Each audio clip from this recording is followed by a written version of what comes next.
system in Namibia later this year. At the entry of Namibia to the global initiative led by India, the Coalition for Disaster Resilient Infrastructure and Global Biofuel Alliance. Prime Minister Modi wrapping up his five-nation tour, and his visit to Namibia marked the conclusion of his five-nation tour and represented a historic moment in India-Namibia relations. The visit of Prime Minister to different countries is very significant, especially to Namibia, because it's coming after nearly 3 decades. Okay, let's take a short break right now, viewers. We are live this morning. Much more coming right up. A late-night ruckus at Srinagar Airport by angry passengers as SpiceJet cancels flight without prior information. And US President Donald Trump slabs tariffs up to 30% on 7 more countries. Stay tuned, viewers. We are live this morning.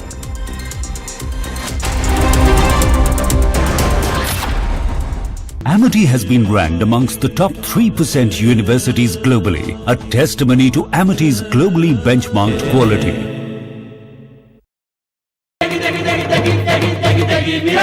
MDH की देगी मीरज, देगी मिर्च का तड़का, अंग अंग फड़का। MDH की देगी मीरज,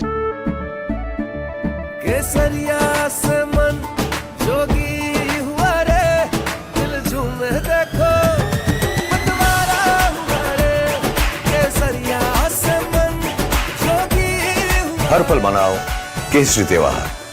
विमल, बोलो जुबान केसरी।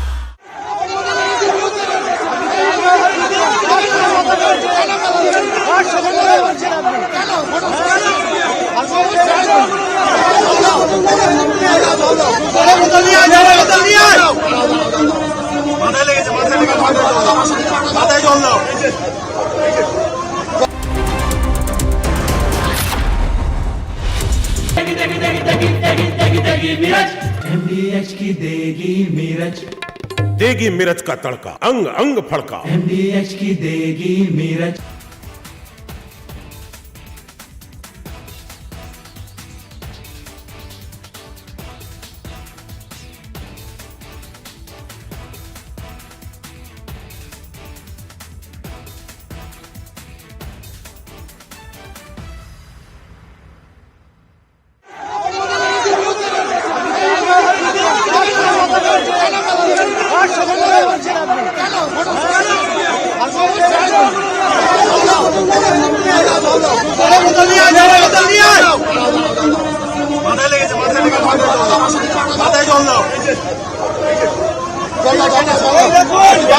বিজেপির বিরুদ্ধে আন্দোলনে তৃণমূলের বাধা কেন? বিজেপিকে বাধা চায় Trinamool.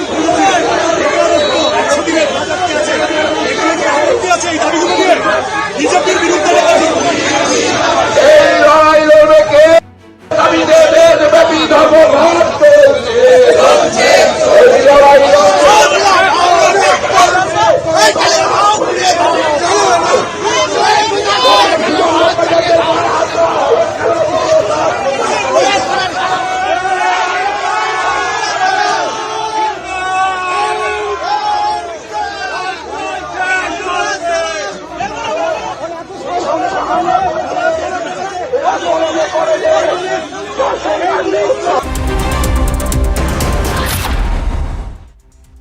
Amity has been ranked amongst the top 3% universities globally, a testimony to Amity's globally benchmarked quality. ये है सीक्रेट रेसिपी MDH का जीरा सिप जल जीरा मसाला। सिप सिप जीरा सिप MDH का जल जीरा सिप MDH का जल जीरा सिप। केसरिया से मन जोगी हुआ रे, दिल झूमे देखो मतवारा हुआ रे, केसरिया से मन जोगी हुआ। हर पल मनाओ केसरी त्योहार। विमल, बोलो जुबान Kesari.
Oh no. Oh no. Oh my gosh. Oh my god. Oh my god. Oh my god, dude. Oh god.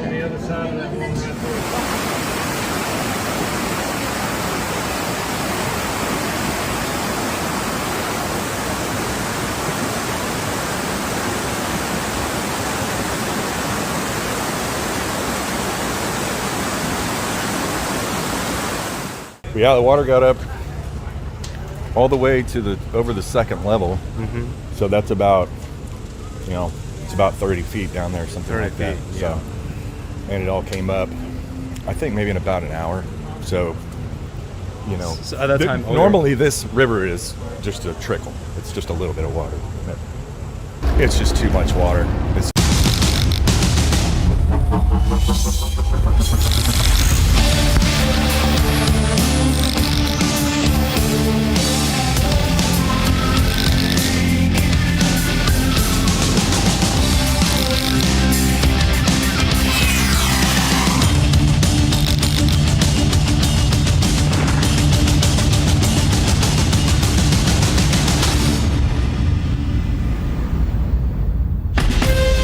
From Asia's largest news headquarters, setting the agenda for Bharat.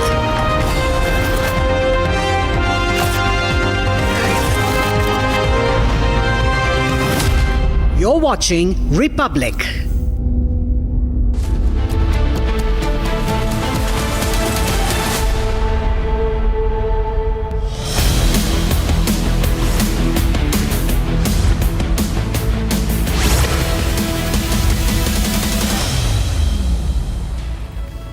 A very good morning, ladies and gentlemen. We are extremely elated to announce Republic Media Network's Nationalist Collective campaign, the biggest non-political movement for nationalist Indians.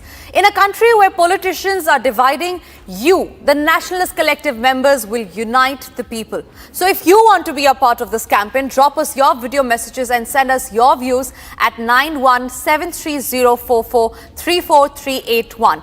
And you can get the chance to meet Arnab, get featured on his debate and visit our campus. Become a believer in the nationalist fight. Join Republic Media Network's Nationalist Collective. Let's now get a quick check of the headlines that we're tracking at 9 a.m. Pakistan considers Turkey a trusted friend and a reliable brother, a nation that has always stood by us. History is full of examples of this brotherhood, and latest being during the Indo-Pakistan conflict. Pakistan admits to Turkey's role in India-Pak military conflict. Ishaq Dar says Turkey helped during recent conflict, announces Turkey setting up industry in POK. Sanjay ji, आप माफ़ी मांगेंगे जिस तरह से आपने किया था, hostel में घुस के वहाँ स्टाफ को मारा था? मेरा माफ़ी मांगने की क्या सवाल है? माफ़ी मांगने का क्या सवाल है? मैं क्यों माफ़ी मांगूं? जब मुझे कोई जहर खिला रहा है तो उसे माफ़ी मांगूं मैं? And that is Shiv Sena MLA who remains completely defiant after he assaulted, slapped and punched the canteen food staff. He says, why should I apologize? While FTA suspends license of caretakers of the canteen, there has been zero action against the MLA who publicly abused and assaulted the canteen worker. Late night ruckus at Srinagar airport by angry passengers as SpiceJet cancels flight without prior intimation.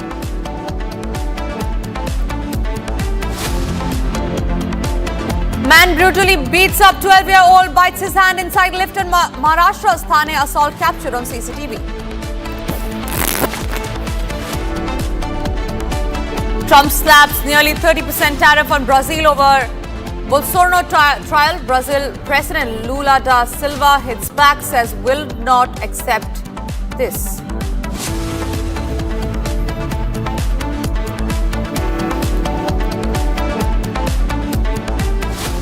We start this edition with some big breaking news coming in, where we learned that the FDA has suspended the license of the contractor of MLA canteen following the allegations that were made by Shinde Sena MLA Sanjay Gaikwad. Now, the food samples of the canteen has been sent for testing, and the FDA will submit the report within 2 weeks. Meanwhile, there has been no action against the Shinde Sena MLA Sanjay Gaikwad after he slapped and assaulted the canteen staff over the food that he was served. We'll try and get Satyaprakash with us on that note.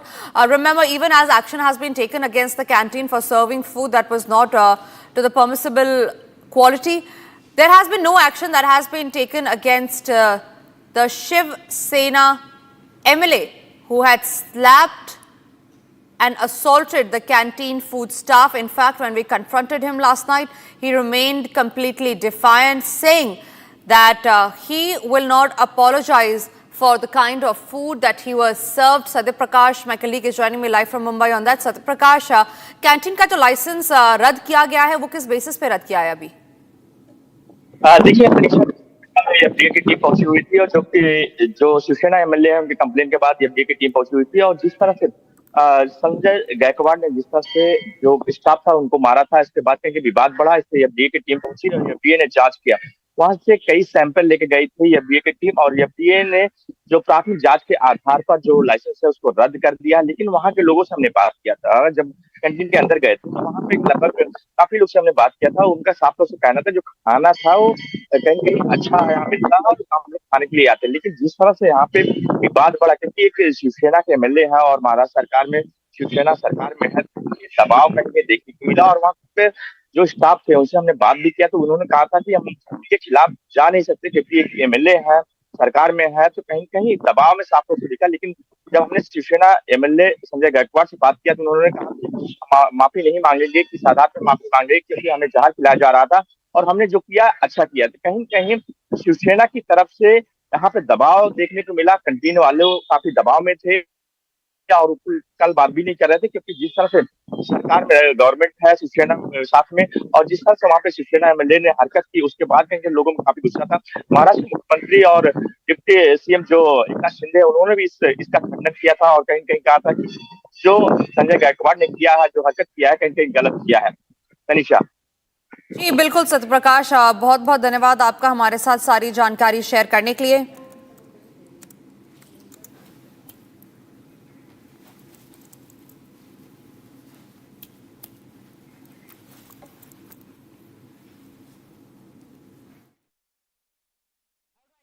That's the latest news that we are getting in as far as the MLA assault is concerned. We quickly move across to the other breaking news that's coming in. We learn that there has been an earthquake, tremors that have been felt in the national capital and some regions of the NCR.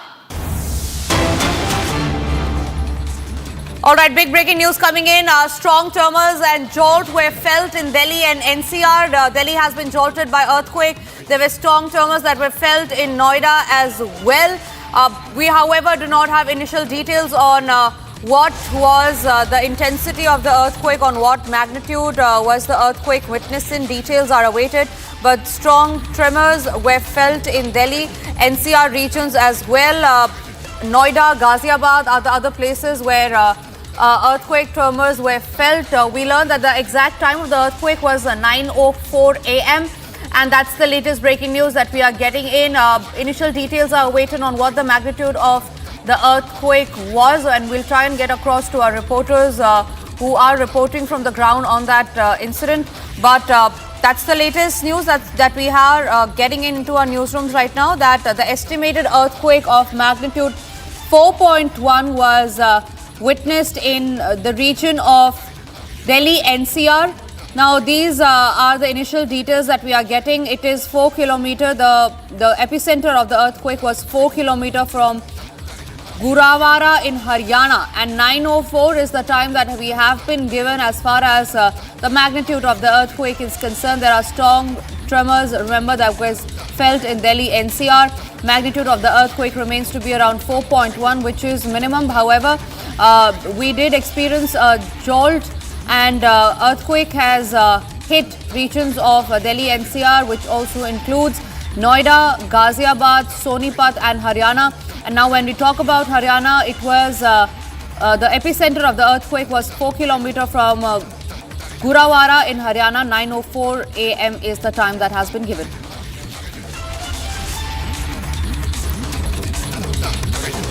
Latest breaking news that's coming in into our newsrooms right now. Earthquake tremors have been felt in Delhi NCR region. It has jolted Delhi, Noida and Gurgaon. We are learning that the earthquake epicenter was 4 kilometers from Gurawara in Haryana. 9:04 a.m. is the exact time which has been given as far as the earthquake time is concerned, and this has been given by the officials on their official website. We, however, do not have initial details if there has been another epicenter as far as the magnitude of the earthquake is concerned. The epicenter of the earthquake is concerned, but strong tremors were felt in Delhi NCR region. Ghaziabad, Noida and Gurugram are also the main regions where the earthquake was felt. Because the magnitude was nearly 4.1, that's why there has been no strong damages that were witnessed, and there were the atmosphere was a little shaky. However, the epicenter, since it was from Gurawara in Haryana, which is nearly 4 kilometers from the main region, that is why the nearby regions of that area, that is Haryana, which includes Delhi NCR regions like Noida, Ghaziabad and Gurugram, has also witnessed tremors. And these are the first pictures that we are getting in, the first video that we are getting in of the mild earthquake that was witnessed in Delhi NCR regions. Remember, earthquake has jolted Delhi, Noida and Gurugram. Several tremors were witnessed in other parts of the Delhi NCR as well. The 9:04 a.m. is the time that was given. The estimated earthquake magnitude of the earthquake is 4.1.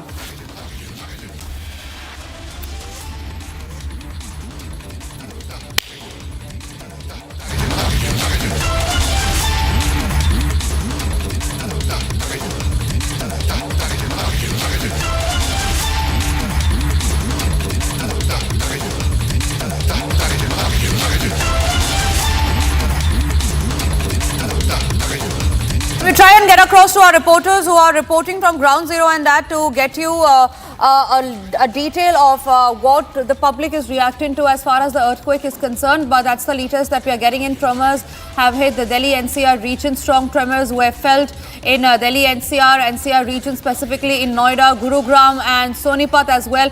Haryana is where we learned that was the epicenter of the earthquake. 4.1 has been the magnitude of the earthquake that has been given out according to the officials. We, however, have no details if there have been damage, but as far as the magnitude is concerned, which is 4.1, it seems a little mild, and for reasons of which there would have been no damages that would have been felt. But these are the latest visuals that we are getting in. On your screens are the first visuals of the tremors that were felt in the Delhi NCR region.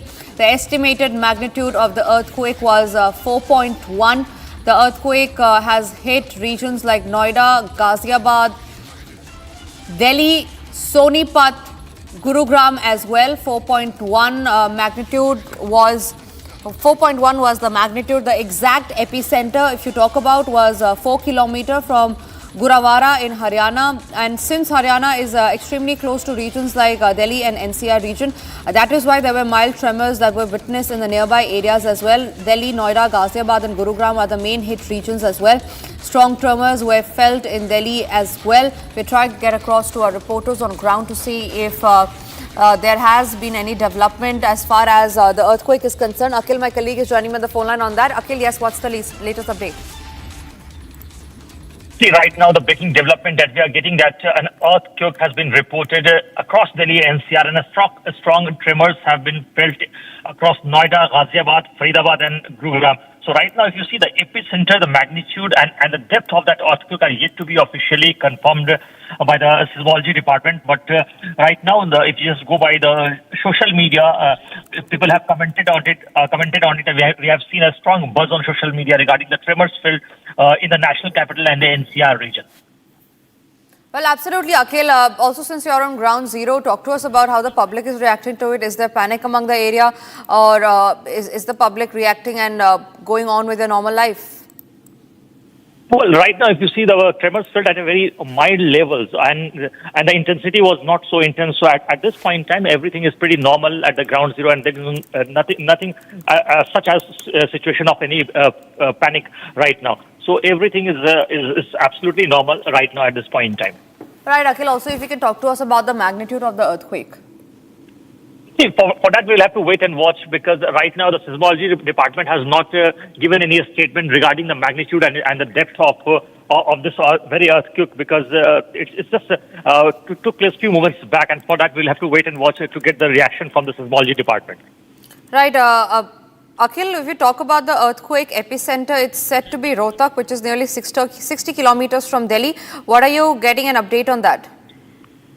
See, right now, the seismology department has not given any official version, but if you see, we have been speaking to some of the locals, and we have spoken to some of our relatives and sources in Gurugram as well, apart from that in Ghaziabad region as well, and they are saying that they have also felt tremors a few moments back. So for that, we'll have to wait for the official confirmation about the magnitude, that what was on the Richter scale, what was the magnitude of that earthquake. So for that, for the official confirmation, we'll have to wait for the reactions from the seismology department.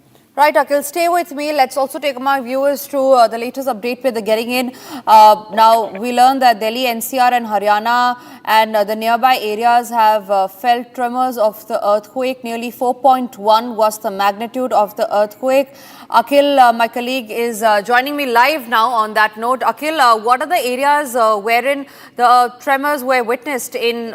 Because we learned that the epicenter was Rohtak, nearly 60 kilometers from the national capital. What are the areas in where the tremors were witnessed?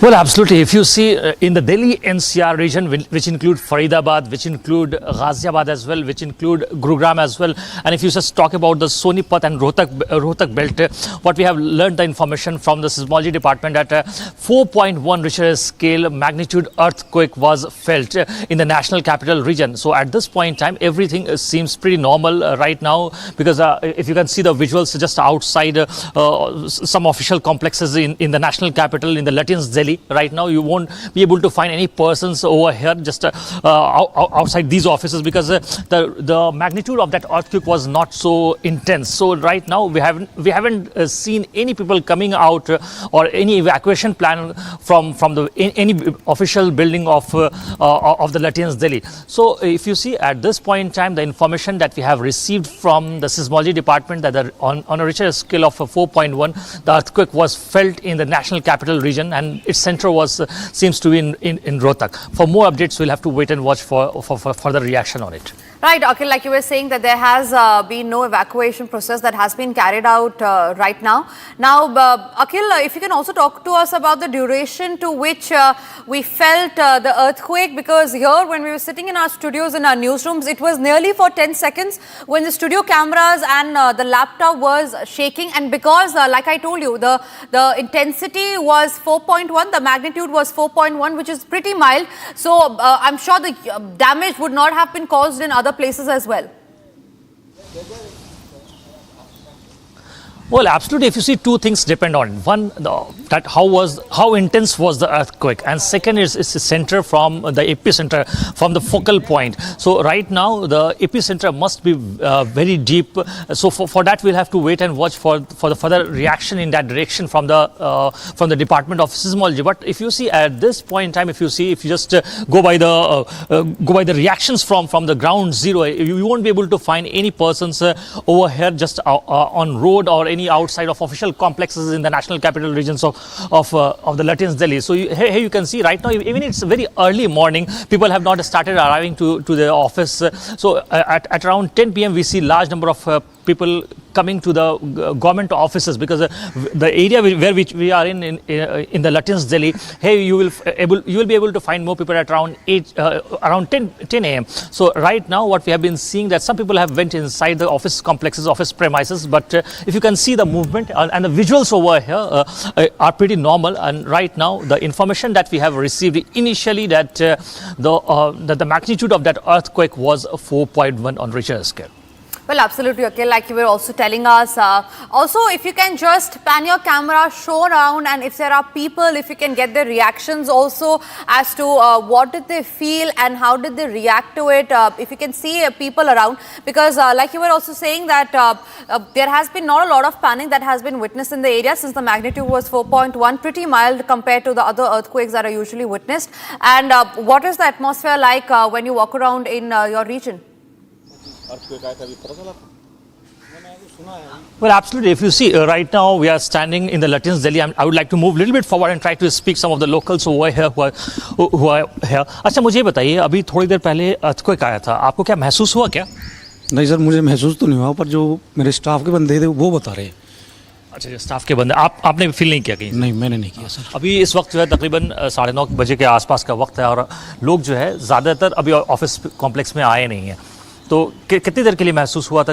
कुछ भी idea, कुछ बताया उन लोगों ने? Sir वो बोल रहे थे कि बस हल्का सा महसूस हुआ है। See, as you see right now, it's very rare that generally when what we see that some people generally feel the tremor. But at this point in time, I just spoke to one of the individuals over here inside this very complex of Lutyens Delhi. But he has not felt the tremors. So right now, that is the only reaction that we can gather from this point in time. Right, absolutely, Akhil. Stay with me. In just a short while from now, I will also be joined by another reporter, Gopi, who will be reporting live from the national capital to get you more details. Yes, all right. Gopi is here with me on the broadcast. Gopi, what is it about near you? How are the people reacting? Talk to us about what are you sharing? कैसा लगा आपको? डर लगा था काफी, ऐसे गाड़ी हाली थी। गाड़ी में आप बैठे? हाँ, मैं गाड़ी में बैठा था, गाड़ी हिली थी। तेज झटके महसूस? हाँ, काफी तेज था। हाँ जी। अभी क्योंकि बारिश भी हो रही है, मौसम भी ठीक नहीं है, तो क्या ऐसे में लगता है कि भूकंप आना तो ठीक नहीं है? भूकंप आना ठीक नहीं है, तो प्रकृति के लिए भी बहुत खराब है और इंसानियत के लिए भी खराब है। क्या कुछ सावधानी बरतनी चाहिए, आपको क्या लगता है? देखो, इसकी अचानक से पता लगती है, तो जो रोड पे हैं वो तो थोड़ा सेफ भी हैं और जो मकानों में, बिल्डिंगों में, उनके लिए तो अनसेफ है। संदीप सिंह। अभी थोड़ी देर पहले भूकंप आया था, फील हुआ? जी, फील हुआ हल्का। क्या ज़्यादा झटका था, कैसा? नहीं, नॉर्मल था, मैं मीडियम, हल्का फुल्का। लेकिन फिर भी क्या मन में डर तो होता है कि भूकंप आए? हल्का फुल्का डर लगा, बाकी अपनी सेफ्टी रखनी चाहिए। आप यहाँ पे खड़े हैं, यहाँ पे पेड़ सब है, तो इससे डर लगता है ना, खुले में लोग जाते हैं? हाँ, खुले में जाते हैं, अभी तो कोई है नहीं, अब चला गया पूरा। घरों में जो लोग हैं उनके लिए आपको लगता है रिस्क? बस अपनी सेफ्टी रखें, घर से बाहर निकल के खुले एरिया में जाए आप लोग, बस इतना कहना चाहिए। All right, so these are the latest reactions that we are getting in from the news agency ANI and people reacting to it, saying that they did experience earthquake, but it was pretty mild. Akhil and Gopi, both my colleague, are reporting live from the national capital. For now, I have Gopi with me. Gopi, where about you at this point in time, and how are the people reacting to the mild tremors that were felt due to the earthquake?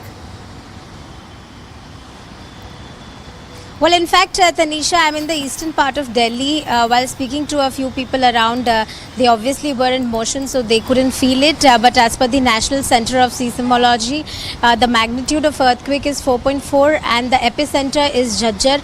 Let's remind our viewers that strong tremors were felt this year on 17th February as well, wherein it was the dawn time and people woke up to those strong tremors. But the depth of this earthquake seems to be lesser than what it was on 17th February, while the epicenter was also Dholakua that during February. So the tremors felt in Delhi just a short while back was the exact time of the tremors was 9:04 a.m. But people around are safe and sound and they haven't felt strong tremors as such. Back to you.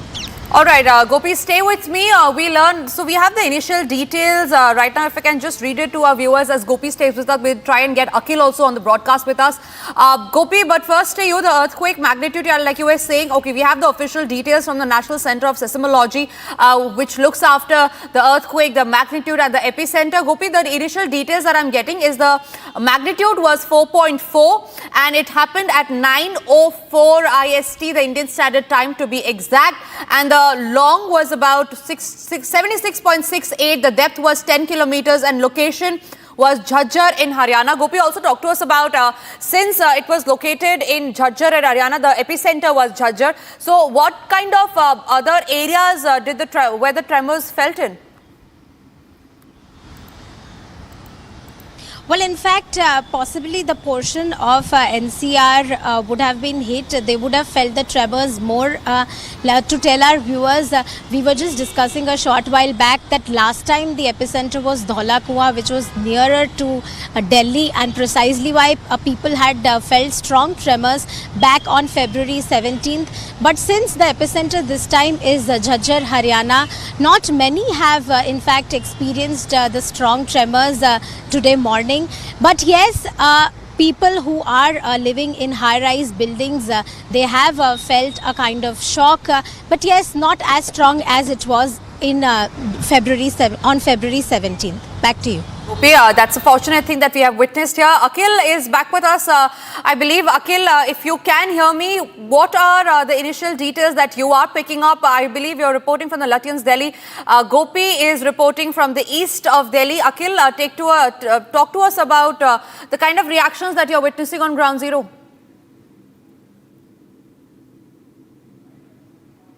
Now we are in Lutyens, Delhi, and I've just come over here at a tea stall. I would like to speak to some of the people over here. अच्छा, मुझे ये बताइए, अभी थोड़ी देर पहले ना भूकंप आया था, क्या आपको महसूस हुआ क्या? No. नहीं, आपको महसूस नहीं. I will drive. अच्छा, ड्राइव कर रहे थे आप. आपको महसूस हुआ क्या भूकंप आया था? हम ड्राइव कर रहे थे, हमें नहीं. अच्छा, आप भी ड्राइव कर रहे थे. तो अभी यहाँ पर मैं एक पराठे की दुकान पे हूँ, उनसे जरा जानने की कोशिश करते हैं. बहुत सारे लोग हैं यहाँ पर पराठे खा रहे हैं. अच्छा, मुझे ये बताइए, क्या नाम है आपका?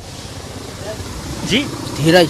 अच्छा, अभी थोड़ी देर पहले यहाँ पे भूकंप आया था, महसूस हुआ था आपको? नहीं. अच्छा, बिल्कुल भी नहीं. आपको महसूस हुआ था? नहीं सर, हम अभी आए हम अभी आए.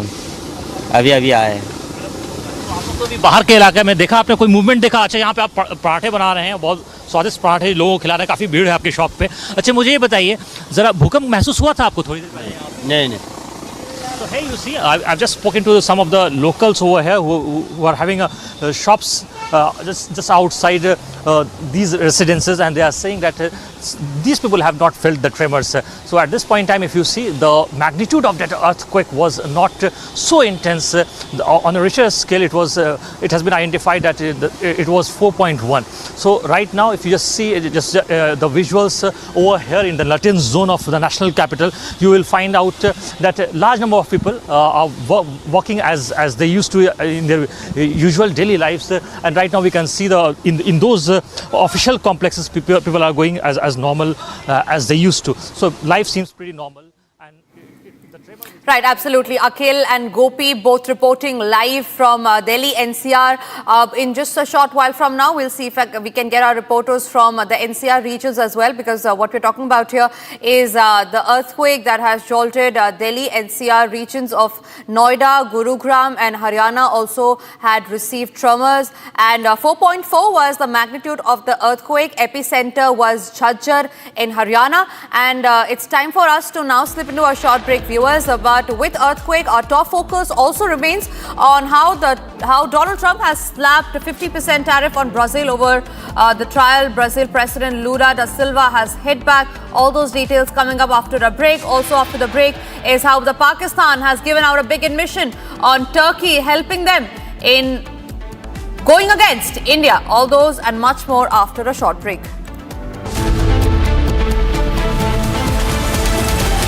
Powered by Century Ply Club Prime. रहो बेफिक्र. पैसा लगाना है तो सेंचुरी प्लाई क्लब प्राइम पे लगाओ. डूबेगा नहीं, जलेगा भी नहीं, कोई खा नहीं जाएगा, धोखा नहीं देगा, ऊपर नीचे भी नहीं होगा, सेफ रहेगा, सिक्योर्ड में मिनिमम 30 साल का रिटर्न देगा. अब इससे बेटर इन्वेस्टमेंट है तो बताओ. सेंचुरी प्लाई क्लब प्राइम, रहो बेफिक्र। MDH की हल्दी मिर्ची धनिया करे कमाल, ये रंग दे, ये खुशबू दे, ये तीखा, ये कम पड़े, क्या निराला MDH masala.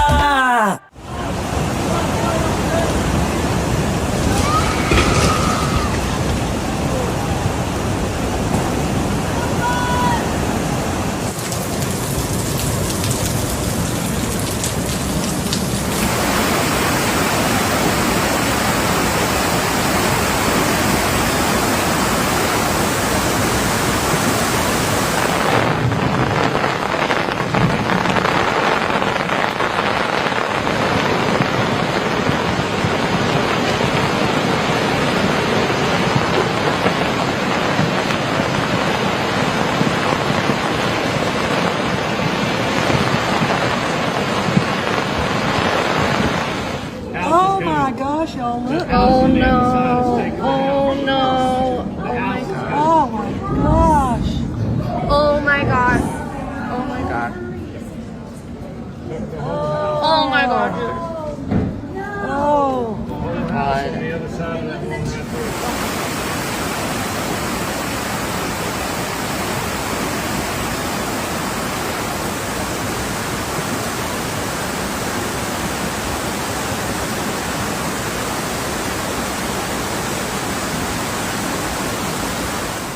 Yeah, the water got up all the way to the over the second level.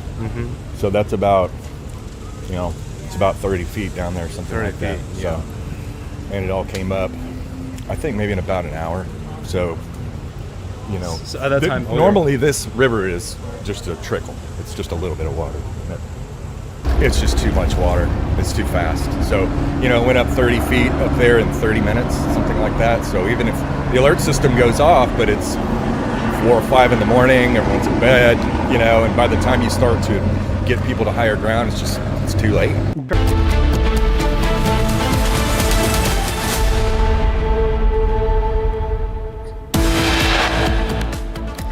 Earthquake of magnitude 4.4 jolts Delhi NCR. Epicenter in Rohtak.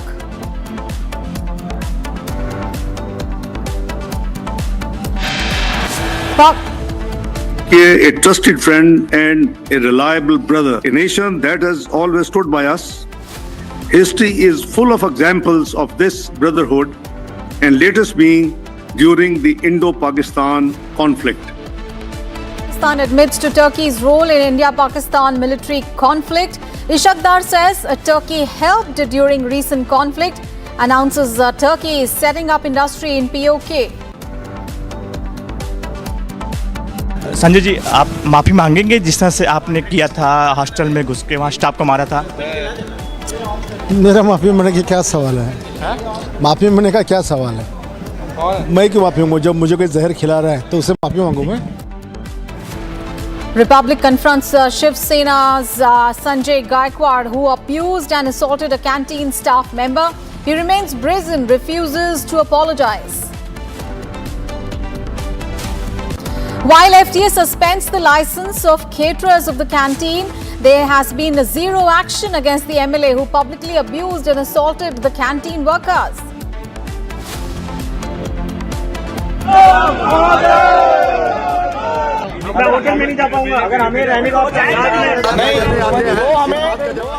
Late night ruckus at Srinagar airport by angry passengers as SpiceJet cancels flight without prior intimation. Man brutally beats up 12-year-old, bites his hand inside a lift in Maharashtra's Thane. Assault captured on CCTV.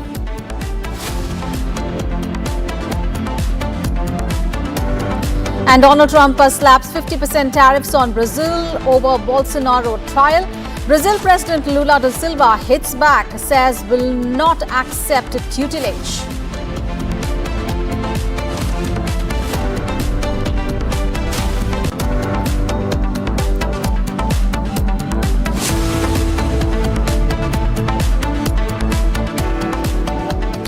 good morning. You're watching live and breaking on Republic TV, and the top story that we are tracking at this hour is the earthquake that has jolted Delhi and NCR. The epicenter was in Rohtak, and the magnitude of the earthquake was 4.4. So strong tremors were felt in the national capital as earthquake struck in Rohtak district. And the estimated magnitude of the earthquake was around 4.4 on the Richter scale. And in several areas of the national capital, people left their homes. And this after household items swayed as the earthquake struck at around 9:05 a.m., the 9:05 in the morning. The tremors were also felt in Noida, Gurugram. All right, our colleagues are now joining us for more on this. Akhil, my colleague, is now joining us from the national capital. Also, Gopi has also joined us. First, coming to you, Akhil. Akhil, we in Noida saw, people coming out of the offices as the earthquake struck. What more details you have about the national capital?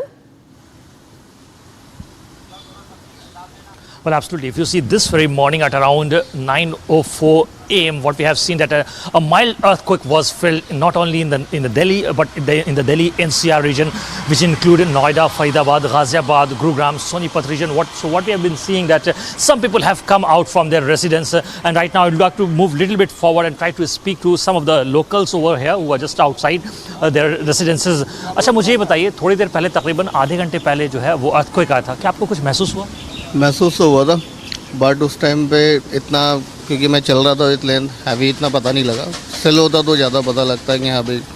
यहाँ पे और भी लोग हैं, उनसे भी ज़रा जानने की कोशिश करते हैं. अभी थोड़ी देर पहले earthquake आया था, आपको एहसास हो पाया कि कितना तेज़ था? ये तो एहसास नहीं हुआ सर कि कितना तेज़ था, बाकी हम दोनों साथ में थे तो महसूस हुआ थोड़ा, बाकी ध्यान नहीं दे पाए. I'd like to move a little bit forward and try to speak to some of the auto drivers also over here. अच्छा, मुझे ज़रा ये बताइए कि थोड़ी देर पहले जो है यहाँ पर भूकंप आया था, दिल्ली के आसपास के इलाकों में भूकंप आया था. आपको महसूस हुआ था भूकंप? नहीं, आपने महसूस नहीं किया. क्या आपने महसूस किया था? नहीं सर, मैंने तो आपको बता दिया था. अच्छा, आपने महसूस नहीं किया. So here you see, some people are saying that they haven't felt the tremor of that earthquake which took place approximately 20 minutes back. So right now what we are learning from the seismology department that the magnitude of that earthquake was approximately 4.4 on Richter scale, and apart from that, if you see the depth of that earthquake was 10 kilometers below the surface. So at this point in time, we'll have to wait for more information from the seismology department regarding that, regarding the more updates about the regions, that in which regions that earthquake basically took place. But as per the latest information that we have gathered, that from Rohtak and Jhajjar was considered to be the epicenter of this very earthquake. Back to you. All right, let's also get updates from our colleague Gopi, who's also joining us from the national capital. Gopi, where you are at the moment, what updates do you have? How are the people reacting to this?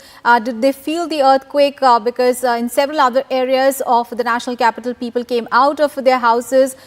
Give us more updates from the location that you are at the moment.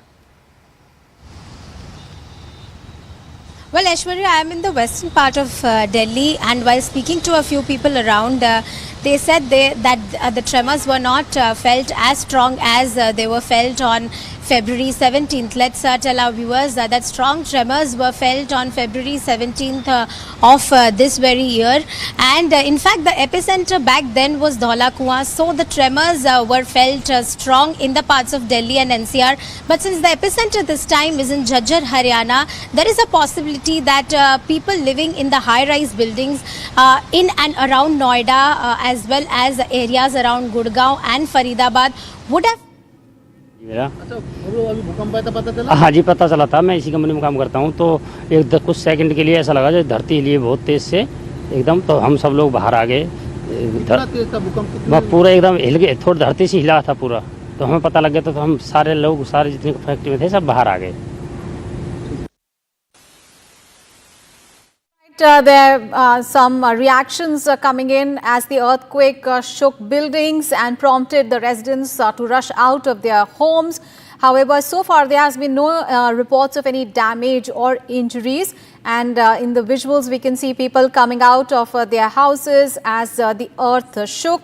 And according to the National Center for Seismology, the earthquake had a magnitude of 4.4. The epicenter was located in Jhajjar in Haryana and a depth of 10 kilometers. So the tremors were strong enough really to be noticed in cities across Delhi, Haryana, Uttar Pradesh and parts of Punjab as well. All right, let's go back to Gopi, our colleague who's in the national capital's western part. Gopi, as you were telling us about the people's reaction there, has any been damage or any incidents of such type, reported from where you are at the moment? Well, no damage has been reported as such. This is what I was telling you, Aishwarya, just a short while back, that, last time when... मैं तो छज्जे पे अपना कुछ साफ कर रही थी बैठी बैठी, कुर्सी छज्जा ऐसे गुड़ गुड़ गुड़ गुड़ गुड़ हल रहा। ऐसा भूकंप कभी नहीं देखा, ऐसा तो कभी नहीं देखा। पूरे बच्चा एक टॉयलेट में बैठा था तो उसका भागना मुश्किल हो गया। मैं कहाँ जाऊँ? ऐसा भूकंप तो कभी नहीं देखा, पहली बार देखा। ठीक है, हाँ, पहली बार देखा। सर क्या नाम है आपका? मैं पवन सिंह, एडवोकेट। आज भूकंप आया सर, केंद्र भी झज्जर है, तो किस तरह का रिएक्शन है आपका? हाँ, एकदम अचानक महसूस हुआ। ऑफिस में काम कर रहा था तो सारा सिस्टम, मेज और पंखा हिलने लग गया, तो बड़ा डरावना था एकदम। जल्दी से भाग के बाहर आया, परिवार को देखा तो नीचे ही थे, लेकिन था बहुत डरावना था, खतरनाक। और अभी पता लगा है कि उसका एपिसेंटर भी झज्जर में है। पहले तो बताया रोहतक, लेकिन अब झज्जर बता रहे हैं। तो डर है कि अगले 2-3-4 घंटे में कुछ कहीं दोबारा ना आ जाए, आफ्टर शॉक जो होते हैं। इससे पहले तो कभी ऐसा देखा है? नहीं, इससे पहले मैंने कभी इतना तेज झटका कभी महसूस नहीं किया। आज से पहले कई बार महसूस हुआ है, लेकिन इतना तेज झटका आज तक नहीं महसूस हुआ था कभी। तो कह सकते हैं this is a bad experience? बिल्कुल बिल्कुल, टोटली सब कुछ अंदर तक 2-3 मिनट नॉर्मल होने में लग गए कि ये क्या था, बड़ा। ठीक है, क्या कहेंगे अंकल जी, क्योंकि आपकी उम्र भी थोड़ी ज़्यादा है, इससे पहले ऐसा भूकंप देखा है? भूकंप तो खूब देखे पर इतना तेज नहीं देखा। मैं तो बेड पर बैठा था, बेड टीवी सब कमे लिया, खड़ा भाग भी नहीं सकता। फिर जो है टीवी दोबारा चला तो बोल रहे 4-4 था, इसका मतलब जो केंद्र भी झज्जर ही है। केंद्र उन्हें तो रोहतक बताया, अब तक तो अब देखो अब झज्जर बताया सर। हाँ। तो क्या कहेंगे आप? इसका मैं क्या कहेंगे, तो धरती का वो है, क्या पड़ जाएगा मकान, उसमें दब जाएगा, मर जाएगा, और क्या कहा। ठीक है, नाम अंकल जी? हुक्म चंद जी। किस तरह का एक्सपीरियंस रहा जैसे भूकंप आया? देखो जी, एकदम मैं अंदर बैठा था नीचे की पार्किंग में, तो एकदम से गड़गड़ की आवाज़ आके, और इतना लंबा हमने भूकंप कभी नहीं देखा, इतनी उम्र होली, इतना लंबा। और सारी बिल्डिंग भी नहीं इस तरह हली, बेड भी हल गया एकदम से, हमने तो ऐसा देखा नहीं जी। आस पड़ोस में कैसा रिएक्शन था? आस पड़ोस में भी ऐसा ही था बिल्कुल, और केंद्र भी जो है झज्जर ही लग रहा है हमें। इससे पहले कभी ऐसा भूकंप देखा? नहीं जी, कभी नहीं देखा, 65 साल की उम्र होली, बिल्कुल। ठीक है, इतना झटका हमने महसूस कभी नहीं हुआ जितना आज हुआ है। ठीक है जी। All right, those reactions are coming in from various parts of the national capital and Haryana as well.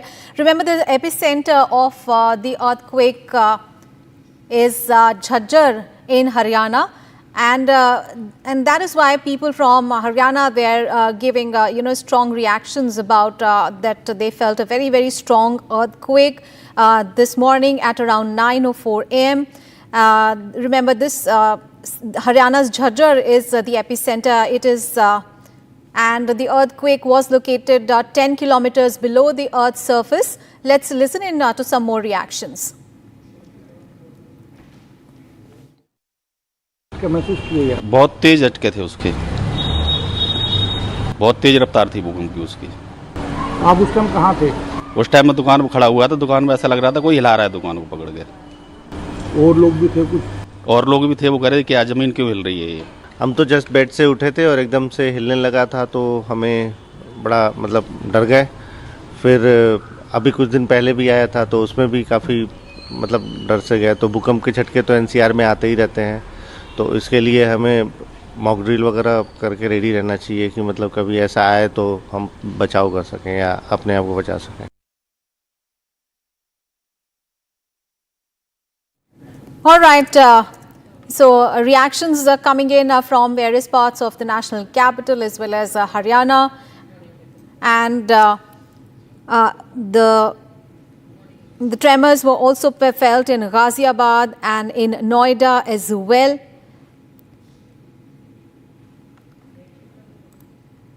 So epicenter is part of the national capital. It's located nearly 60 kilometers from Delhi. And apart from the national capital, tremors were also felt in Noida, Ghaziabad, Gurugram and Faridabad in the national capital region. And phone चला रहा था और अचानक phone मेरा हिलने लगा और मैं भी हिलने लगा। अचानक मेरा पैर भी हिलने लगा, तो मेरे को लगा कि भूकंप आया है। फिर मैंने बाहर निकल कर देखा और लोगों से पूछा, तो लोगों ने बताया हाँ भाई सही भूकंप आया हुआ है, और भूकंप का रफ्तार बहुत तेज़ी से था सर जी। उसके बाद तुरंत अपने रूम से बाहर निकले? हाँ सर, मैं तुरंत रूम से बाहर निकला और लोगों से पूछा भी, तो लोगों ने बताया हाँ भाई सही निकल रहा है। सारे लोग बाहर निकलने लगे, जो गाड़ियाँ थी गाड़ियों से भी लोग बाहर निकलने लगे, लोगों की गाड़ियाँ हिलने लगी, लोग बताते थे ऐसा जी सर। हुआ आपका? सुखविंदर सिंह जी। सुखविंदर पाजी, अभी कुछ भूकंप के झटके महसूस हुए? हाँ जी, गाड़ी में बैठे हैं, हमारे को झटका महसूस हुआ। मैंने कहा गाड़ी लाया किसी ने, तो देखा तो मैं कोई नहीं गाड़ी में, तो देखा भी गाड़ी हिल रही है। तो इतने तेज झटके थे कि बैठे बैठे आपको गाड़ी में महसूस हुआ भी कुछ है कुछ अंदर। अच्छा। फिर फटाफट बाहर देखा तो कोई पास में नहीं था। मैं कहा भाई बाहर निकल के खड़े हो गए। कोई डर तो नहीं? all right, let's go back to our colleague Gopi, who's joining us from the national capital. Gopi, please continue. You've been telling us about, earlier in February this year also there was an earthquake in the national capital. Tell us more. Well, yes, Aishwarya, to tell our viewers that on February 17th, the epicenter was Dhaula Kuan, which is based in Delhi. Hence, strong tremors were felt in various regions of Delhi, not just high-rise buildings, but during the dawn of 17th February, people from all across Delhi had in fact come out. But this time, we need to understand that the epicenter lies in Haryana, in Jhajjar. Hence, the tremors are not as strong as the last earthquake, but yes, Delhi falls in zone 4 of the earthquake hazard map, and as per that it is in the second zone of risk, and this is what we get to understand from the seismology department. While speaking to a few people around here, we understood that yes, people who were living in the high-rise buildings, they in fact had felt tremors, but it were not the tremors were not as strong as what they had experienced on February 17th. Back to you. All right. Gopi, stay with us, and the NDRF has also put out a post, and in which it had mentioned, it has asked the people to follow the do's and the don'ts in case of an earthquake and to ensure safety before, during and after an earthquake. So in the before, during and after, during one of the points given is stay calm, do not panic, drop under a table, cover your head with one hand, run outside, do not use lift. So there are certain do's and don'ts that the NDRF also has posted on the social media. Let's go back to Akhil. Akhil, any updates on any sort of injuries or any problem people faced? Because as Gopi's been telling us that the location, the epicenter is in Haryana, so there people felt more tremors, and the intensity was stronger as compared to the national capital. See, absolutely not. There's been no injury which has been mentioned, because the epicenter was approximately 10 kilometers below. Apart from that, if you see, the magnitude of that earthquake was pretty less. We have spoken to several families in the national capital, in the latest Delhi, where I'm standing right now. I would like to move a little bit forward and try to speak to one more individual over here. अच्छा, मुझे बताइए क्या नाम है आपका? राजू। कहाँ जा रहे हैं? ऑफिस? Office sir. पता है आपको, थोड़ी देर पहले अर्थक्वेक आया था दिल्ली के अंदर। अर्थक्वेक? हाँ, भूकंप आया था, पता चला आपको? एक्चुअली मैं बस में था तो मुझे पता नहीं चला। Yes sir. अच्छा, I would like to move a little bit forward and try to speak to the Delhi. There is a Delhi PCR van as well. उनसे ज़रा बात करने की कोशिश करते हैं. अभी थोड़ी देर पहले earthquake आया था. कह रहे हैं अभी earthquake आया था, पता चला आपको? हैं? भूकंप आया था, पता चला? पता चला था, हल्का तेज था, पर हम तो गाड़ी में ही बैठे थे, तेज था थोड़ा. Right. Here you can see in the Latvian zone, this is a PCR van where some of the police officials are on their duty right now. अच्छा, मुझे ये बताइए, अभी थोड़ी देर पहले भूकंप आया था, पता चल पाया? झटके महसूस हुए थे थोड़े थोड़े. कितनी देर के लिए? थोड़ी देर के लिए हुआ था, हम गाड़ी में थे, ज़्यादा पता नहीं चला, पर थोड़ी देर के लिए महसूस हुआ था. Here you see, these are the versions that we are getting from the police sources as well. I would like to move inside this very apartment. अच्छा, मुझे ये बताइए, इस अपार्टमेंट में आप रहते हैं, यहाँ पर काम करते हैं, क्या करते हैं? हाँ जी, करता हूँ काम. अच्छा, मुझे ये बताइए, यहाँ पर भूकंप आया था, झटका महसूस हुआ, पंखे वंखे हिले, क्या कुछ महसूस हुआ? पंखे नहीं, बस बाहर निकल जाते हैं लोग, बाहर निकल जाते, झटके से आते हैं, ऐसे हिल जाता है, जैसे टंगे रहते हैं ना, जैसे कुछ टंगा रहता है, शैंडलियर वगैरह कुछ टंगा रहता है, झूमर वगैरह, हाँ वो हिल जाते हैं. और बाकी ऐसा महसूस होता है कि सर ऐसे भारी लगता है. You see, some people have felt the tremors in the national capital, in the Latvian zone of Delhi. Back to you. All right. So tremors felt in several parts of the Delhi NCR regions, more strongly so in Haryana, because the epicenter was Jhajjar district in Haryana, and since it is a low-lying earthquake, because the depth was only 10 kilometers, and that is also the reason why people in Haryana would have felt very, very strong tremors, though the magnitude was only 4.4. And the epicenter was Jhajjar at a depth of 10 kilometers, and that is why strong tremors are being felt in Haryana. Gopi, as you were, mentioning about Delhi falling under seismic zone 4 as per the Delhi Disaster Management Authority, give us more details on, this classification, because Delhi is considered as a high damage risk zone. What exactly does that mean, and how should, people in Delhi be prepared for any such eventuality? Well, in fact, as I was just mentioning just a short while back, that on the hazardous map of earthquake, when you see Delhi lies on zone 4 of that particular map, and this leads to the second level of risk which Delhi faces all the time when the tremors are felt in this very zone. So to make sure that people around are aware, as you have mentioned just a short while back, that NDRF in fact has raised a poster in awareness of earthquake, so as to what should be done and what shouldn't be done while the tremors are hit. Certain things which are mentioned in that very circular is yes, to save yourself from the strong tremors. If at all they are felt, you have to go under the table or under anything which is a hard surface. While if you are staying on the high-rise building, this is what the disaster management have always been reiterating on. If you are staying on the floors which are higher than the third or fourth story of a building, you do not have to come downstairs immediately, as there is a possibility if there are strong tremors felt, the building might fall down. So these are certain things which NDRF time and again have always tried to raise awareness about these things, as Delhi is placed in that zone which is the risk level 2 as well as zone 4 on the earthquake hazard map of India. Back to you. All right, thank you Gopi, and thank you so much Akhil for joining us and giving us those updates there. So this is the big breaking story that we are bringing to you, and that is tremors felt in National Capital Region this morning as the earthquake struck. Apart from the National Capital, the tremors were also felt in Noida, Ghaziabad, Gurugram, Faridabad, the entire NCR region. The epicenter is in Haryana's Jhajjar, and it is 4.4 magnitude earthquake. It hit at around 9:04 a.m.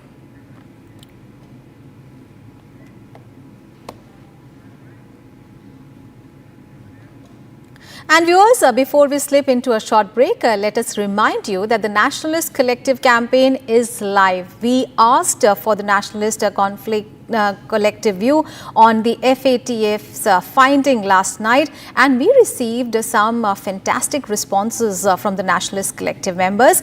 So here is what Arpit Tiwari from Mumbai sent in, voicing the Nationalist Collective view.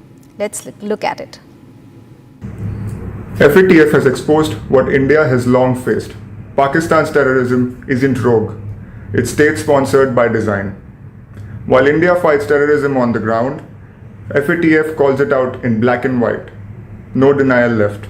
Only the truth. We are taking a very short break. Coming up ahead, while FTA suspends the license of caterers of the canteen, there is zero action against the MLA who publicly abused and assaulted the canteen worker in Maharashtra. Also coming up ahead, there was a late night ruckus at the Srinagar airport by angry passengers as SpiceJet cancelled a flight without prior intimation. Those big stories and much more is lined up after a short break. Stay with us.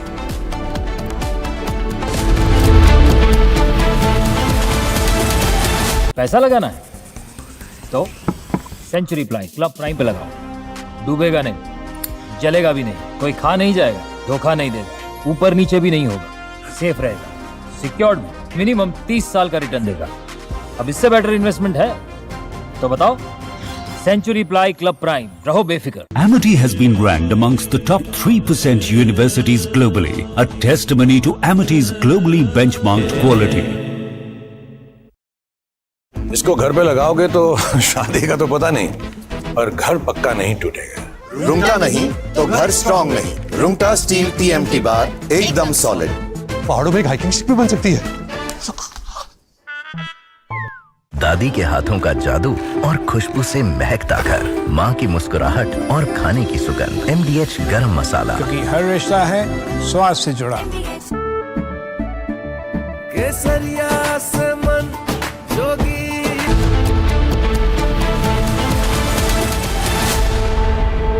Powered by Century Ply Club Prime, रहो बेफिकर। अब छोलिया हो या लोबिया, सफेद चने या काले चने, सब कुछ मजेदार बने। पैसा लगाना है तो सेंचुरी क्लब प्राइम पे लगाओ। डूबेगा नहीं, जलेगा भी नहीं, कोई खा नहीं जाएगा, धोखा नहीं देगा, ऊपर नीचे भी नहीं होगा, सेफ रहेगा, सिक्योर्ड में मिनिमम 30 साल का रिटर्न देगा।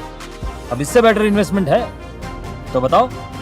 सेंचुरी प्लाई क्लब प्राइम, रहो बेफिकर। आधे बाउल दही में 4 चम्मच MDH चटनी पुदीना मसाला डाला, स्टर करो, पुदीना चटनी तैयार। MDH चटनी पुदीना मसाला।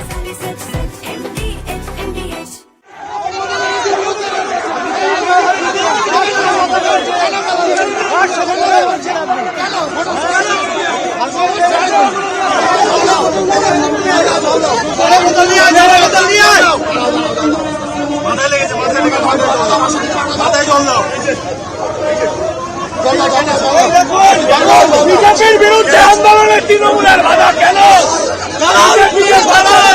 Trinamool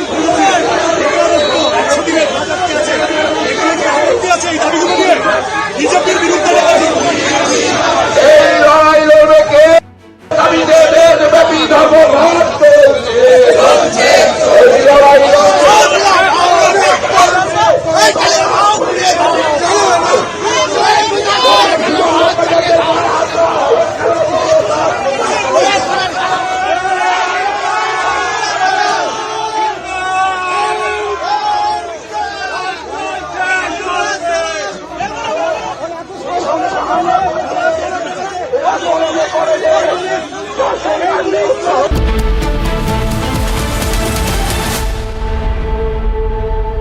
Powered by Century Ply Club Prime, रहो बेफिकर।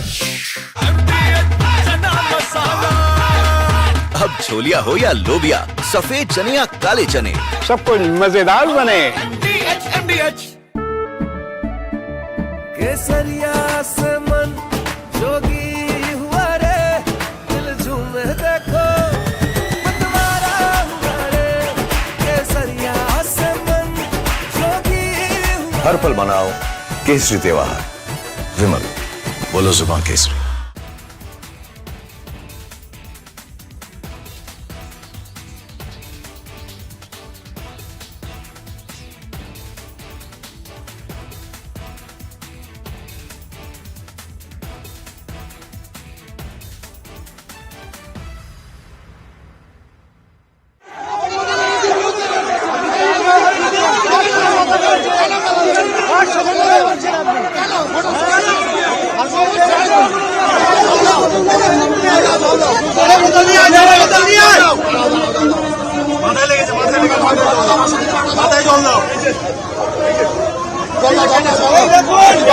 বিজেপির বিরুদ্ধে আন্দোলনে তৃণমূলের বাধা কেন? চায় তৃণমূল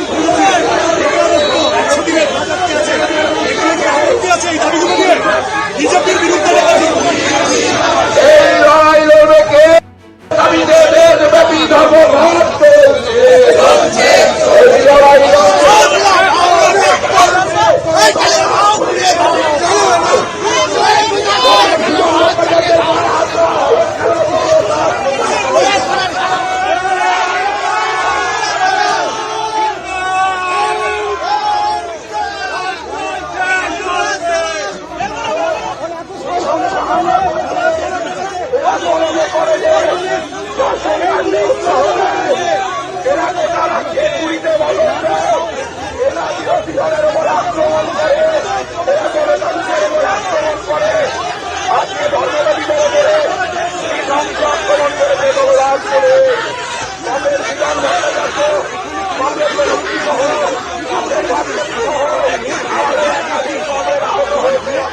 বিজেপির বিরুদ্ধে ধর্মঘট, সেখানে তৃণমূলের পুলিশ এসে হামলা করেছে, এই টায়ার চুরি করে নিয়ে চলে গেছে।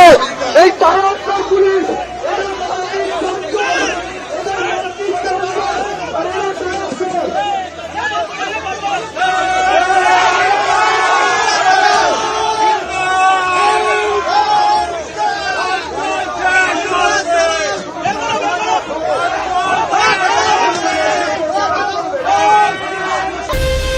From Asia's largest news headquarters,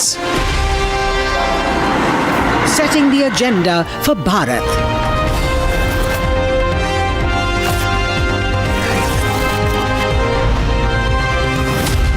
You're watching Republic.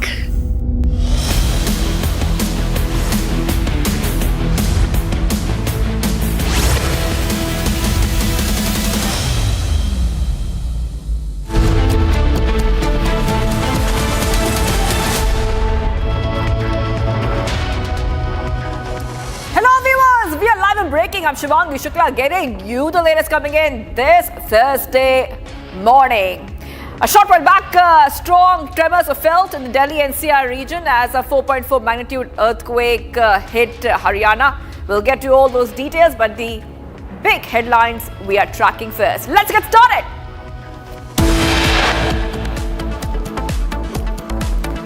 Earthquake of magnitude 4.4 jolts Delhi NCR epicenter in Rohtak. Pakistan considers Turkey a trusted friend and a reliable brother, a nation that has always stood by us. History is full of examples of this brotherhood, and latest being during the Indo-Pakistan conflict. Pakistan admits to Turkey's role in India-Pakistan military conflict. Ishaq Dar says Turkey helped during recent conflict, announces Turkey setting up industry in POK. Sanjay ji, आप माफ़ी मांगेंगे जिस तरह से आपने किया था, hostel में घुस के वहाँ स्टाफ को मारा था? मेरा माफ़ी मांगने का क्या सवाल है? माफ़ी मांगने का क्या सवाल है? मैं क्यों माफ़ी मांगूँ? जब मुझे कोई जहर खिला रहा है तो उसे माफ़ी मांगूँ मैं? Republic confronts Shiv Sena Sanjay Gaikwad, who abused and assaulted a canteen staff member. He remains brazen, refuses to apologize. While FDA suspends license of caterers of the canteen, there has been zero action against the MLA who publicly abused and assaulted the canteen worker.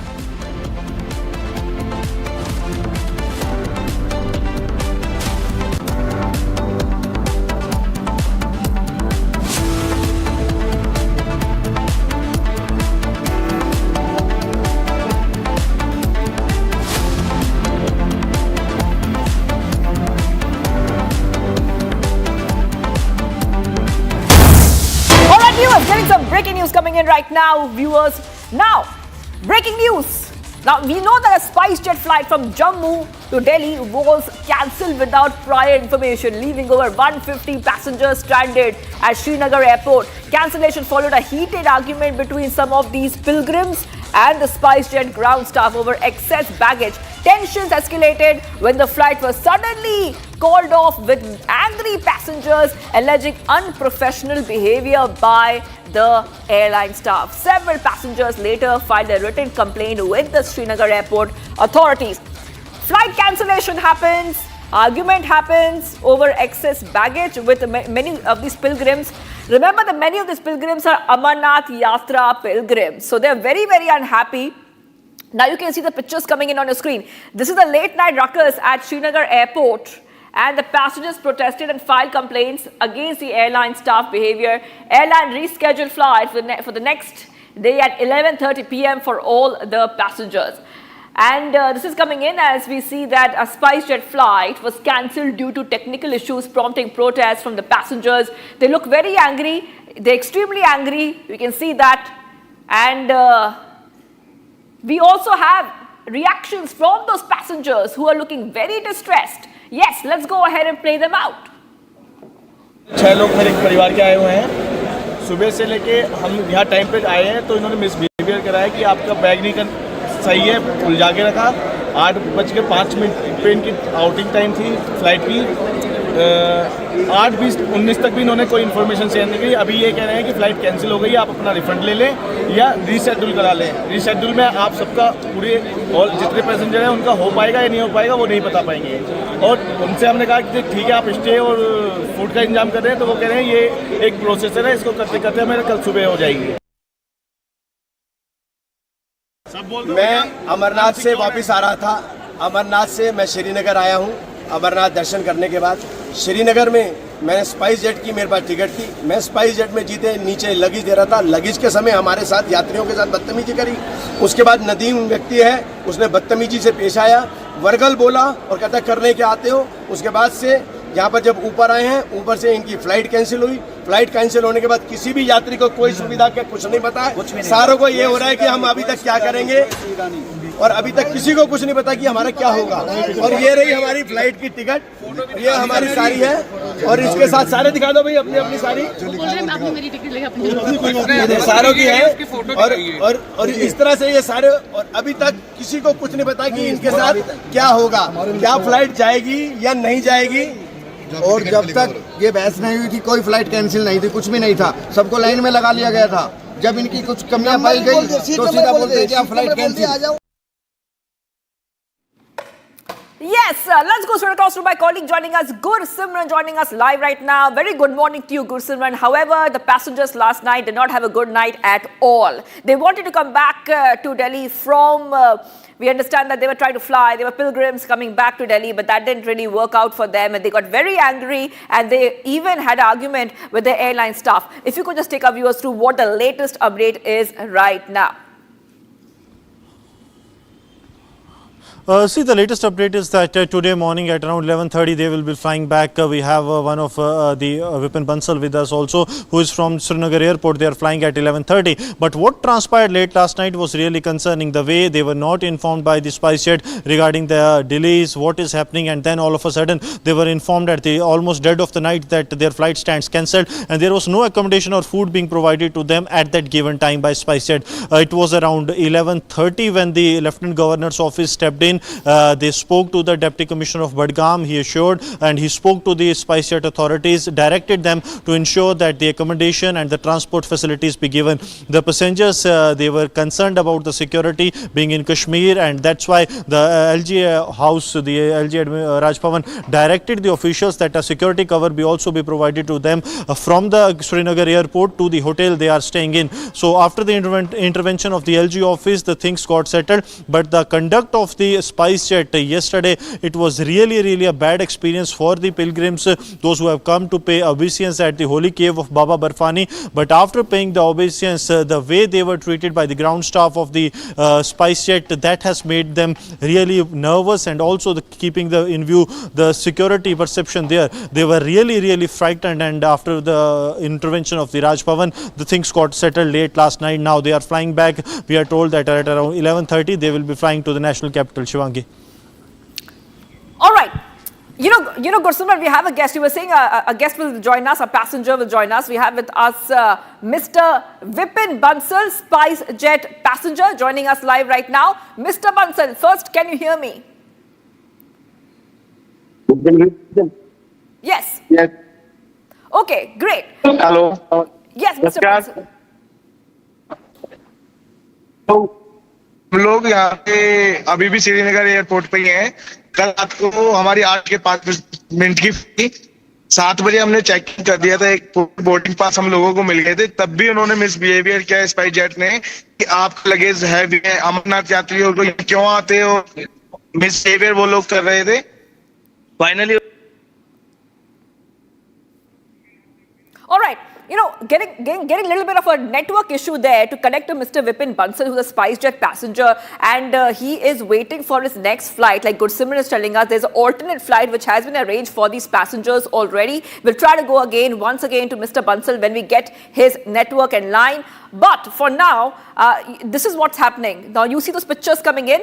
These are passengers who are trying to come back to Delhi. A SpiceJet flight scheduled to depart from Srinagar to Delhi was cancelled due to technical issues prompting protest. You can see the passengers are very unhappy. They wanted to go back.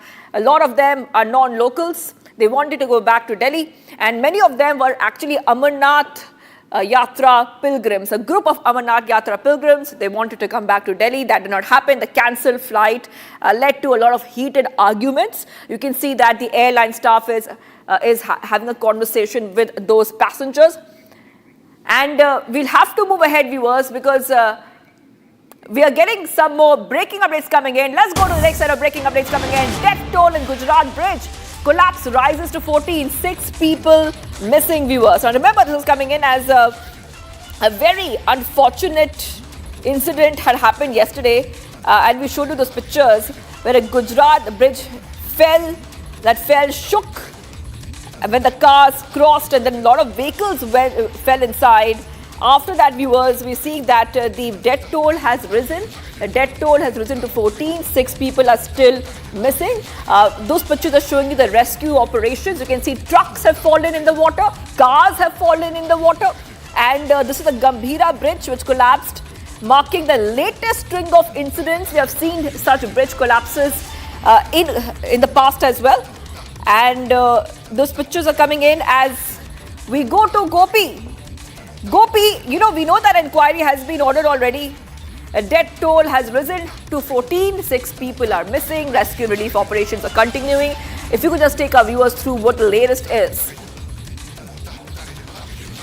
As you have correctly mentioned, that the death toll has risen to 14, and in fact, 6 of them are still missing, while the rescue operation is still underway. But the problem out there at that very location is that there is incessant rain as well, which is happening since yesterday night. So it is becoming very difficult to find the missing people, while the 2 trucks which had fell after the bridge collapsed are still stuck in the Mahisagar River. Now, talking about the teams which are present there, SDRF and NDRF, both of them are there. There are deep divers. They are looking for the missing people.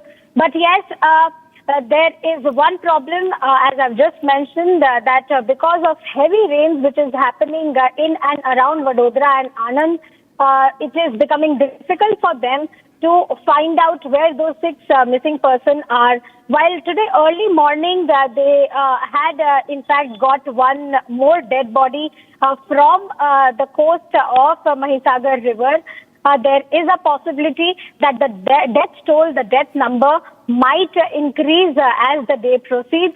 But yes, the rescue operations are underway, and let's tell our viewers that ex gratia amount and compensation has been announced by the state government as well as the Prime Minister. While, as you have mentioned, that there is a possibility that the rescue operation might get over today. They are trying to find all 6 people who are missing. But yes, there are a few injured in the hospitals based in Padra and Vadodara. They are still hospitalized. They are recovering as well. This is all that we have for the time being. Back to you. All right. Thank you for joining us, like Gopi, with all those details. Bridge collapse, 14 people dead, viewers, 6 people missing. Very unfortunate incident coming in from Gujarat. And like Gopi is saying that it's a possibility that rescue relief operations might end today itself. Okay. Let's go ahead to some of the other breaking news coming in. Remember that viral video that had come out of the Shiv Sena MLA Sanjay Gaikwad physically assaulting a canteen staffer? Well, after that, the FDA has suspended the license of the contractor of the MLA canteen following the allegations made by the Shinde Sena MLA Sanjay Gaikwad. Food samples of the canteen have also been sent for testing, and the FDA will submit report within 2 weeks. Meanwhile, there has been no action against the Shinde Sena MLA Sanjay Gaikwad after he slapped and assaulted the canteen staff over the food. So on your screen is that viral video. You can see punches being landed. Punches being landed. He's confronting the canteen staff, forcing them to smell the dal before assaulting him. Gaikwad has even defended his actions, not apologize as well, viewers. That is right. Back-to-back is coming in here, Republic TV viewers. The FDA, this is the Maharashtra Food and Drugs Administration, has suspended the license of this canteen. We also have, meanwhile, Republic confronted Shinde Sena MLA Sanjay Gaikwad, who abused and assaulted a canteen staff member. He remains brazen, refuses to apologize. Listen in, viewers. Sanjay ji, आप माफ़ी मांगेंगे जिस तरह से आपने किया था, hostel में घुस के वहाँ स्टाफ को मारा था? मेरा माफ़ी मांगने की क्या सवाल है? माफ़ी मांगने का क्या सवाल है? मैं क्यों माफ़ी मांगूं? जब मुझे कोई जहर खिला रहा है तो उससे माफ़ी मांगूं मैं? क्यों?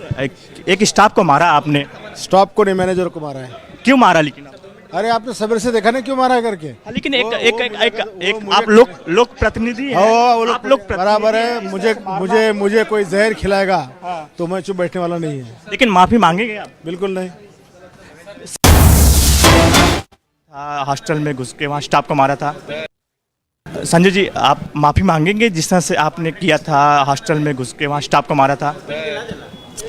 मेरा माफी मांगने की क्या सवाल है? माफी मांगने का क्या सवाल है? मैं क्यों माफी मांगूं? जब मुझे कोई जहर खिला रहा है तो उससे माफी मांगूं मैं? क्यों? एक स्टाफ को मारा आपने? स्टाफ को नहीं, मैनेजर को मारा है। क्यों मारा? लेकिन अरे आपने सवेरे से देखा नहीं क्यों मारा है करके? लेकिन आप लोक प्रतिनिधि हैं, आप लोग बराबर है। मुझे कोई जहर खिलाएगा तो मैं चुप बैठने वाला नहीं है। लेकिन माफी मांगेंगे आप? बिल्कुल नहीं। सीएम और डिप्टी सीएम एकनाथ शिंदे भी इसका कंडम किए। उन्होंने कहा कि जिस तरह से किए आपने, कहीं ये गलत किए। उनकी नज़र से उन्होंने सही कहा है, और उन्होंने पूरी बात का इंक्वायरी के लिए। लेकिन आप माफी मांगेंगे? नहीं, माफी क्यों मांगेंगे?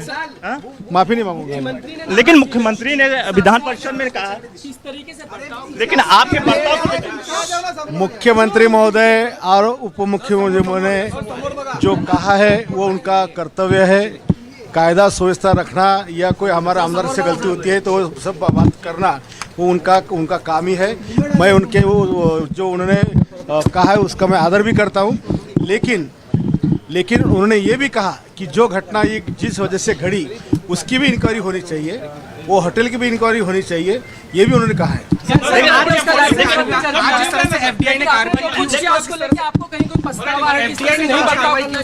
नहीं, कोई पछतावा नहीं है।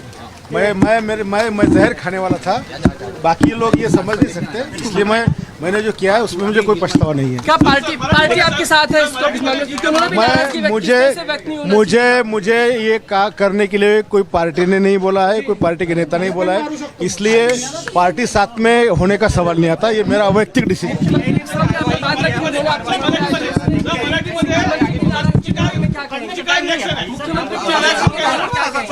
आप माफी मांगेंगे?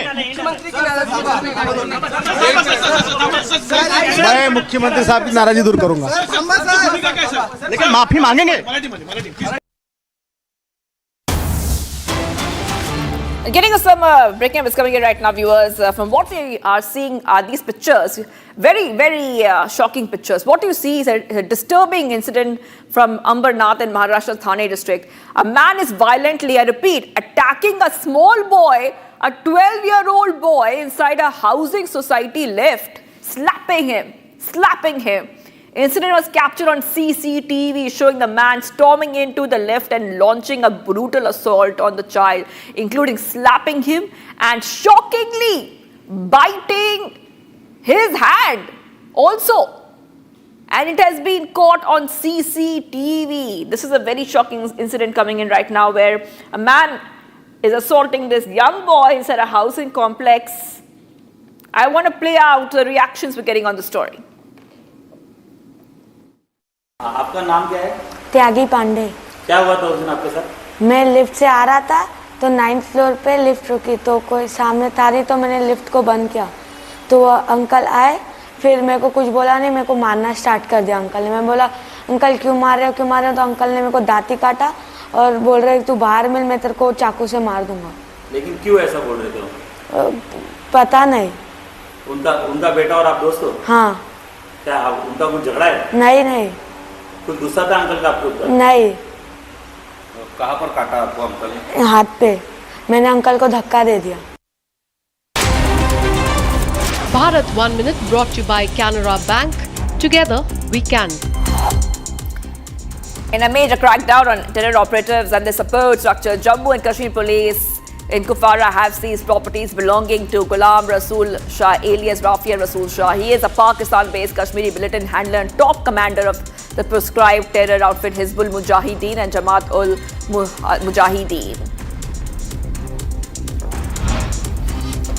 This morning, the police were at the site of the collapsed Gambhira Bridge on Mahi Sagar River, which connected Vadodara and Anand. As per reports, 11 bodies have been recovered so far. Rescue operations are underway.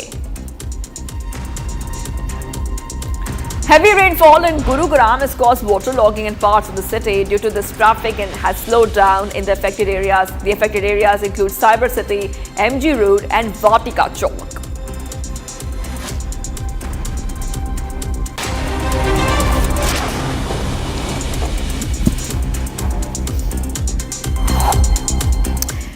The Amarnath Yatra started on July 3rd this year and will conclude on August 9th.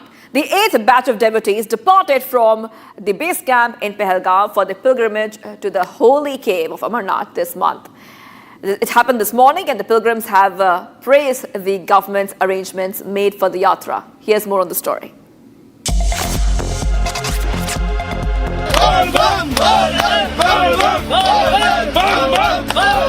The 38-day annual Amarnath pilgrimage to the 3,880-meter high Holy Cave Shrine, situated in South Kashmir, started on July 3rd and will go until August the 9th. The 8th batch of devotees departed from Pahalgam's Nunwan base camp for their pilgrimage to the Holy Cave of Amarnath this morning. Surinder, a devotee from Jaipur, shared that he's visiting the Amarnath Yatra for the 3rd time. He applauded the management for the arrangements. He stated that the people are very cooperative and expressed that he prayed for the well-being of everyone. Ambika, another pilgrim, also said that she prayed for the peace and happiness of all during the Yatra.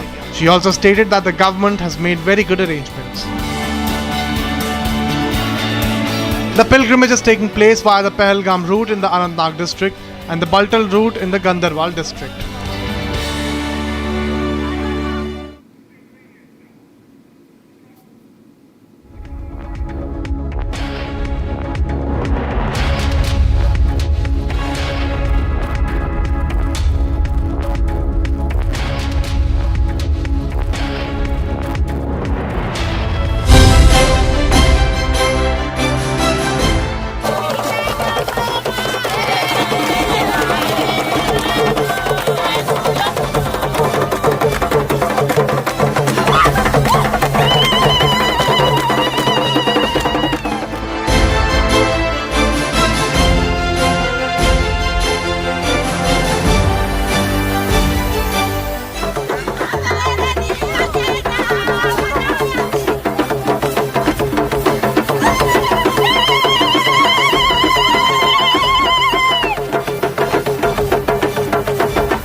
हमारी मित्रता राजनीति से नहीं बल्कि संघर्ष, सहयोग और आपसी विश्वास से जन्मी साझा लोकतांत्रिक मूल्यों और उज्जवल भविष्य के साझा सपनों ने इसे सींचा। भविष्य में भी हम एक दूसरे का हाथ थामे विकास पथ पर साथ साथ आगे बढ़ते रहे।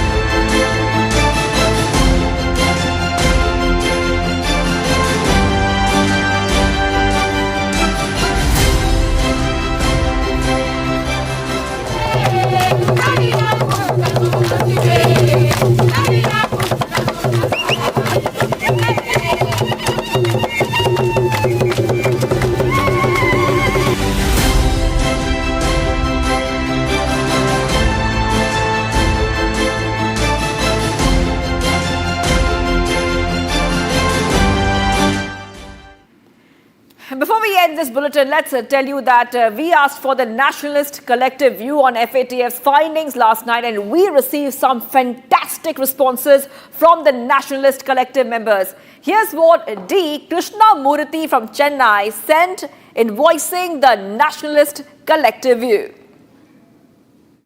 I really don't know the Pakistan things. It was formed as an Islamic nation.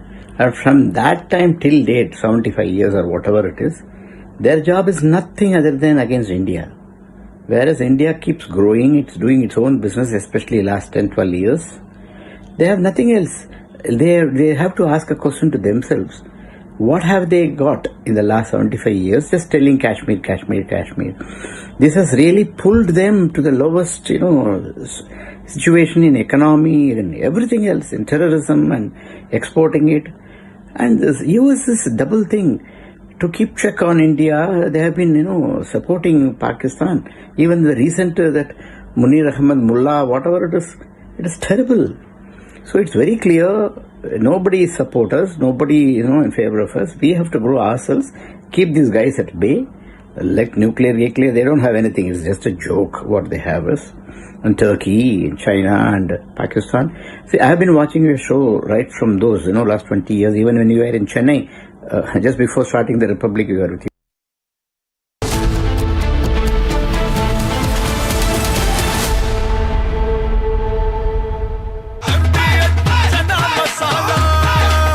अब छोलिया हो या लोबिया, सफेद चने या काले चने, सब कुछ मजेदार बने।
Oh no. Oh no. Oh my gosh. Oh my god. Oh my god. Oh my god, dude. Oh my god.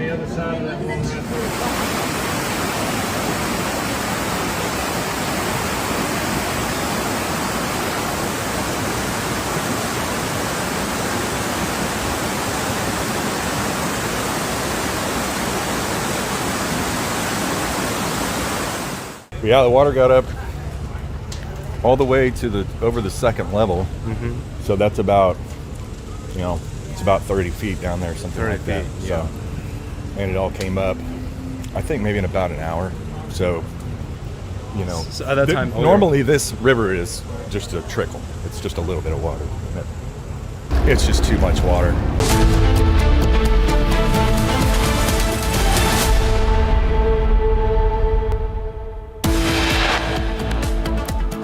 Earthquake of magnitude 4.4 jolts Delhi NCR, epicenter in Jhajjar. Pakistan considers Turkey a trusted friend and a reliable brother, a nation that has always stood by us. History is full of examples of this brotherhood, and latest being during the Indo-Pakistan conflict. Pakistan admits to Turkey's role in India-Pakistan military conflict. Ishaqdar says Turkey helped during the recent conflict, announces that Turkey is setting up industry in POK. आप माफ़ी मांगेंगे जिस तरह से आपने किया था hostel में घुस के वहाँ स्टाफ को मारा था? मेरा माफ़ी मांगने की क्या सवाल है? माफ़ी मांगने का क्या सवाल है? मैं क्यों माफ़ी मांगूं? जब मुझे कोई जहर खिला रहा है तो उसे माफ़ी मांगूं मैं? Republic confronts Shiv Sena's Sanjay Gaikwad, who abused and assaulted a canteen staff member. He remains brazen, refuses to apologize. While FTA suspends the license of caterers of the canteen, there has been zero action against the MLA who publicly abused and assaulted the canteen worker.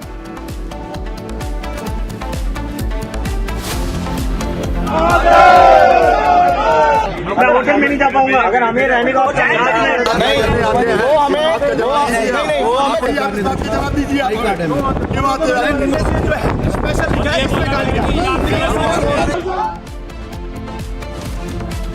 Ruckus at Srinagar airport by angry passengers as a SpiceJet cancels flight without prior intimation.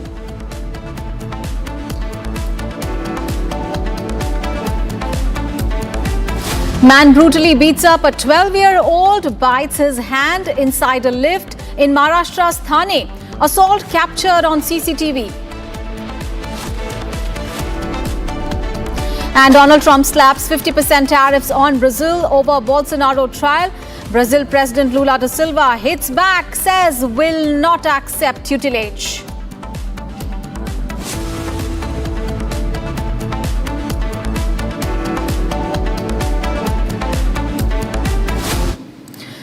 Very good morning. You're watching live and breaking on Republic TV. I'm Aishwarya Kapoor and we have breaking news coming in. As many as 15 workers may have been trapped underground following reports of an industrial tunnel collapse in Wellington. On 9 a.m. on Wednesday, the workers were being hoisted out of the tunnel and appeared not to have been injured, according to the local TV news footage. Now, it is unclear how long the rescue operation will last. The tunnel was built as part of a sanitation project. Now, more than 100 Los Angeles Fire Department personnel have been assigned to the incident at 1701 Figueroa Street, which is the site of the only entry point to the tunnel. Among them were search and rescue teams, specially trained and equipped to handle the confined tunnel space rescues, and it was feared that the workers could have been trapped up to 6 miles south of the access point. And TV footage shows first responders gathered around a wide shaft at the site of the incident and a metal cage hoisting up workers who exited calmly. So a major incident happening in Los Angeles where industrial tunnel has collapsed, and we understand that some of the workers have been trapped. The rescue operations are currently underway. Let's get updates from my colleague Shivangi, who is joining us from the newsroom. Shivangi, what updates do you have? We understand that many workers still are trapped there and rescue operations are undergoing. Tell us more.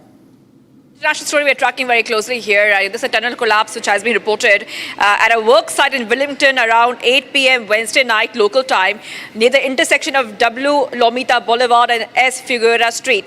Now the total workers which are trapped inside, we're still trying to get a number of that, but we see that the rescue operations are continuing. 15 workers are still trapped. Approximately 31 total workers were trapped.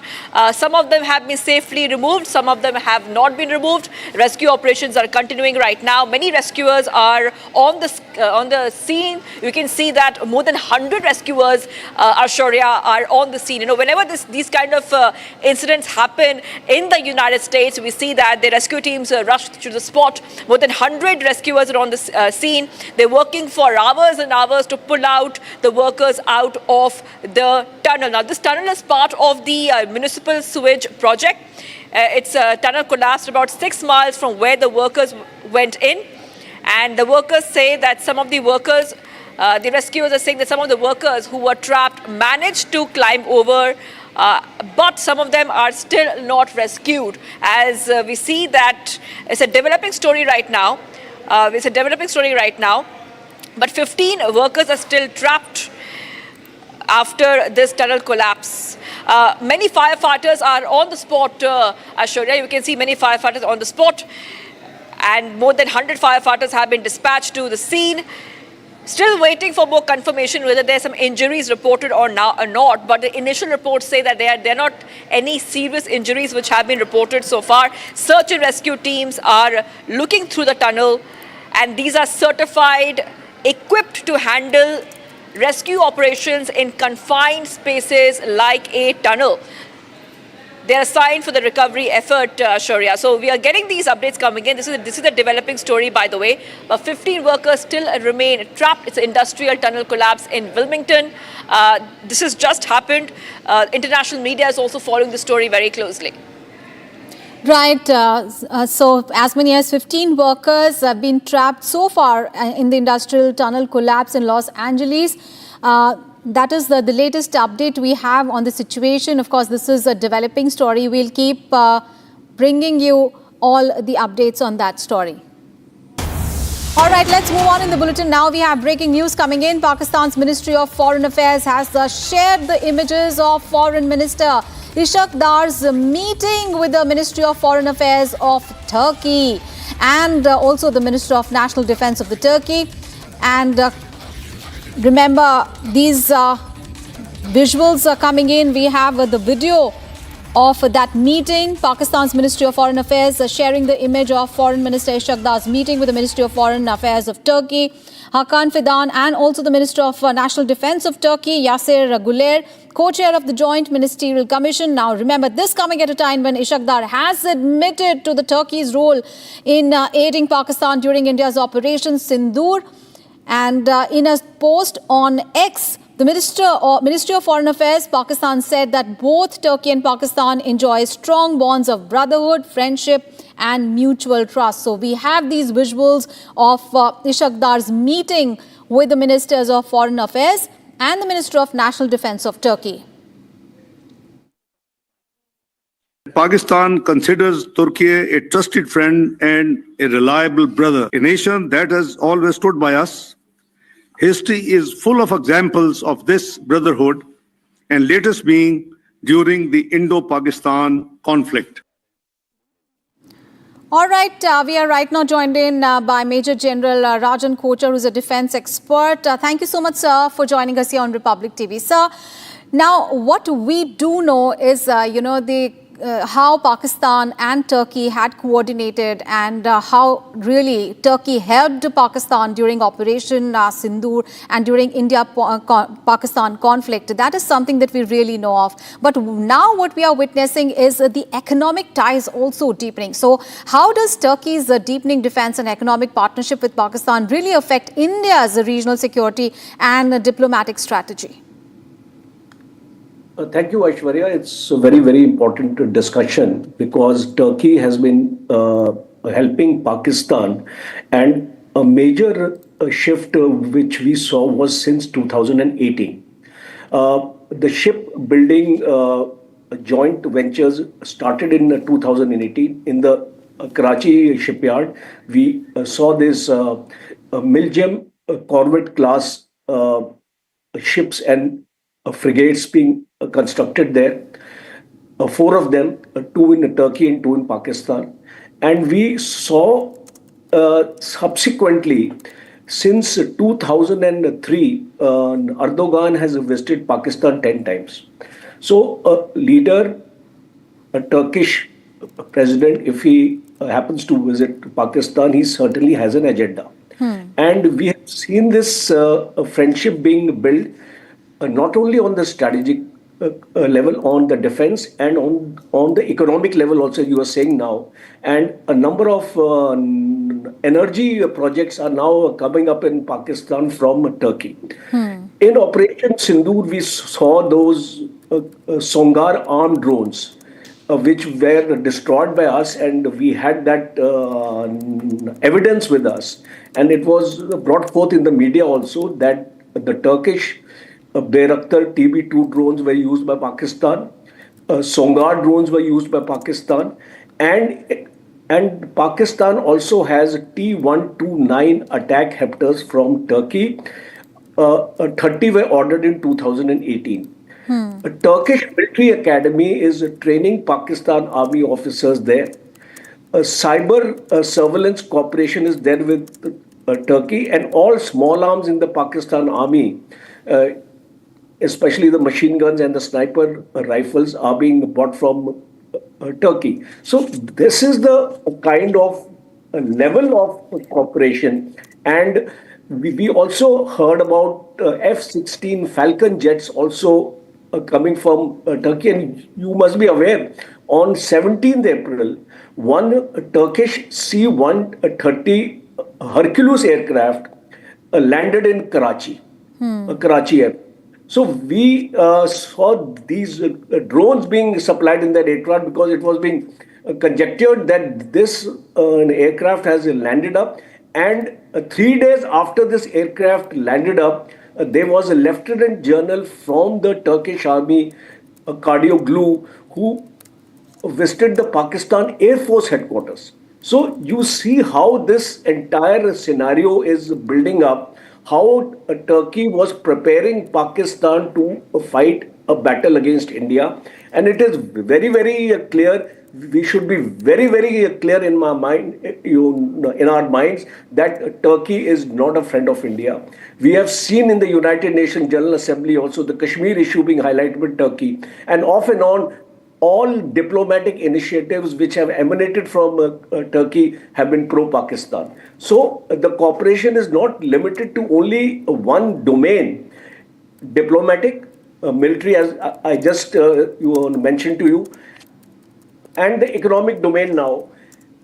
And when we formulate our foreign policy towards Turkey, especially that Celebi, there is this agency which looks after most of our major airports and which actually handles the cargo and logistics of Indian civil aviation. I think government has taken the right step to stop the security clearance of this company, and much more would need to be done. And especially I am glad that India is building up its relations with Greece and Cyprus. Our Prime Minister has recently visited Cyprus, and Greece, Cyprus and Armenia are those three countries which don't enjoy a good diplomatic relations with Turkey, and we need to exploit this also, because it is very important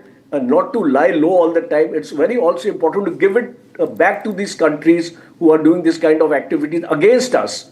And therefore a joint naval exercise with the Greece Navy was carried out in 2021, and it is an ongoing annual feature. And now our CDS and our Chief of the Army Staff has also visited Greece.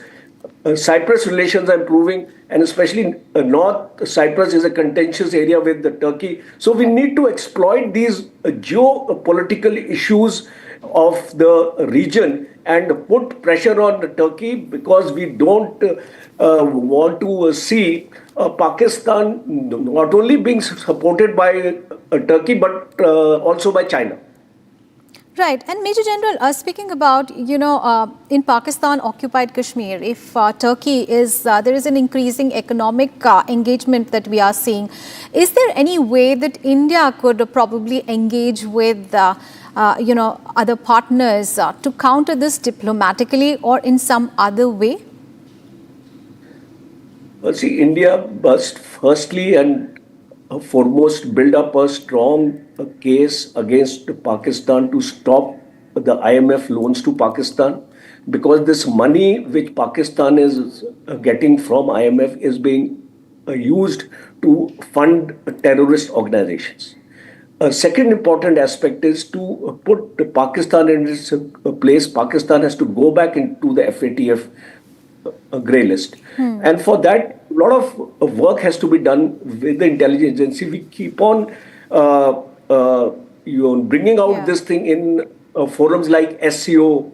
We have also actually brought out in the BRICS and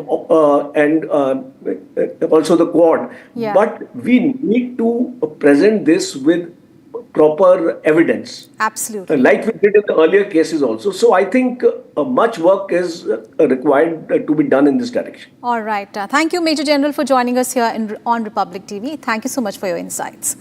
And viewers, we asked for the Nationalist Collective view on the FATF's findings last night, and we received some fantastic responses as well from the Nationalist Collective members. So here is what Hemangini Divecha from Nagpur sent in, voicing the Nationalist Collective view. Take a look. Abdul Samad Yaqub did the great job. He has come out with all the truth. We don't need to unearth more truth than this. This is the ultimate truth we have received from him. And now there is no doubt left that Pakistan is a terrorist nation and it is a terrorist hub. So that was a great debate. I really enjoyed. Otherwise also debates with Pakistans are hilarious, and you hammer all the unrighteous people, and that was really fun. And nothing more to say. Everything is proved in the debate, and nothing more to prove for us. No tension. Now it's all proved. Thank you. And viewers, we have big breaking news coming in from Balrampur in Uttar Pradesh, where the bulldozer action is continuing on Changur Baba's empire for the third consecutive day. Several bulldozers have already reached the spot, and this is the illegal construction on government land that the government is cracking down on. And the news coming in from Balrampur and Uttar Pradesh. All right, our colleague Raghvendra is now joining us live from there. Raghvendra, now the bulldozer action is continuing in Balrampur in Uttar Pradesh on Changur Baba's properties. Give us some more updates on what is happening there.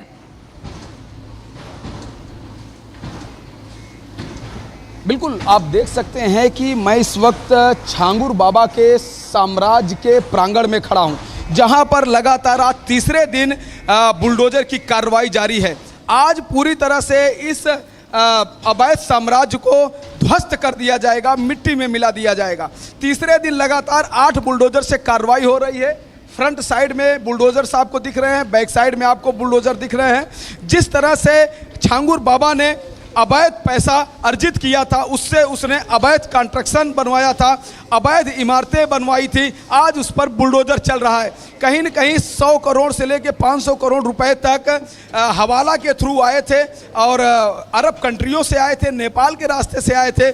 उसका उपयोग इन्हीं इमारतों में उसने किया है। उन पैसों का उपयोग धर्मांतरण में किया है। अलग अलग रेट लिए जाते थे और मजार बनवाया करता। जैसा मैं आपको एक और दिखाना चाहता हूँ, ये देखिए बगल में ये चांद बाबा की मजार है। मजार के ऊपर मजार बना रहा है। पहले छांगुर बाबा यहीं पे रहता था।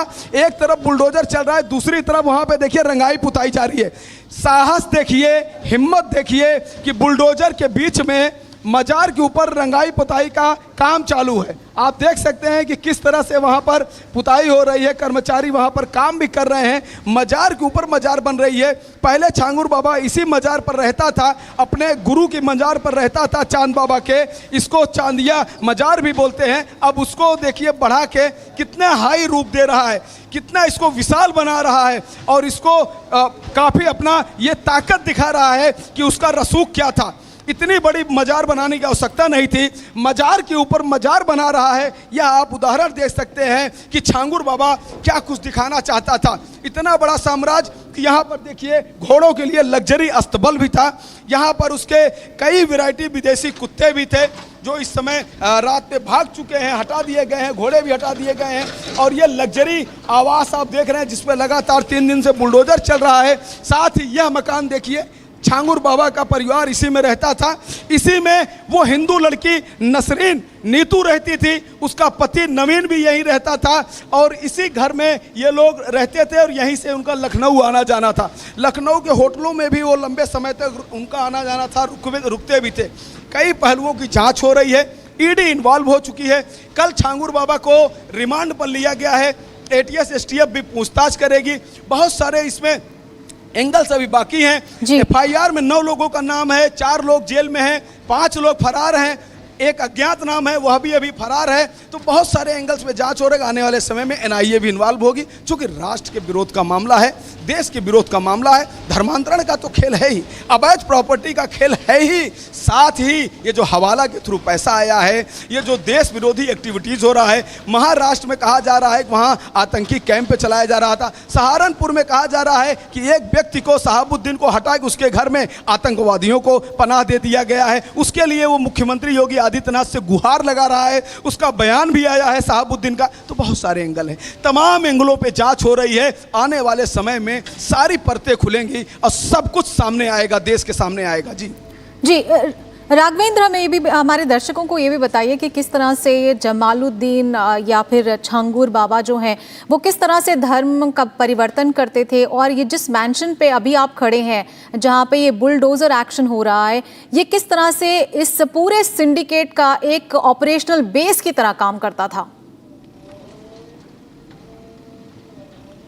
बिल्कुल, देखिए अगर मैं बात करूं तो ये 3 दशक से ये खेल चल रहा है। जब छांगुर बाबा जब गरीब था, सामान्य व्यक्ति था, वो रोजी रोटी के लिए इसी मजार से, जिस मजार पे रंगाई पुताई जा रही है, उसी मजार से निकलकर ये हाजी अली दरगाह जाता था, महाराष्ट्र जाता था, वहाँ पे अंगूठियों के पत्थरों को बेचता था। वहीं पर इसकी मुलाकात नीतू उर्फ नसरीन से होती है। नीतू को बच्चा नहीं हो रहा था, तो उसने झाड़ फूंक करके उन पत्थरों को दिया। तो नीतू को कहीं न कहीं एक बच्ची हो जाती है, तो उसका भरोसा जीत लेता है और उसको लाता है उतरौला में, बलरामपुर में धर्म परिवर्तन करा देता है। नीतू जो है समझदार थी, पढ़ी लिखी थी, नवीन भी पढ़ा लिखा था। दोनों ने मिलकर, तीनों ने मिलकर, छांगुर बाबा और इन सब ने मिलकर अपने साम्राज्य को लिया। अब हम अगली खबर के लिए खुद स्टूडियो चलते हैं और अगली खबर पे बढ़ते हैं। Alright, thank you so much for those details there, Raghvendra. We'll keep coming back to you for more on that. And now let's take a look at some other news from across the nation. Bharat 1 Minute brought to you by Canara Bank. Together we can. Restoration work is currently underway on the Rudraprayag to Badrinath route in Uttarakhand after a landslide occurred in the area yesterday. Heavy rainfall in the area has caused landslides in parts of Uttarakhand, which has disrupted traffic in the affected areas. SDRF teams have arrived at the site of collapsed Gambhira Bridge in Padra of Gujarat. The SDRF teams have geared up to resume the rescue and relief operations on the second day of the incident, and according to reports, 11 bodies have been recovered so far. Calcutta High Court has ordered a CBI probe into the 2019 incident where 3 BJP workers, Pradeep Mondal, Devdas Mondal and Sukanta Mondal were allegedly murdered and mutilated in Sandesh Khali, North 24 Parganas in Kolkata. A 7-member CBI team has arrived at the residence of one of the deceased workers to carry out the investigation.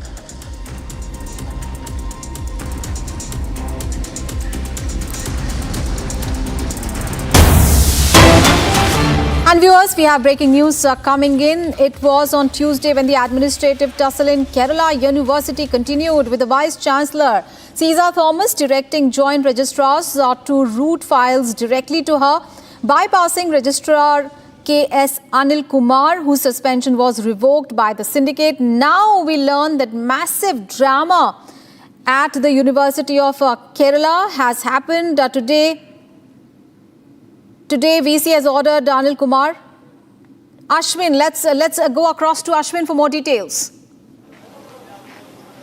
Sure. Right now, what is happening is K. Anil Kumar, the registrar, is right now going inside, defying the order given by the Vice Chancellor. The earlier Vice Chancellor was acting Vice Chancellor Caesar Thomas. Right now, the current Vice Chancellor who's actually taken charge is Mohan Kundamel.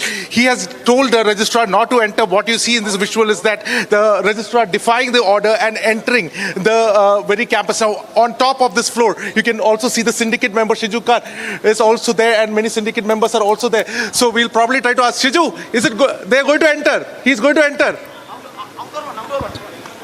Yes, so you can see that syndicate member is there. They are defying the orders which is being given by the Vice Chancellor. Registrar K.S. Anil Kumar is entering. There is a lot of police over here. In fact, there is a lot of police which is cordoned the gates also over there. You can see around 200 policemen are there. There is going...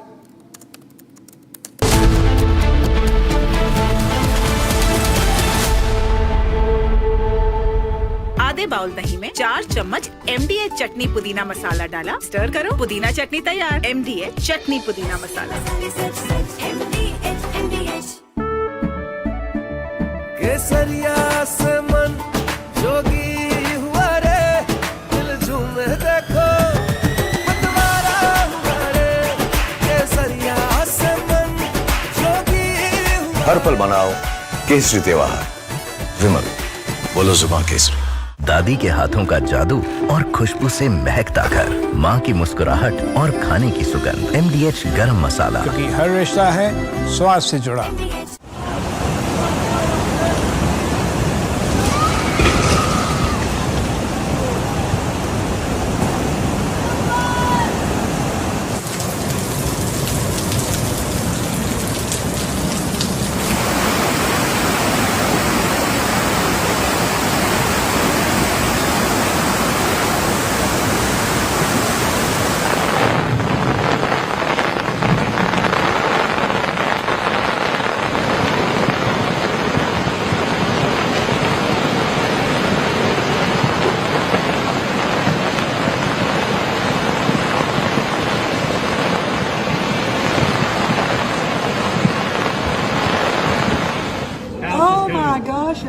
Oh no. Oh no. Oh my gosh. Oh my god. Oh my god.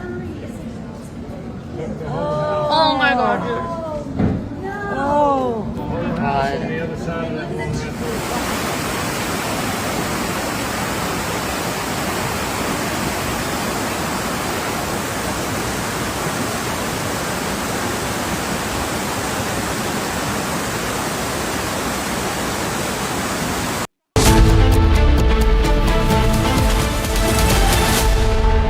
इसको घर पे लगाओगे तो शादी का तो पता नहीं, पर घर पक्का नहीं टूटेगा।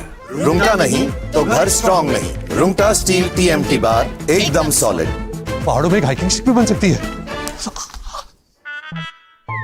दादी के हाथों का जादू और खुशबू से महकता घर, माँ की मुस्कुराहट और खाने की सुगंध। MDH गरम मसाला, क्योंकि हर रिश्ता है स्वाद से जुड़ा।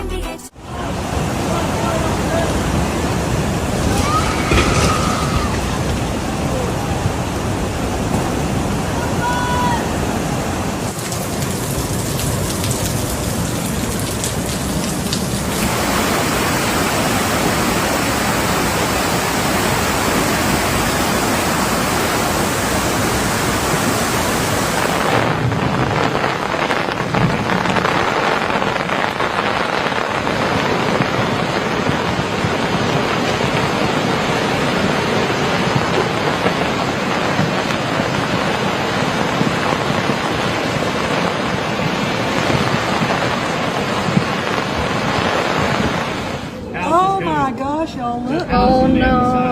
Oh no. Oh my gosh. Oh my god. Oh my god. Oh my god, dude. Oh god.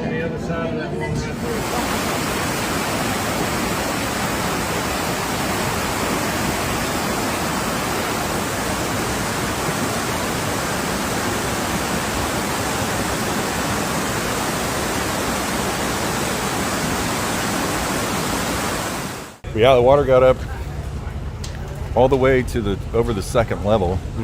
So that's about, it's about 30 feet down there, something like that. So, and it all came up, I think maybe in about an hour.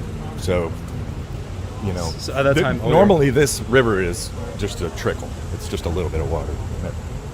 It's just too much water. It's too fast. So, it went up 30 feet up there in 30 minutes, something like that. So even if the alert system goes off, but it's 4 or 5 in the morning, everyone's in bed, and by the time you start to get people to higher ground, it's too late. Just in the Kerr County area alone, there are 161 people who are known to be missing. And again, that comes from combined law enforcement efforts, 161 known people who are missing. Know this, we will not stop until every missing person is accounted for.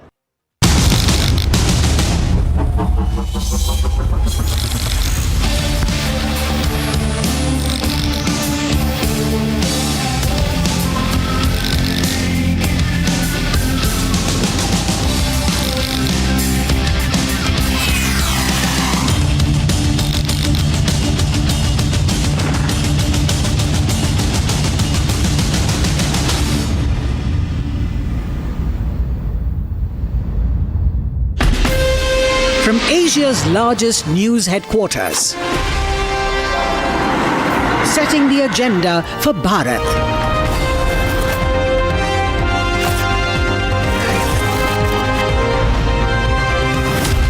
You're watching Republic.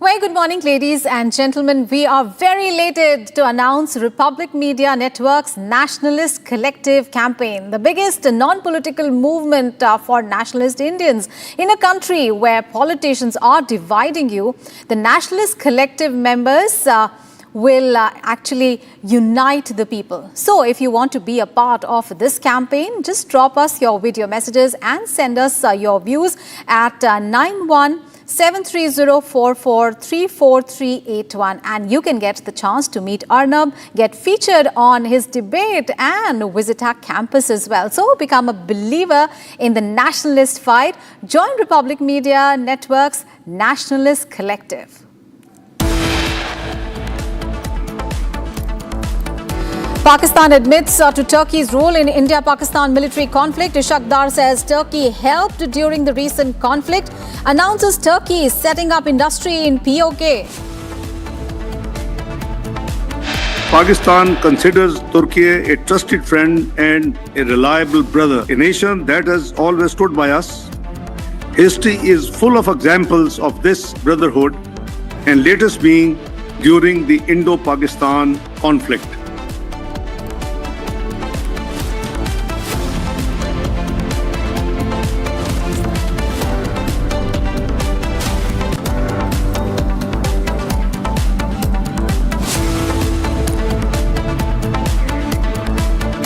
Bulldozer action against illegal conversion racket continues. Kingpin Changur Baba's illegal residence will be demolished today.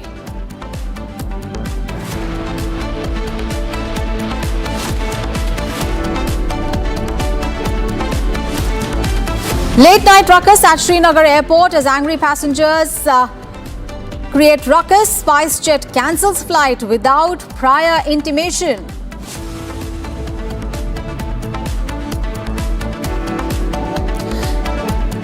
"13 people dead in Gujarat bridge collapse. Rescue operations continue on day 2.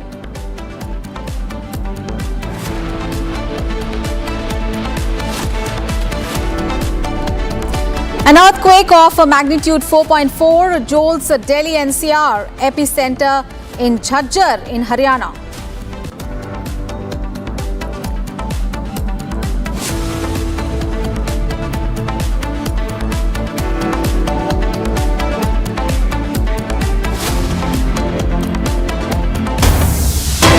Viewers, we have breaking news coming in from Kerala where massive drama is unfolding at the university. The ongoing administrative tussle has intensified with the Vice Chancellor Cesar Thomas issuing direct orders barring suspended Registrar K.S. Anil Kumar from entering the university campus. Now, this comes after the university syndicate had revoked Kumar's suspension earlier this week, and this move that the VC has refused to recognize. And on Tuesday, the VC has already instructed the joint registrars to bypass Anil Kumar and send all the files directly to her, signaling a full-blown standoff. So we are expecting heightened tensions on the campus today. Let's get all the updates from our colleague Ashwin. He is going to join us from the university grounds with the latest updates. But what is happening is really unprecedented. Kerala University VC has barred the suspended registrar from entering the university. And the tussle really between Vice Chancellor and the syndicate in Kerala University over the suspension of Registrar K.S. Anil Kumar has further intensified. All right, let's get the updates from Ashwin, who is joining us from the university grounds there. Ashwin, what are the updates that you can provide us? What is the atmosphere like right now? Well, right now there is a police corridor which has been created both at the entrance of the gate as well as the entrance of the administrative block. The Registrar K.S. Anil Kumar has just now entered. In fact, the current VC, whose name is Mohanan Kunnumil, earlier the acting VC was Cesar Thomas. She had left her service. Now it is Mohanan Kunnumil had ordered that the registrar should not be entering. But it was expected that the police will stop the registrar from entering and doing his work. But surprisingly, the police has not done it. The police allowed the registrar to enter, do his work, and enter his office as well. So certainly, at one side, we see a direct violation of the order that has been given by the Vice Chancellor. It's not been heeded by the police. So this is what we are seeing right now is the imbroglio over the governor versus the left over here. That has turned out to its crescendo. In fact, there was we saw how the SFI, the students' wing, had taken a massive protest inside the campus over the problems that over the issue of Bharat Mata, honoring Bharat Mata by governor in the Senate Hall of the campus. Proceeded by which now we see this tussle continues unabated. Today, the DYFI is also going to take the march towards the very campus, and after which even the AISF is also going to take a march. Meanwhile, the SFI, the Student Federation of India, is also planning around the same time a march towards the Raj Bhavan as well. So the conflict between the left-wing students' union and the governor's stance has become a source of a massive drama that has escalated. The university has, the students' union has asked all the students from not attending classes today. So there is classes are also frozen. The syndicate members of the university are also here giving all the support to the registrar. So the fiasco continues unabated, and it certainly looks like there is going to be more drama in the coming hours. All right. Thank you so much, Ashwin, for those details there. You keep tracking those developments at the Kerala University there. Let's move on in the bulletin, viewers. We have breaking news coming in. A return of Shubhanshu Shukla and the other Axiom 4 crew is now delayed till after 14th of July. Bad weather along the Florida coast and technical issues is causing the delay in ISS return. So the Axiom 4 crew, mission crew, which is currently on board the International Space Station, will not return to Earth before 14th of July. And this means that the Axiom 4 mission, which comprises the mission commander, mission pilot, Group Captain Shubhanshu Shukla, and 2 other astronauts will have to extend their stay beyond the stipulated 14 days.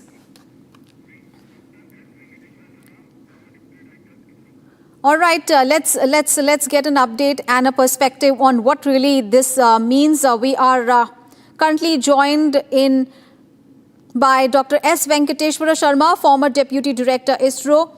Thank you so much, Dr. Sharma, for joining us here on Republic TV.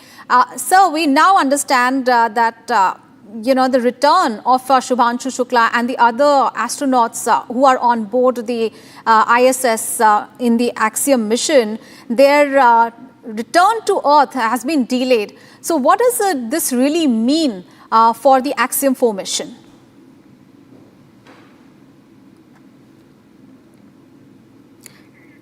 All right, we are just going to connect with Dr. Sharma there. But what we are bringing to you, the breaking news is that the mission crew on board the International Space Station will not return to Earth before 14th of July. We have Dr. Venkateshwara Sharma, in fact, now joining us. Dr. Sharma, very good morning and thank you so much for joining us here on Republic TV. Sir, now we understand that Shubhanshu Shukla and the other Axiom 4 crew members are not going to be back to Earth before 14th of July. So what does this really mean for the Axiom 4 mission? And we're talking about the weather and some technical issues that is leading to this delay? Good morning to you and good morning to the viewers. Hope I'm visible and I'm audible. Right, sir. Please continue. Yeah, basically the landing, the takeoff date and the landing date depends on several parameters. One is the completion of all the experiments which Shubhanshu Shukla is doing. Probably it is taking some more time. Shubhanshu Shukla had called ISRO and had the complete briefing and discussion about the mission and the status of various experiments which he has been completing. Probably he needs a day or more to complete some more experiments. That is one part. Second part is also that the Dragon module, which is expected to bring back the astronauts, is getting ready. If you had seen, the Dragon module is also, after docking into the ISS, it has been used as the living place for the astronauts, and Shubhanshu Shukla had been living there. Therefore, so the Dragon module is getting ready, and all the thrusters are getting ready. And once it is taking a little bit more time to get prepared for the time go from the point of view that the ISS and the Crew Dragon module, they have to agree that it can undock. So there is some takeover, handover type of situation which is happening. Whenever the astronauts go there, it's always that there is a taking over and handing over type of sequence which happens, which takes few hours. So that handing over and taking over sequence is also on the card. And in addition to that, there is definitive direction, definitive velocity, speed, and the timings which are required for landing as well. And at the time of landing, it is essential that the weather conditions on the Earth are benign, and all the systems in the ground, both ISS-based system as well as Crew Dragon-based systems, they should all be declared to be operational, and they should declare that they are okay. Then only the mission, the undocking will take place. Right now, it is not really the question of any technical issue, or it is not really the question of any problem that is making them to go over to 14 days. That is the 14th of July is the tentative date for coming back. It is not really because of any technical data, but it is the requirement for the completion of the experiments. It is the requirement for completion of preparedness for coming back, and also the preparedness for in the ground and the ground benign conditions for the astronauts to come back. But it is not unnatural, or it is natural, and it is usual that this type of thing happens whenever an astronaut is taken to the ISS and when they are brought back. If you remember, the last mission where we had the astronaut, she was, for 6 days to 12 days program went on to 336 days. But it always happens that these missions have sufficient time in the buffer time for the astronauts to conduct their experiments, get prepared themselves, get the Dragon module prepared, and then prepare to come back is something which is very usual, and it is not. There is no hurry to come back. Also, there is sufficient time for the astronauts to complete all their activities and also get prepared well before they actually come back. Staying, these astronauts staying there would also help the astronauts, other astronauts in taking some recess, some rest, and also some type of help from the other astronauts, co-astronauts for running the ISS mission, because any additional reinforcement there at ISS, that this is a 16,000 square foot of area where experiments are happening. So any number of additional, reinforcements and ISS will also help the astronauts already staying there. Seven astronauts already staying there to help them complete several of their experiments and also do some of the maintenance activities which are required for ISS. Of course, it's not related to Dragon crew coming back, but there is a maintenance which has to happen for the ISS. For that also, they need astronauts' help. So those activities will also be going on. Therefore, in summary, I should say that the experiments what Shubhanshu Shukla has taken up is getting completed, and he might need a little bit more time to complete and get the samples prepared to bring it back. Please remember that he is bringing back all the samples of whatever he has done to the Earth to see how the sleep generation, etc. helps. And also the second point is that getting the crew Dragon module ready, doing all the thrusting, etc. Then third is the ground conditions, we must get it ready, and also the weather conditions. These are all the 4-5 aspects with which the decision will be made. Of course, we are right on time, we are right in the right path, and of course we are absolutely on the right path, but what we do know right now is that the return of the Axiom 4 mission is going to be delayed a little bit. It is unlikely before 14th of July. Thank you so much, Dr. Sharma, for joining us here on Republic TV and sharing those updates there. And viewers, all right, let's listen in. बहुत ज़्यादा excited है, बहुत ज़्यादा खुशी हो रही कि कितनी जल्दी वो पल आए कि बच्चा हमारा वापस आए और हम लोग मिलें उससे जाकर के खुशी, बहुत ज़्यादा खुशी हो रही है। अब प्रार्थना ही भगवान से करते हैं कि सकुशल वापस आएँ, कोई दिक्कत ना होने पाए किसी प्रकार की, और जैसे मिशन अच्छे से चला गया तो वैसे ही वापस भी आए, यही प्रार्थना भगवान से करते हैं सकुशल वापस आए। उनके मिशन के लिए क्या कोई विशेष प्रार्थना करते हैं? बातचीत होती है तो क्या कहती हैं आप?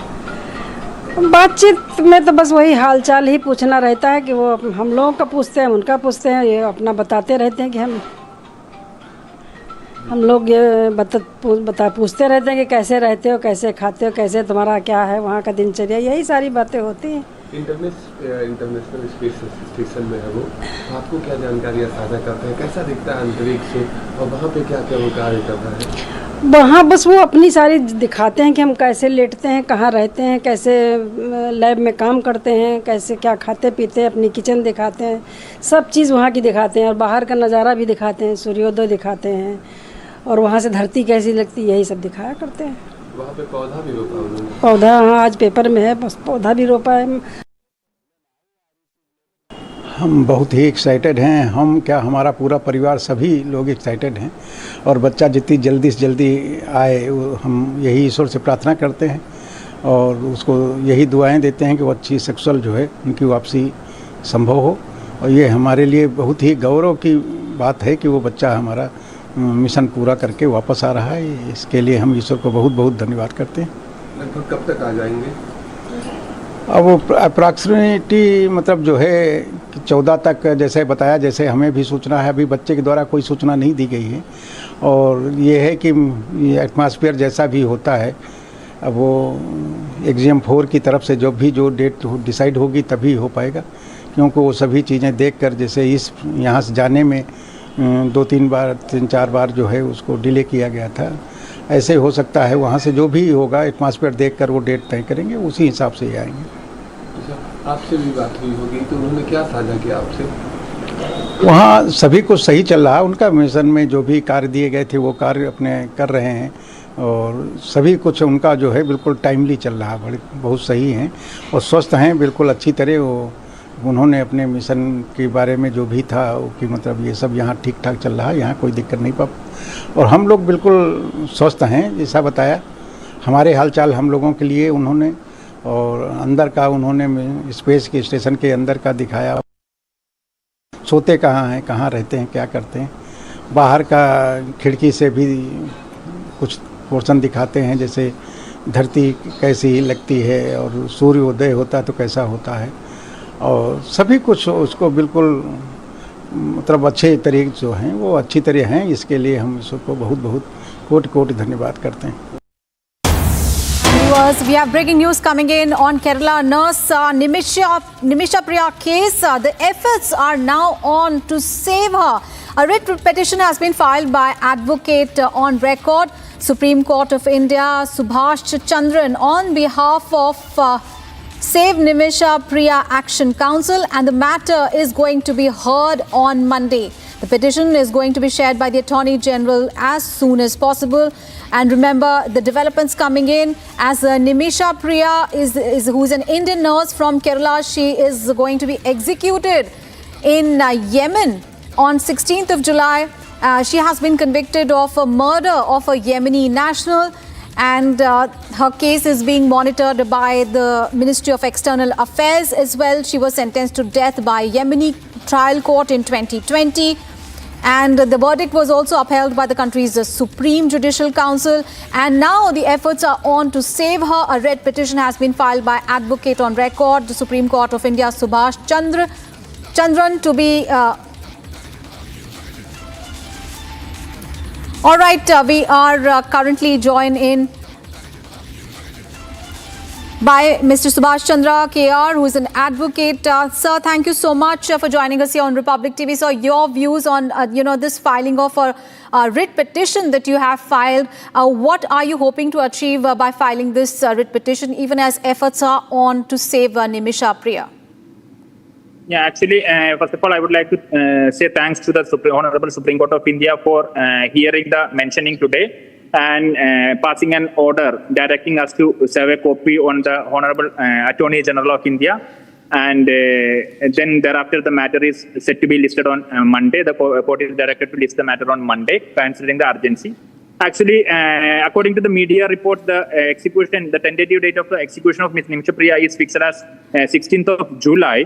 And that's why we immediately filed a petition today morning before the Honorable Supreme Court of India with limited prayer. Our prayer is like the diplomatic intervention of Ministry of External Affairs, Government of India for with the victim's family for blood money negotiations. According to the law of the land in Yemen, Sharia law, there is a possibility for blood money. Paying the blood money and getting pardon from the victim's family, which is not explored yet in this case, the case of Ms. Nimisha Priya. So even only 5 days are left, but we should explore those possibilities by using the diplomatic channels and other channels by Government of India. And why we are filing this? Because there is a travel ban to Yemen since 2016, and we, the friends of Nimisha or the relatives of Nimisha, cannot freely travel to Yemen for the blood money negotiations. So only the first stakeholder or only the stakeholder who can negotiate and who can facilitate this is Government of India, Union of India. That's why with a limited prayer we approached the Honorable Supreme Court, and Supreme Court agreed to hear the matter on Monday. Right. Sir, what do you expect? Because you mentioned that the bench has agreed to list the matter on 14th of July. Now, we're talking about just 2 days of action, because the execution is going to take place. The date that has been given is 16th of July. And that means only 2 days are the days that, are left to save her. Do you think this petition in the court is going to help rather than diplomatic channels negotiating?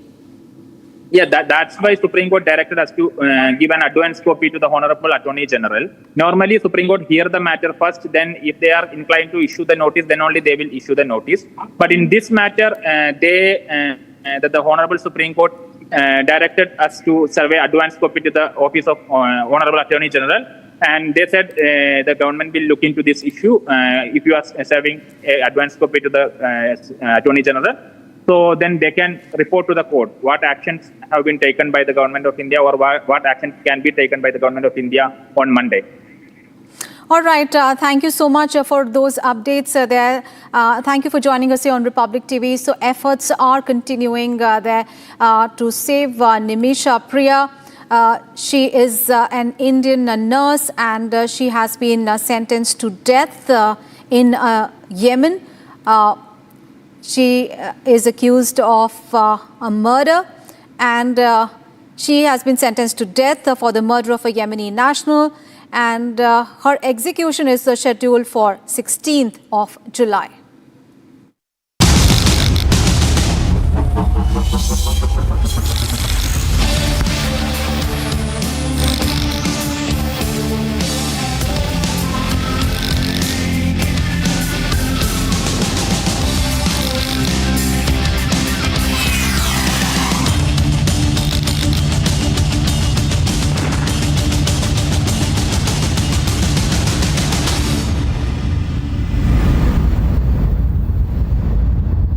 MDH की हल्दी मिर्ची धनिया करे कमाल, ये रंग दे, ये खुशबू दे, ये तीखा, ये कम पड़े, क्या निराला MDH मसाला।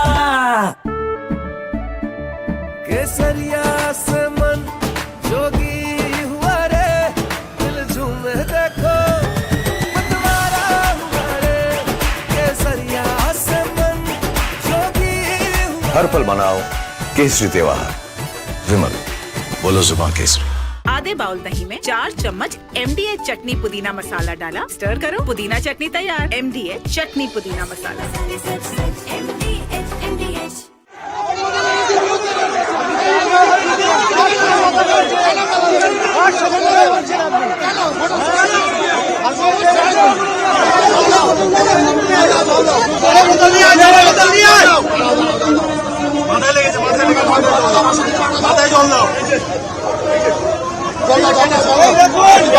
বিজেপির বিরুদ্ধে আন্দোলনের তৃণমূলের বাধা কেন?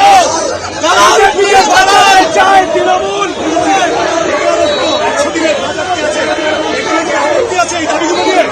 বিজেপির বিরুদ্ধে এই লড়াই লড়বে কে?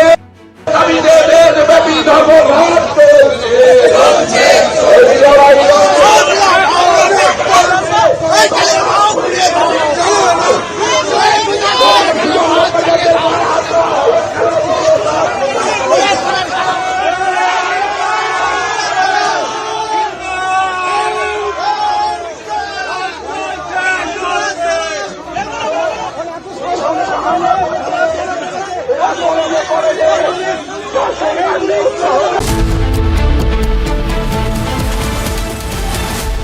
ये है सीक्रेट रेसिपी MDH का जीरा सिप जल जीरा मसाला। सिप सिप जीरा सिप MDH का जल जीरा सिप MDH का जल जीरा सिप।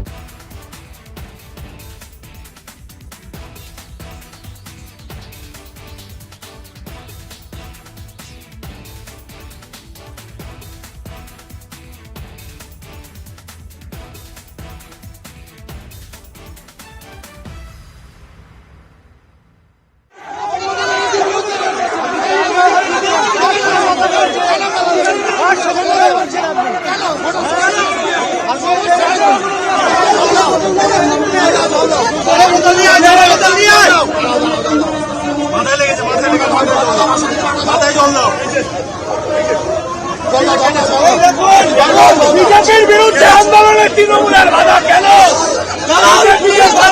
চায় তৃণমূল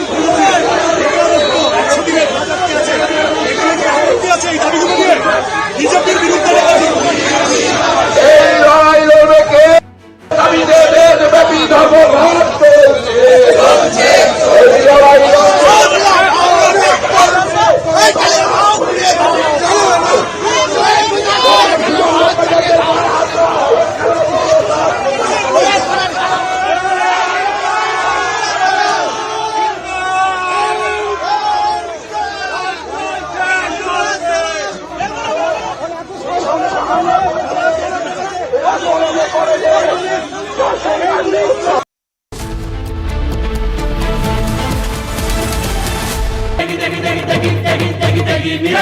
MDH की देगी मिर्च, देगी मिर्च का तड़का, अंग अंग फड़का। MDH की देगी मिर्च।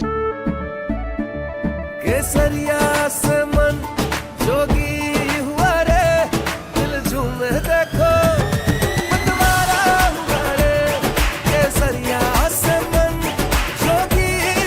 हर पल मनाओ केसरी त्योहार। विमल, बोलो जुबान केसरी। MDH की हल्दी मिर्ची धनिया करे कमाल, ये रंग दे ये खुशबू दे ये तीखा ये कम पड़े, क्या निराला MDH masala.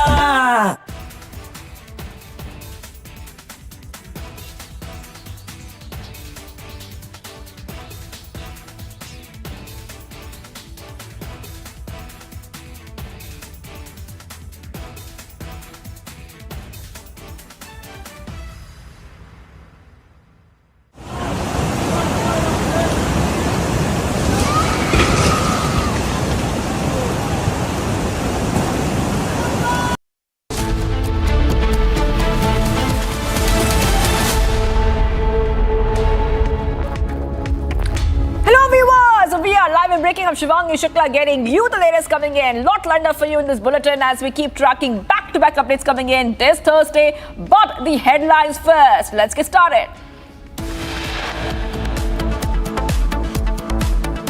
Pakistan admits to Turkey's role in India-Pakistan military conflict. Ishaq Dar says Turkey helped during recent conflict. Announces Turkey setting up industry in POK.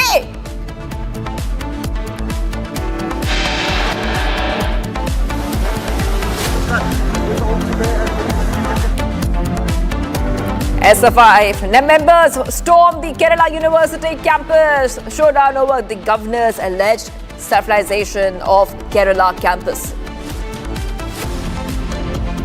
Sanjay ji, आप माफ़ी मांगेंगे जिस तरह से आपने किया था, हॉस्टल में घुस के वहाँ स्टाफ को मारा था? मेरा माफ़ी मांगने का क्या सवाल है? माफ़ी मांगने का क्या सवाल है? मैं क्यों माफ़ी मांगूं? जब मुझे कोई जहर खिला रहा है तो उससे माफ़ी मांगूं मैं? While FDA suspends license of caterers of the canteen, there has been zero action against the MLAs who publicly abused and assaulted the canteen worker. Massive ruckus at Srinagar airport after being stranded for hours. SpiceJet passengers told flights was delayed again. Group captain Shubhanshu Shukla's return from ISS delayed due to bad weather off Florida coast. Return scheduled for July 14 now.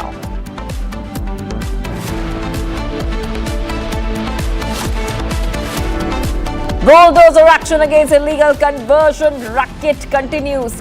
Kingpin Changur Baba's illegal residence will be demolished today.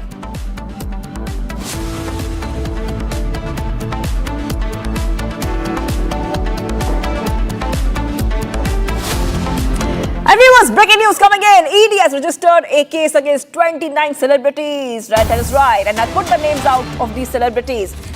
Vijay Deverakonda, Rana Dagabati, Manchu Lakshmi, Prakash Raj, Nidhi Agrawal, Ananya Nagala and Srimukhi for their alleged involvement in the betting app scam. Viewers, that is right. ED heat being felt by these 29 celebrities, against whose the ED has filed a case for endorsing the betting apps. These celebrities include film actors, influencers, YouTubers, and South stars Vijay Deverakonda and Rana Dagubati are among these 29 celebrities who have been accused of violating the Public Gambling Act 1867 by promoting such gambling apps. ED heat on these celebrities. Viewers, will try to get you more updates on the story and try to connect to our reporters on the ground. Aneri is getting us much more, but big names, I repeat, big names being featured.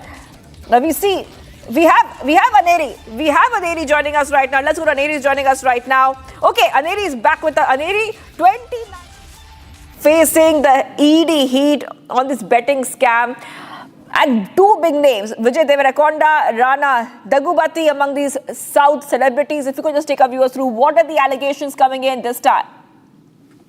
Well, Shivangi, this is a case which has been booked by the Enforcement Directorate based on the FIR that was registered few months back by the Panjagutta Police and also by the Cyberabad Police. And this is for promoting betting apps. The case was booked by them. And also now what we are being told is that based on the FIR, which was registered by the Hyderabad Police and Cyberabad Police, we are seeing that the Enforcement Directorate has now booked a fresh case against against 29 celebrities, which include Rana Daggupati, Manchu Lakshmi, Prakash Raj, and many other top celebrities from Tollywood have their names involved in this for promoting betting apps. This was alleged back then by the Hyderabad police, and they were investigating into this very matter. But now what we are seeing is that the Enforcement Directorate has also booked a case, and further now what we are being told through our sources is that the Enforcement Directorate will further investigate into this very matter. What exactly was the reason for them promoting these betting apps? And also at the same time, we have been seeing that how the Telangana police has been making efforts to stop these betting apps, online gaming apps, but then these actors continue to promote these betting apps, and that is the reason why now we see that the Enforcement Directorate has come in force, where we see 29 celebrities are said to be involved, and a case has been booked by the Enforcement Directorate into this very matter. But now it all remains to be seen what would be the next step, because sources say that the ED will now issue notices to all of these actors for further investigation. But when that will happen, that is yet to be known. But yes, now after the case has been booked, the notices will be served to these actors. All right, thank you for getting those details. Anir, I'll be coming back to you for more on that story. But I have to really move ahead right now. Getting some breaking news coming in from Balrampur in UP, where the bulldozer action continues on Changur Baba's empire for the third consecutive day, viewers. That is right. Several bulldozers reaching that spot. We'll put those pictures out for you. And there you see on your screens, bulldozer action underway for days now. Remember, the UP CM Yogi Adityanath had made it very clear that activities of religious conversion of Changur Baba and his gang were not only anti-social but also anti-national, and promised strict action against them. Now we see that Changur Baba's house in Balrampur has been bulldozed. Let's go ahead and play out this report by my colleague Raghavendra. एक तरफ उतरौला में छांगुर बाबा के साम्राज्य पर bulldozer चल रहा है। आप देख सकते हैं कि जो काला साम्राज्य काली कमाई से अर्जित की गई थी, उस पर योगी आदित्यनाथ का बुलडोजर चल रहा है। और इसी बुलडोजर के बीच में आप दूसरी ओर देखिए तो मजार के ऊपर मजार, एक बहुत बड़ी मजार बनी है। पहले ही वो बड़ी मजार थी और उसके ऊपर एक मजार बनी है। कहा जा रहा है कि ये चांद बाबा की मजार है, जो छांगुर का गुरु था। कभी छांगुर इसी मजार में रहता था और यही मजार से होकर वह जाता था महाराष्ट्र अंगूठियों के पत्थर को बेचने के लिए। लेकिन आज उसने एक बहुत बड़ा साम्राज्य खड़ा कर लिया। अब देखिए कि बुलडोजर के बीच में यहाँ पुलिस भी हैं, अधिकारी भी हैं, प्रशासन भी है, राजस्व की टीमें हैं। लेकिन इस मजार को पुताई का, इस मजार की पुताई का ठेका किसने दिया, किसने पैसे दिए, किसने मजदूर भेजे, किसी को कोई डर नहीं है। और यहाँ पर लगातार आप देख सकते हैं कि जो चांद बाबा की जो मजार है उसका रंगाई पुताई जारी है। दूसरे एंगल से मैं आपको दिखाने की कोशिश करता हूँ कि आप देखिए ये कितना इसका हाइट है, कितनी इसकी ऊंचाई है, कि आप देख के अंदाज़ा लगा सकते हैं कि छांगुर बाबा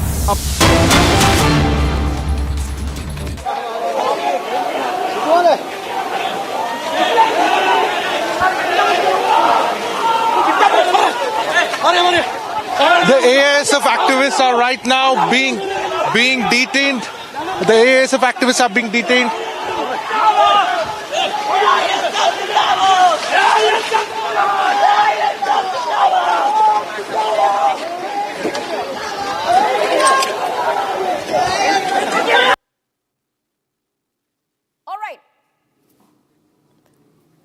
All right.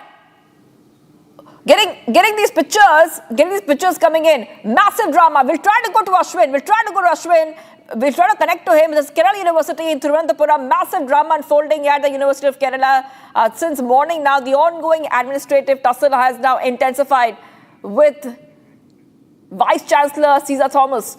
And we have these protests getting quite intense as we see that the SFI's agitation continues against the governor's alleged saffronization of Kerala campuses, viewers. And since morning, we have seen a lot of protests there.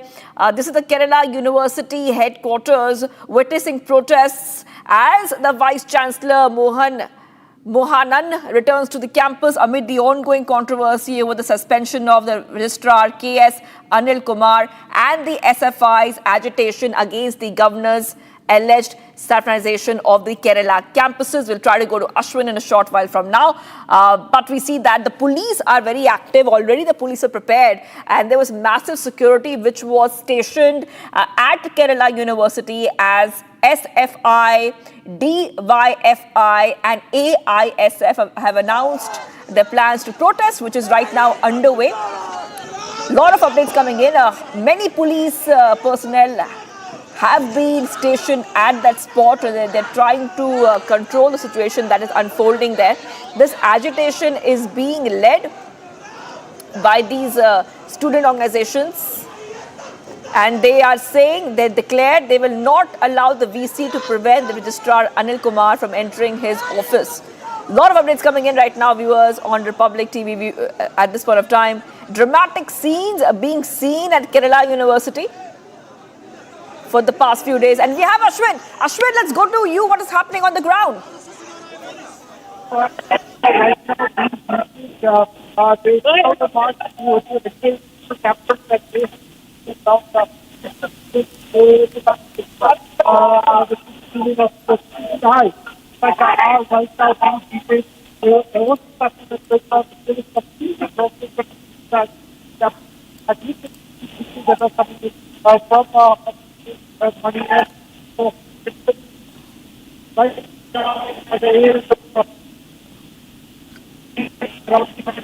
All right, Ashwin, I'm getting some problem with your audio. I will have to come back to you. This is what we see right now. A lot of updates are coming in. A lot of protesters being detained as well. We'll try to tell our viewers what is happening. High voltage drama continues. Police officials detain protesters at the Kerala University campus. Now, this has been brewing for quite a while now. It's not coming as a surprise because we see already that cases were registered against a lot of these Students' Federation of India, SFI protesters in connection with the demonstrations that have been held at Kerala University for the past few days. Back to back is coming in here on Republic TV, viewers. Even in the past few days, we have seen that these activist protesters have been removed by the police, and now we see fresh protests which are happening right now as we speak. Heavy security was already put in place there at the Kerala University of Kerala, as the SFI are protesting against the VC and the governor. They are bringing up several issues in this case. We'll try to go back to Ashwin, who is right there on the spot, and he's getting us what is happening on the ground. But as per the pictures, you can clearly see, viewers, the protesters are even jumping over the barricades. They're jumping over the gates. Many police personnel have already been deployed on the spot. They were anticipating this kind of protests getting a little bit more intense, because that is what has been seen in the past few days. This is coming first on Republic TV. Ashwin is joining us back. Ashwin? Yes, Ashwin, coming across to you. What is happening?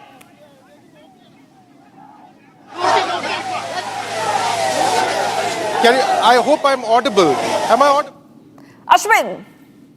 Okay. Yes, these are the dramatic visuals that is unfolding right now. The police is using water cannons right outside the Kerala University campus. You can see large number of students have climbed onto the barricade, signaling the protest against the alleged saffronization done by the BJP, RSS and the governor is what is being put into the dock right now. This intense protest that you see that is happening is now being controlled by at least 100-150 policemen, both who are taking guard outside the gate as well as inside. A heavily barricaded campus is right now being, we can see this drama being witnessed, and you can see these students over here trying to raise their protest. They're trying to say that any kind of ideology other than the left will not be allowed inside the campus. This is a kind of protest that we are witnessing right now. In fact, holding the flags in big emotion, in big emotive gestures, and showing a sign of strength. Around 100 to 150 students' union workers are right now taking out their protest the DYFI is taking out this protest. Right now, inside there was AISF who took the protest. The DYFI, the youth wing of the CPM, is right now taking out these protests. Meanwhile, you can also see. I would want our video journalist Mani S to show the police who are also waiting inside. There's a whole lot of police which has also been deployed inside the campus in case some of them try to enter the campus as well. So we see there is a huge drama that is unfolding right outside the Kerala University campus. On one side, you can see there are a lot of students waiting over there. You can also see the syndicate members also there. Policemen, around 200 policemen inside the campus and 100 plus outside. And just showing you the visuals of the students continuing their show of strength. The DYFI youth workers are taking out this protest against the Dalit saffronization of universities in Kerala.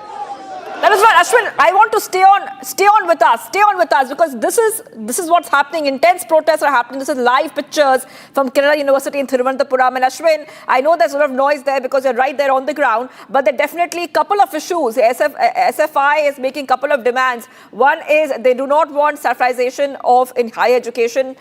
They want reinstatement of the registrar Anil Kumar and reversal of the action taken against student activists. And they also want a notification and formation of a elected university students union. So what is the main issue which they're protesting about right now, Ashwin?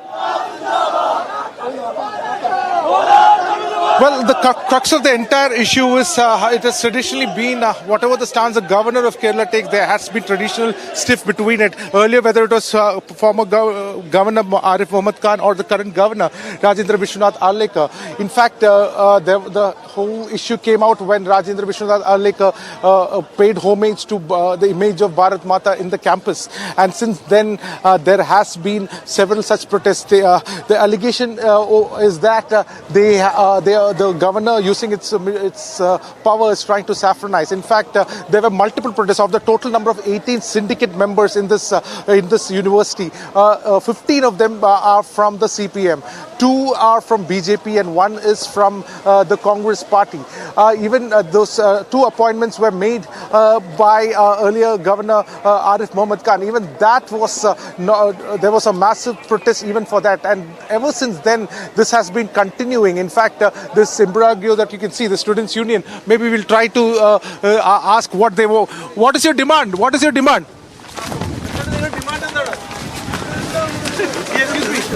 Hello. They do not want to speak, but certainly they are. There is this protest that is going on. Students are in high emotions. You can see a massive security corridor. I just want to show our viewers the kind of security. This is an educational institution. Remember, this is an educational institution. Probably no other state would have seen such kind of police deployment inside. You can see how many policemen are there right now inside at the entrance. Just look at the kind of number of policemen which are there. Video journalist Mani has to request to pan and show the number of policemen who are deployed on 2 floors. That's almost 100 plus, including women police officers. There is another 100 plus deployed. Imagine in one university. This is the kind of threat that has been assumed, and that is the kind of a protest that we are seeing right now. The SFI is also going to take out a march towards the Raj Bhavan in some time from now, is what we get to gather. That is also going to be another dramatic turn of events. Meanwhile, this governor has not given any further statement after this protest. However, the Vice Chancellor, Mohanan Kundumel, who's currently the Vice Chancellor, he had earlier ordered the registrar, KS Anil Kumar, from not to enter the campus, but that was completely kept on, that was not agreed to, and Anil Kumar did come in for duty today as per the advice of the syndicate members, which are heavily comprised of the left members. So this is the situation on the ground from the University of Kerala, Thiruvananthapuram. Yes, Ashwin, stay on with us. We are live on these pictures because obviously things are looking quite intense. The protesters have come out in huge numbers. And, I was telling our viewers that on Republic TV, we just told our viewers that this has been happening for the past few days. So the police were prepared for this kind of turnout. What is the security situation looking like on the spot? What do you see around you? In fact, the police numbers are clearly outnumbered, so there would not be any likely going to be any kind of issue. The earlier protests that happened, the number of policemen were quite less, and that is why we could see an escalation where the students were able to enter the administration office and all that. But today, there is a heavy bandobast. In fact, a massive deployment of police force is there. So certainly, no matter how big the numbers are, they will be able to contain any kind of protest from within the walls of the university itself. And the police has deployed enough men. There are a large number of women police officers also who are deployed.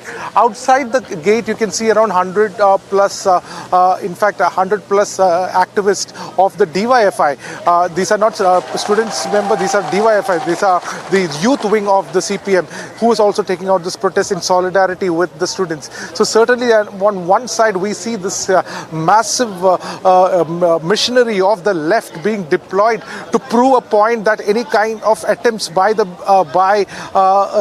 anybody who do not adhere to the left ideology will not be accepted in the campus. There is the kind of a show of strength that we see in the university. Back to the studio. And it's right, Ashwin keeps getting us top details coming in. And Ashwin, we are getting some pictures right now where it looks like some of the protesters are these protesters who are talking to the press.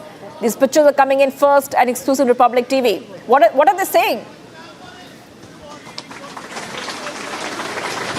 They have been trying to. We'll try to just go out because we have been reporting from inside the campus because of the massive barricading.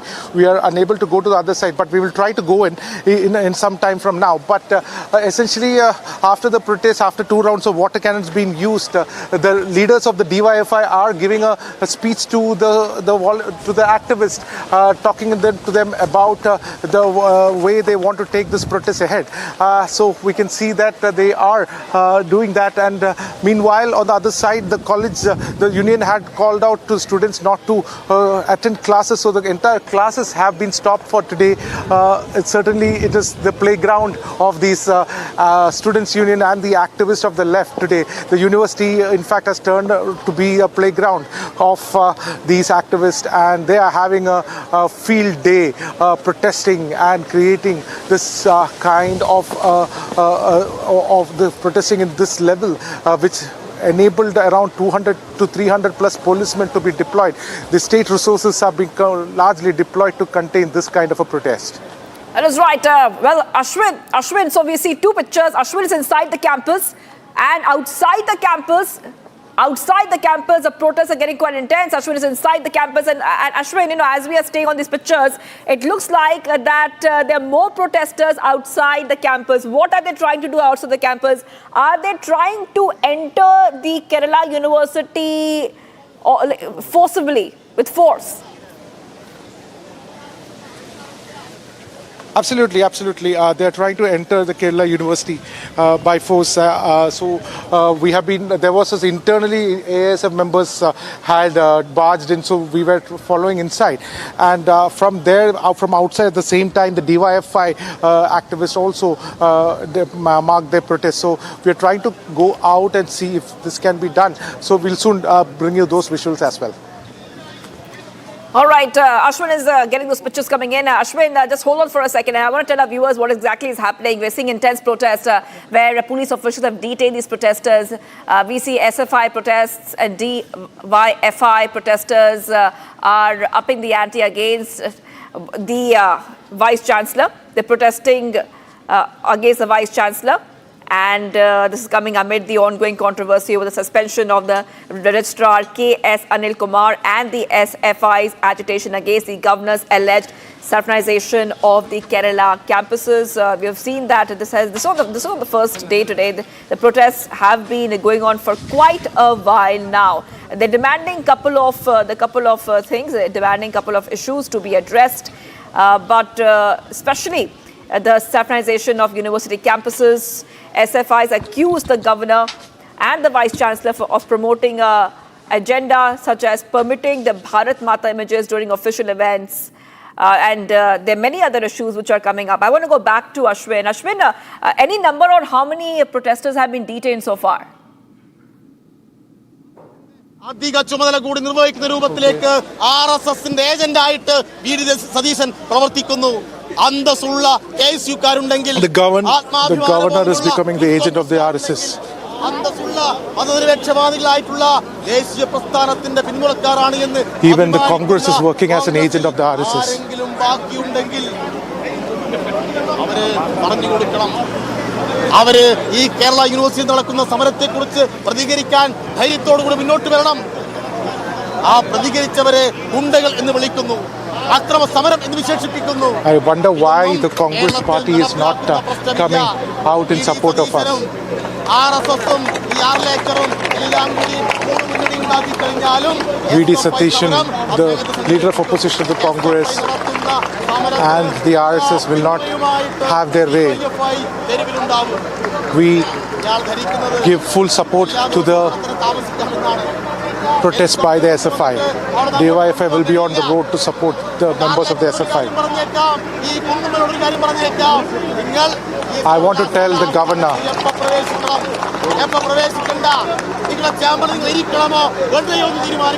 I want to tell,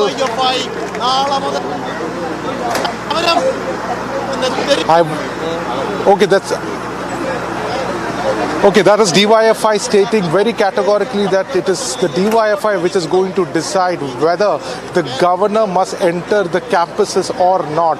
That's a straight challenge that has been posed to the governor. We are hearing that the DYFI representative is speaking, and he's saying that the DYFI will decide whether and when the governor should enter the campuses in Kerala.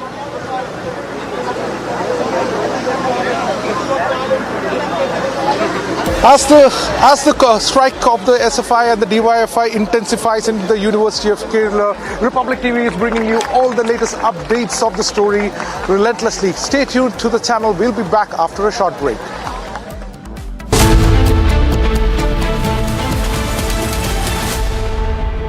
ये है secret recipe MDH का जीरा SIP जल जीरा मसाला। SIP SIP जीरा SIP MDH का जल जीरा सिप एमडीएच का जल जीरा SIP.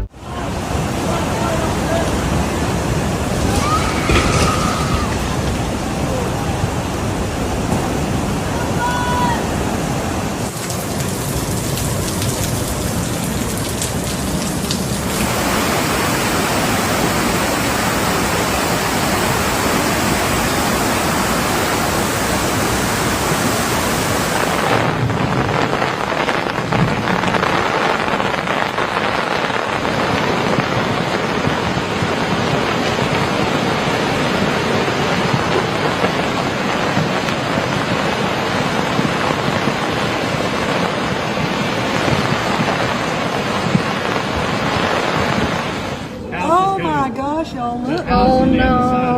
Oh no! Oh my gosh! Oh my god! Oh my god! Oh my god! Oh god!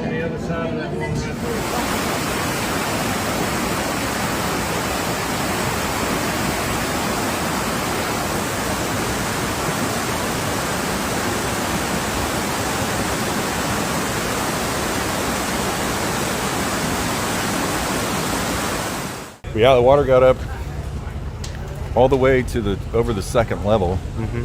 So that's about, it's about 30 feet down there, something like that. Yeah. So, and it all came up, I think maybe in about an hour. So, So at that time, normally this river is. MDH की हल्दी मिर्ची धनिया करे कमाल, ये रंग दे, ये खुशबू दे, ये तीखा, ये कम पड़े, क्या निराला MDH मसाला। केसरिया से मन जोगी हुआ रे, दिल झूमे देखो मतवारा हुआ रे, केसरिया से मन जोगी हुआ। हर पल मनाओ केसरी त्योहार। विमल, बोलो जुबान केसरी। अब छोलिया हो या लोबिया, सफेद चने या काले चने, सब कुछ मजेदार बने। MDH। 1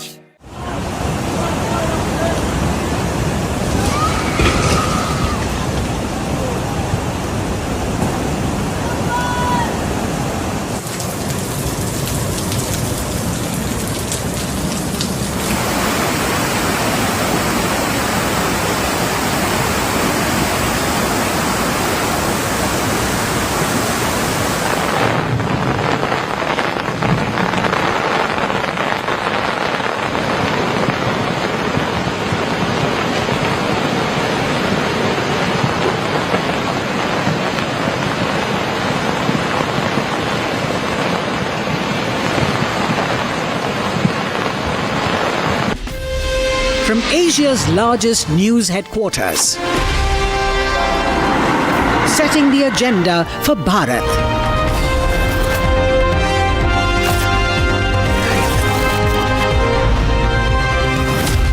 You're watching Republic.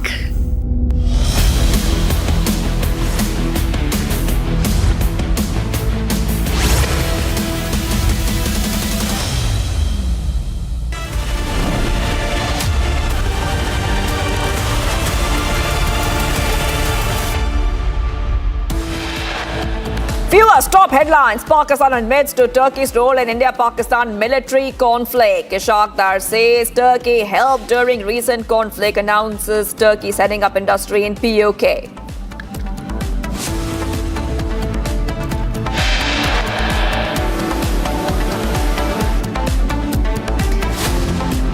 SFI members storm Kerala University campus. Showdown over governors alleged saffronization of Kerala campuses.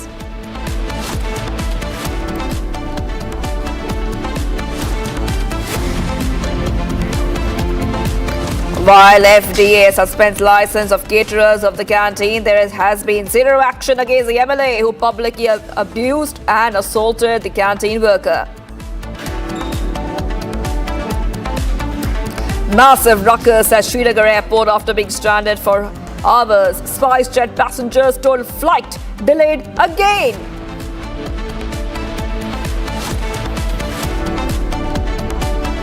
Group Captain Shubhanshu Shukla's return from ISS delayed due to bad weather off Florida coast. Return scheduled for July 14th now.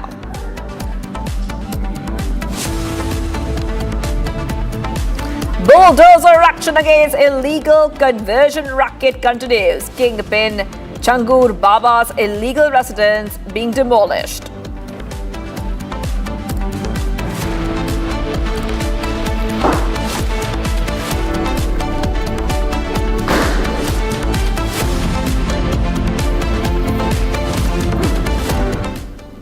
And before we start our stories, ladies and gentlemen, let's remind you that we are elated to announce Republic Media Network's Nationalist Collective campaign, the biggest non-political movement for nationalist Indians. In a country where politicians are dividing, the Nationalist Collective members will unite the people. So if you want to be a part of this campaign, drop us your video messages and send us your views at 9173044381, and you can get the chance to meet Arnab, get featured on the debate and visit our campus.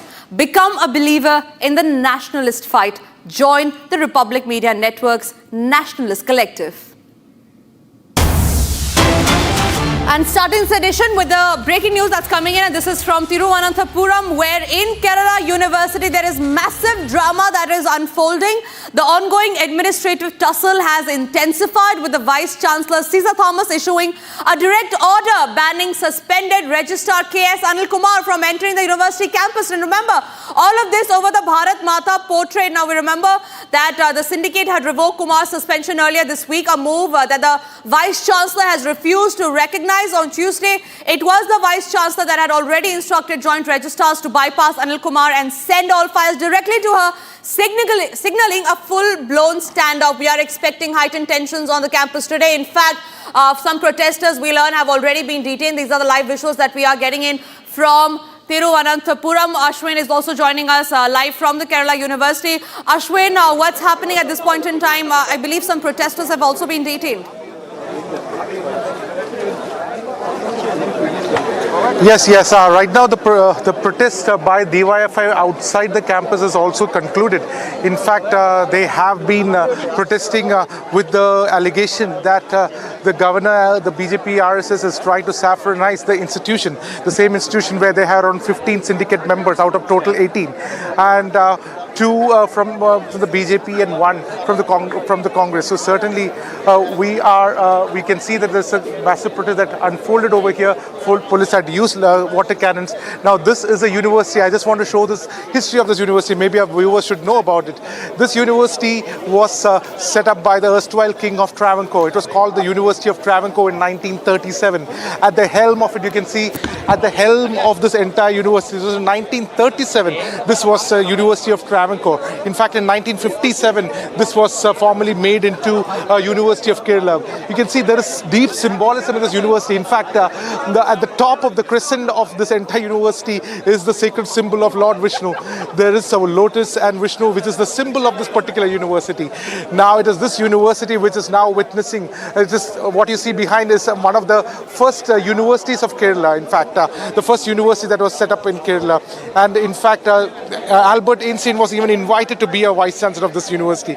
But today what we see is what we see. There's a massive protest that is ongoing against the alleged saffronization by the governor. In fact, this entire fiasco unfolded when there were two syndicate members who belonged to the BJP were appointed by the previous governor Arif Muhammad Khan. Further to which, when this governor came, there was a Senate program. They, in fact, there was this honor given to the image of Bharat Mata. This is where the entire protest started. So maybe we'll ask some of these DYFI leaders. So, what is the reason for this kind of a protest that we are witnessing? See, we have certain demands that the SFI has put forth, and the democratically as institution that has to be functioning democratically hasn't done the way it is supposed to do. The VC or the VC in charge both have proposed few changes that cannot be accepted in a university like Kerala, and the Students' Federation of India of Kerala State have combined themselves and come together and organized a protest against the Kerala University Vice Chancellor's decision. The registrar, who previously took a very strong stance against putting forth the image of a woman holding... You don't consider the woman as Bharat Mata? We don't consider the woman as Bharat Mata unless she holds the flag of India. If someone can hold a flag of anything else but of India and stand in front of the map, then how can we consider that as Bharat Mata? Bharat Mata is supposed to be the Mata of all of the nation's communities, right? All of the religions, all of the castes, all of communities of India. But she is just a woman who holds the flag of RSS, which cannot be considered as or given any consideration of Bharat Mata to that particular woman which RSS has been portraying. So against that, the registrar, the Kerala University registrar, has taken a stance, and he was also basically... I want to ask you something. This university, what we see, that it has got 18 syndicate members. Now, when you are talking about democracy, out of this 18 syndicate members, 15 are from the CPM, 2 are from the BJP, only 2, and there's only 1 from the Congress. How will the democracy sustain? Because these syndicate members are not elected by anybody. They are nominated, they are being placed by the government. So you are talking about democracy, at the same time there is no democracy in the number of syndicate members which are there. So is the number of syndicate members an issue, or is the appointment of the VC an issue? The most powerful person of the university is an RSS hand. So if there is not enough left members inside the syndicate, just imagine what would happen in the university. So, you are putting the argument that only left can protect democracy in the... We are not putting that argument, but it is very evident from the past 2 events, from yesterday's protest, day before yesterday, and even today. Not even the UDF is in picture. They doesn't mind that we have to protest, and this is a What is the future course of action now? Now we have decided that if these decisions are not withdrawn, then we'll have to move again, but in a stronger way. We'll have to take a stronger... You mean stronger way, what will it be? Today you saw that the DYFI has stood before the university and not surpassed the, jumped out of the barricades. But tomorrow, if this is not withdrawn, then we'll have to go into stronger agitations, is what I mean. That is Gayatri. Right, Ashwin. Ashwin, yes.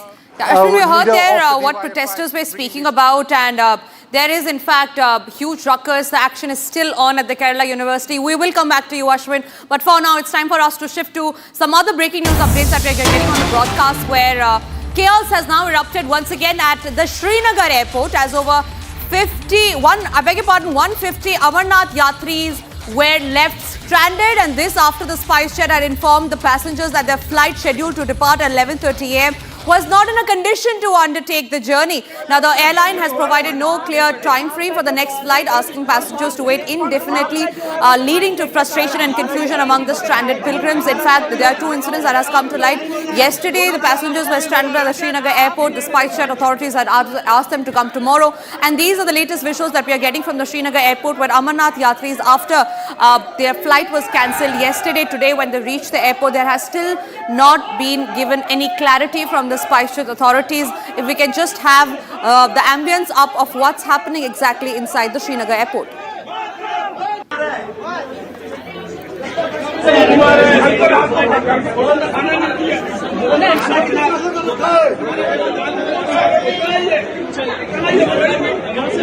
Passengers stranded and utter confusion and chaos. Goswami is joining me live from Jammu on that story. Goswami, you broke the story into our newsrooms today. What's happening? What is the reason that the SpiceJet have stated to the passengers who are stranded at the airport till date? See, it's for the second time that the passengers were scheduled to leave for the flight. It happened yesterday evening when their flight was scheduled for 8:30. Then all of a sudden it was cancelled. There was a large-scale ruckus at the airport. Then the LG administration, the LG office has to step in, and after that SpiceJet provided them with the accommodation, food and also the transport. The security was catered by the Jammu and Kashmir police after the request was made to the LG office after they got to know of the incident. Today morning when 11:30 the flight was scheduled to leave, when these passengers arrived at the airport, they were all of a sudden told that the flight is not in a condition to fly, and they are making the arrangements for an alternate flight, but it cannot be said that when it will take off. It was scheduled for 11:30, but people, they don't have the passengers, all the pilgrims of Baba Barfani, those who have come to pay obeisance, they don't know what lies next for them, and the attitude and the behavior, what they say of the staff of SpiceJet, they have even given a written complaint to the director of the Srinagar airport.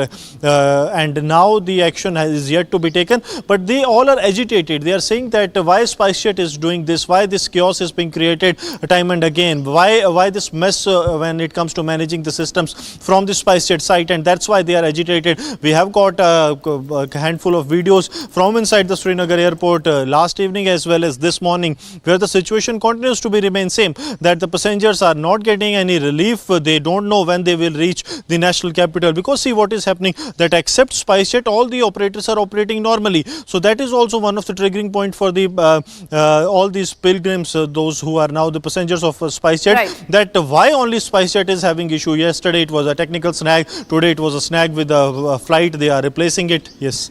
Absolutely. Gursimran, thank you very much for sharing those details. In fact, before I move on to the next story, I'm also being joined by Zenith from Srinagar on that.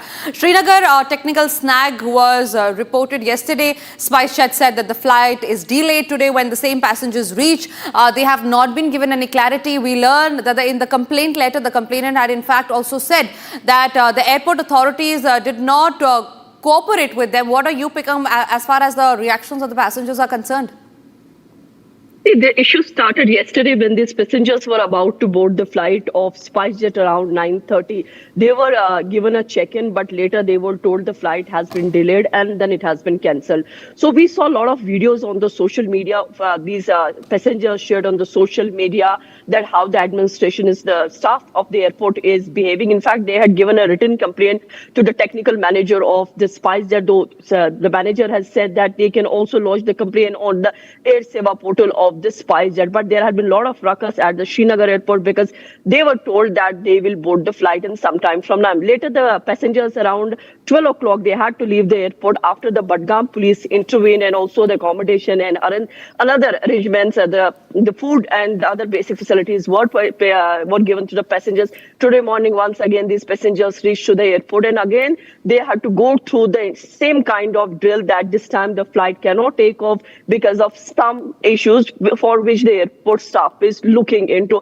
Again, they started raising the sloganing was witnessed at the Srinagar airport. They tried to disrupt the passengers of the other flights as well, the other staff of the Indigo and the Air India. They too also witnessed a lot of verbal brawl between the staff, the airport staff and the passengers. The SpiceJet is not giving the clarity, although this is not the first time when the passengers are facing the issues, especially with the SpiceJet. For the last 1 year, there have been multiple videos on the social media platforms where the passengers have been raising the issues about the SpiceJet. Last time in the month of May, on the 1st of June rather, one of the flights from Delhi to Srinagar at 7:30 in the morning again was cancelled, and which took off then 2:40 from the Delhi. That time also there was a ruckus at the Delhi airport why it got cancelled, but that time the flight had informed the passengers a day before. This time, without providing any intimation to the passengers at the airport have been told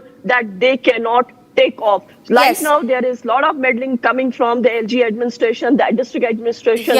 But gum in this, but as of now, the passengers are still lying at the airport for the main cause of concern remains that it's the passengers in the end who have to suffer. Remains to be seen on what action will the DGCA take in the case. In fact, Gursimran Zeenat, you're getting us those details. The latest info that we have is that the passengers who were there at the airport still remain stranded. There has been given no clarity by the airport authorities in Srinagar or in fact the SpiceJet authorities who are there at the airport. The only thing that the passengers have been told right now is that the flight has been delayed due to a technical snag. The passengers have no details on whether the next flight will be. And what we're talking about here are not normal passengers. These are Amarnath Yatris who are looking forward to head to the Amarnath Yatra. And with that, we are getting some more breaking news that's coming in, and this is in regard with the 1998 Coimbatore serial blast case with the most wanted Al-Ulma operative. Taylor Raja has been arrested after 26 long years. He was the key supplier of bombs that were linked to multiple murders. So a huge breakthrough that has come. However, the breakthrough has come after 26 long years, and this is in regard with the Coimbatore blast probe, where the prime accused, his name, ladies and gentlemen, is Taylor Raja, the Al-Ulma operative who has been arrested after 26 long years. And what's the role of Taylor Raja is that he was the key supplier of bombs that were linked to the multiple murders in the case. All right, that's the latest breaking news that we have coming in. The Coimbatore City Police, and the anti-terrorism squad has arrested one of the most wanted suspects in the 1998 Coimbatore serial bomb blast case after nearly 26 years. The arrested person was identified as Sadiq alias Raja, alias Taylor Raja, aged 48, from Bilal Estate at Ukadam in Coimbatore City. He was among the 4 suspects who was declared as wanted accused by the CBCID police. Now, Raja was arrested in Karnataka and brought to Coimbatore City on Wednesday, that is yesterday. He is currently being interrogated at the PRS campus in the city. He is expected to be remanded to judicial custody today. Meanwhile, the anti-terrorism squad will proceed with the further details. Remember, this is a big, major breakthrough that's coming in the Coimbatore serial blast case, where the most wanted accused in the 1998 blast, Raja Taylor, has been arrested. He was a key operative of the banned terror group Al-Ulma. He had been absconding for over 26 years now. Raja was apprehended in Karnataka following a tip-off and brought to Coimbatore late on Wednesday. Originally, he was a resident of Bilal Estate in Ukadam. Raja had been on the run since the blast, which killed 58 people. 58 people, remember, were killed in the Coimbatore blast and injured over 200. And this happened on the 14th of February 1998. According to the police, Raja was a tailor by profession and also did embroidery work before becoming involved in extremist activities. Aishwarya, my colleague, is joining me from the newsroom on that note. Aishwarya, what details do we have as far as the arrest is concerned? Where exactly was the accused arrested from, and was there an encounter that took place, and was there a tip-off that was given to the police? Absolutely, it's a huge breakthrough there, and he was wanted for a very long time, and it was on a tip-off that the information was received about him. And this is remember happening he after 26 years. He was the key supplier of the bombs, and he was also linked to multiple murders as well.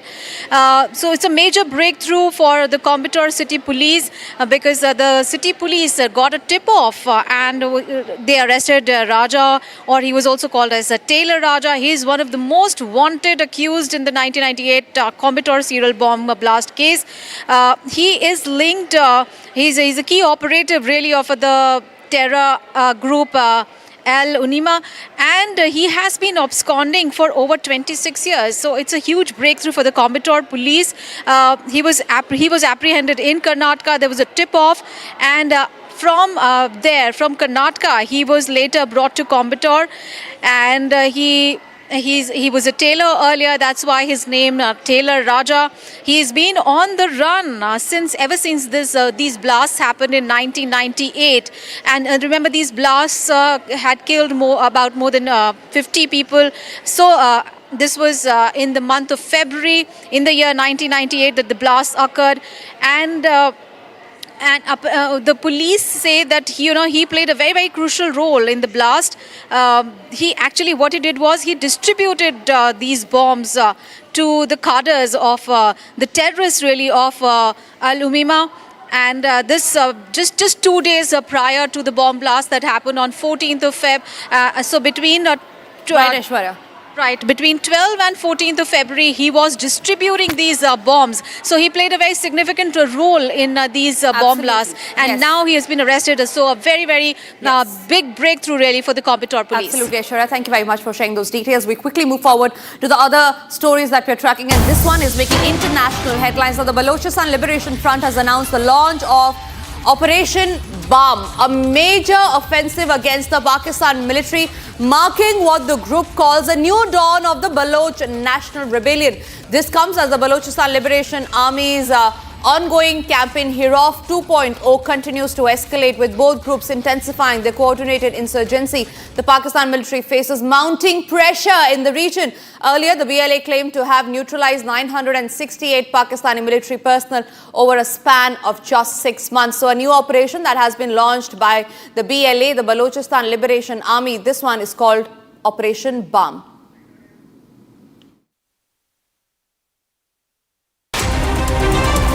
Bharat 1 Minute brought to you by Canara Bank. Together we can. And a quick check of those stories that we're tracking in Bharat in 1 minute. Restoration work is underway on the Rudraprayag to Badrinath route in Uttarakhand after a landslide occurred in the area yesterday. Heavy rainfall in the area has caused landslides to occur in parts of Uttarakhand, which has disrupted traffic in the affected areas. SDRF teams have arrived at the site of the collapsed Gambhira Bridge in the Padra of Gujarat. SDRF teams have geared up to resume the rescue and relief operations on the second day of the incident. According to reports, 11 bodies have been recovered so far. The Calcutta High Court has ordered a CBI probe into the 2019 incident wherein 3 BJP workers, Pradeep Mondal, Devdas Mondal and Sukanta Mondal, were allegedly murdered and mutilated in Sandesh Khali, North 24 Parganas of Calcutta. A 7-member CBI team has arrived at the residence of one of the deceased workers to carry out the investigation.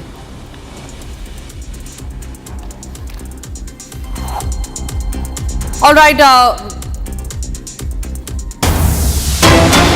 moving across to some more breaking news that's coming in, and this is from the Kerala University in Thiruvananthapuram, where the SFI workers are staging a protest. Remember, this is about a Bharat Mata portrait that was removed, and the SFI is saying that they do not believe in the portrait and that it should have been removed. There was massive ruckus, the tussle between the Vice Chancellor and the SFI protesters. Visuals of the same are on your screens right now, live from the Kerala University in Thiruvananthapuram. We'll try and see if we can get across to Ashwin, who's outside the Kerala University campus.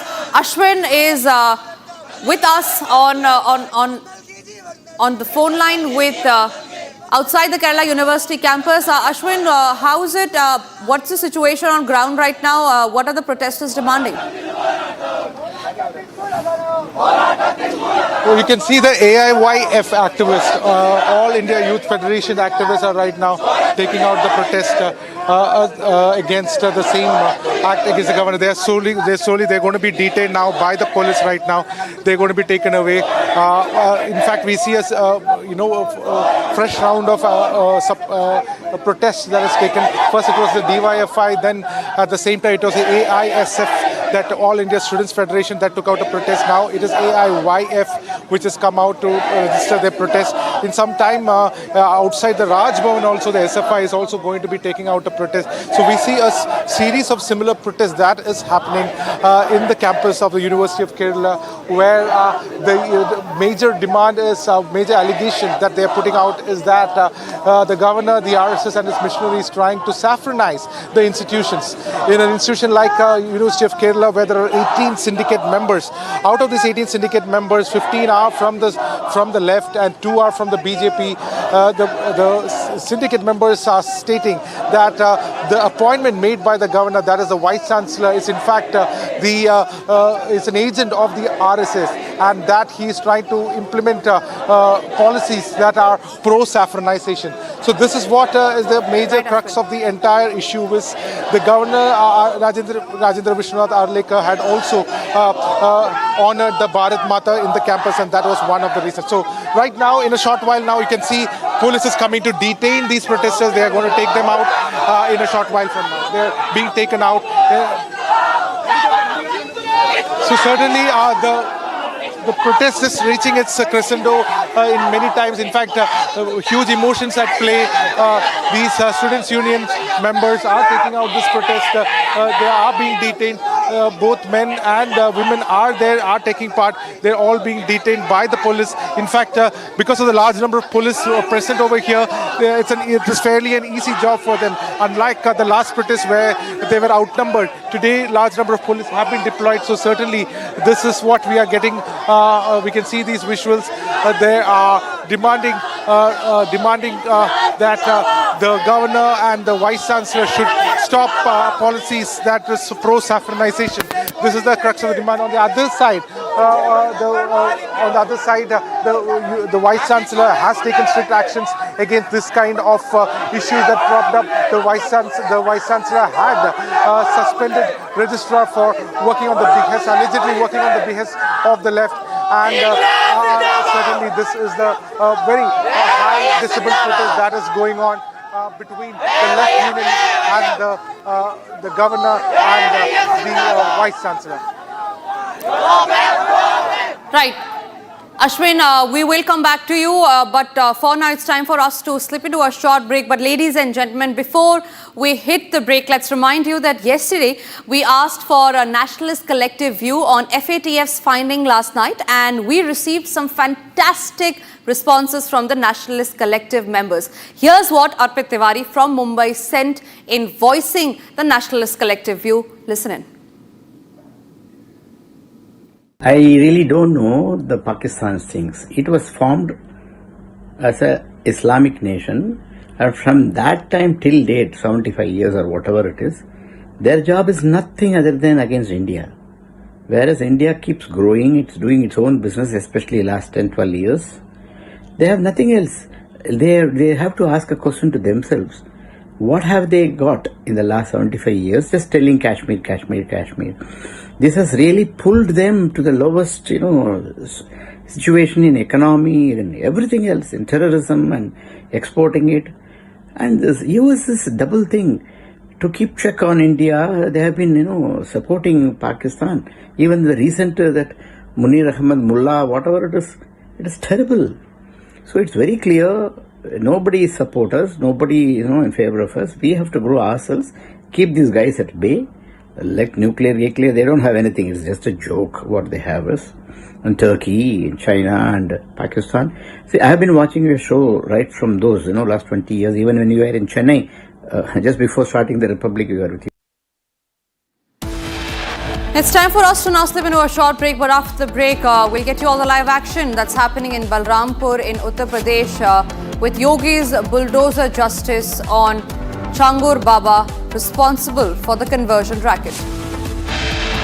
Also after the break are details of why the AX4 crew return has been delayed.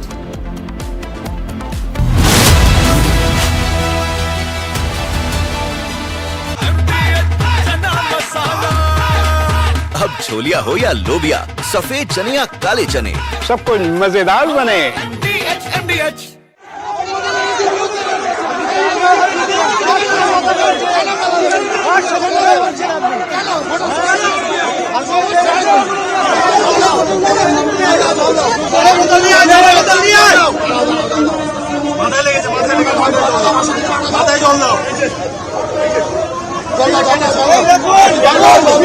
বিরুদ্ধে আন্দোলনে তৃণমূলের বাধা কেন? বিজেপিকে বাধা চায় তৃণমূল।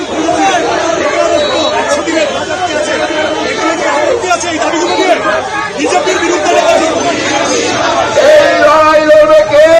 দাবিতে দেশব্যাপী ধর্মঘট চলছে। এই লড়াই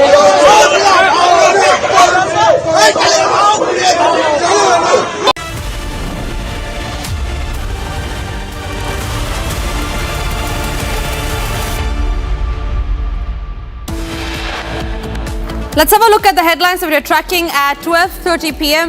Pakistan admits to Turkey's role in India-Pak military conflict. Ishaqdar says Turkey helped during recent conflict, announces Turkey setting up industry in POK. SFI members storm Kerala University campus, showdown over governor's alleged saffronization of the Kerala campuses. While FDA suspends license of caretakers of the canteen, there has been zero action against the MLA who publicly abused and assaulted the canteen worker. Massive ruckus at Srinagar airport for day 2 after being stranded for hours. SpiceJet passengers told the flight has been delayed again. Group captain Shubhanshu Shukla's return from the ISS delayed due to bad weather off Florida coast. Return scheduled now for July 14th. Bulldozer action against illegal conversion racket continues. Kingpin Changur Baba's illegal residence to be demolished today.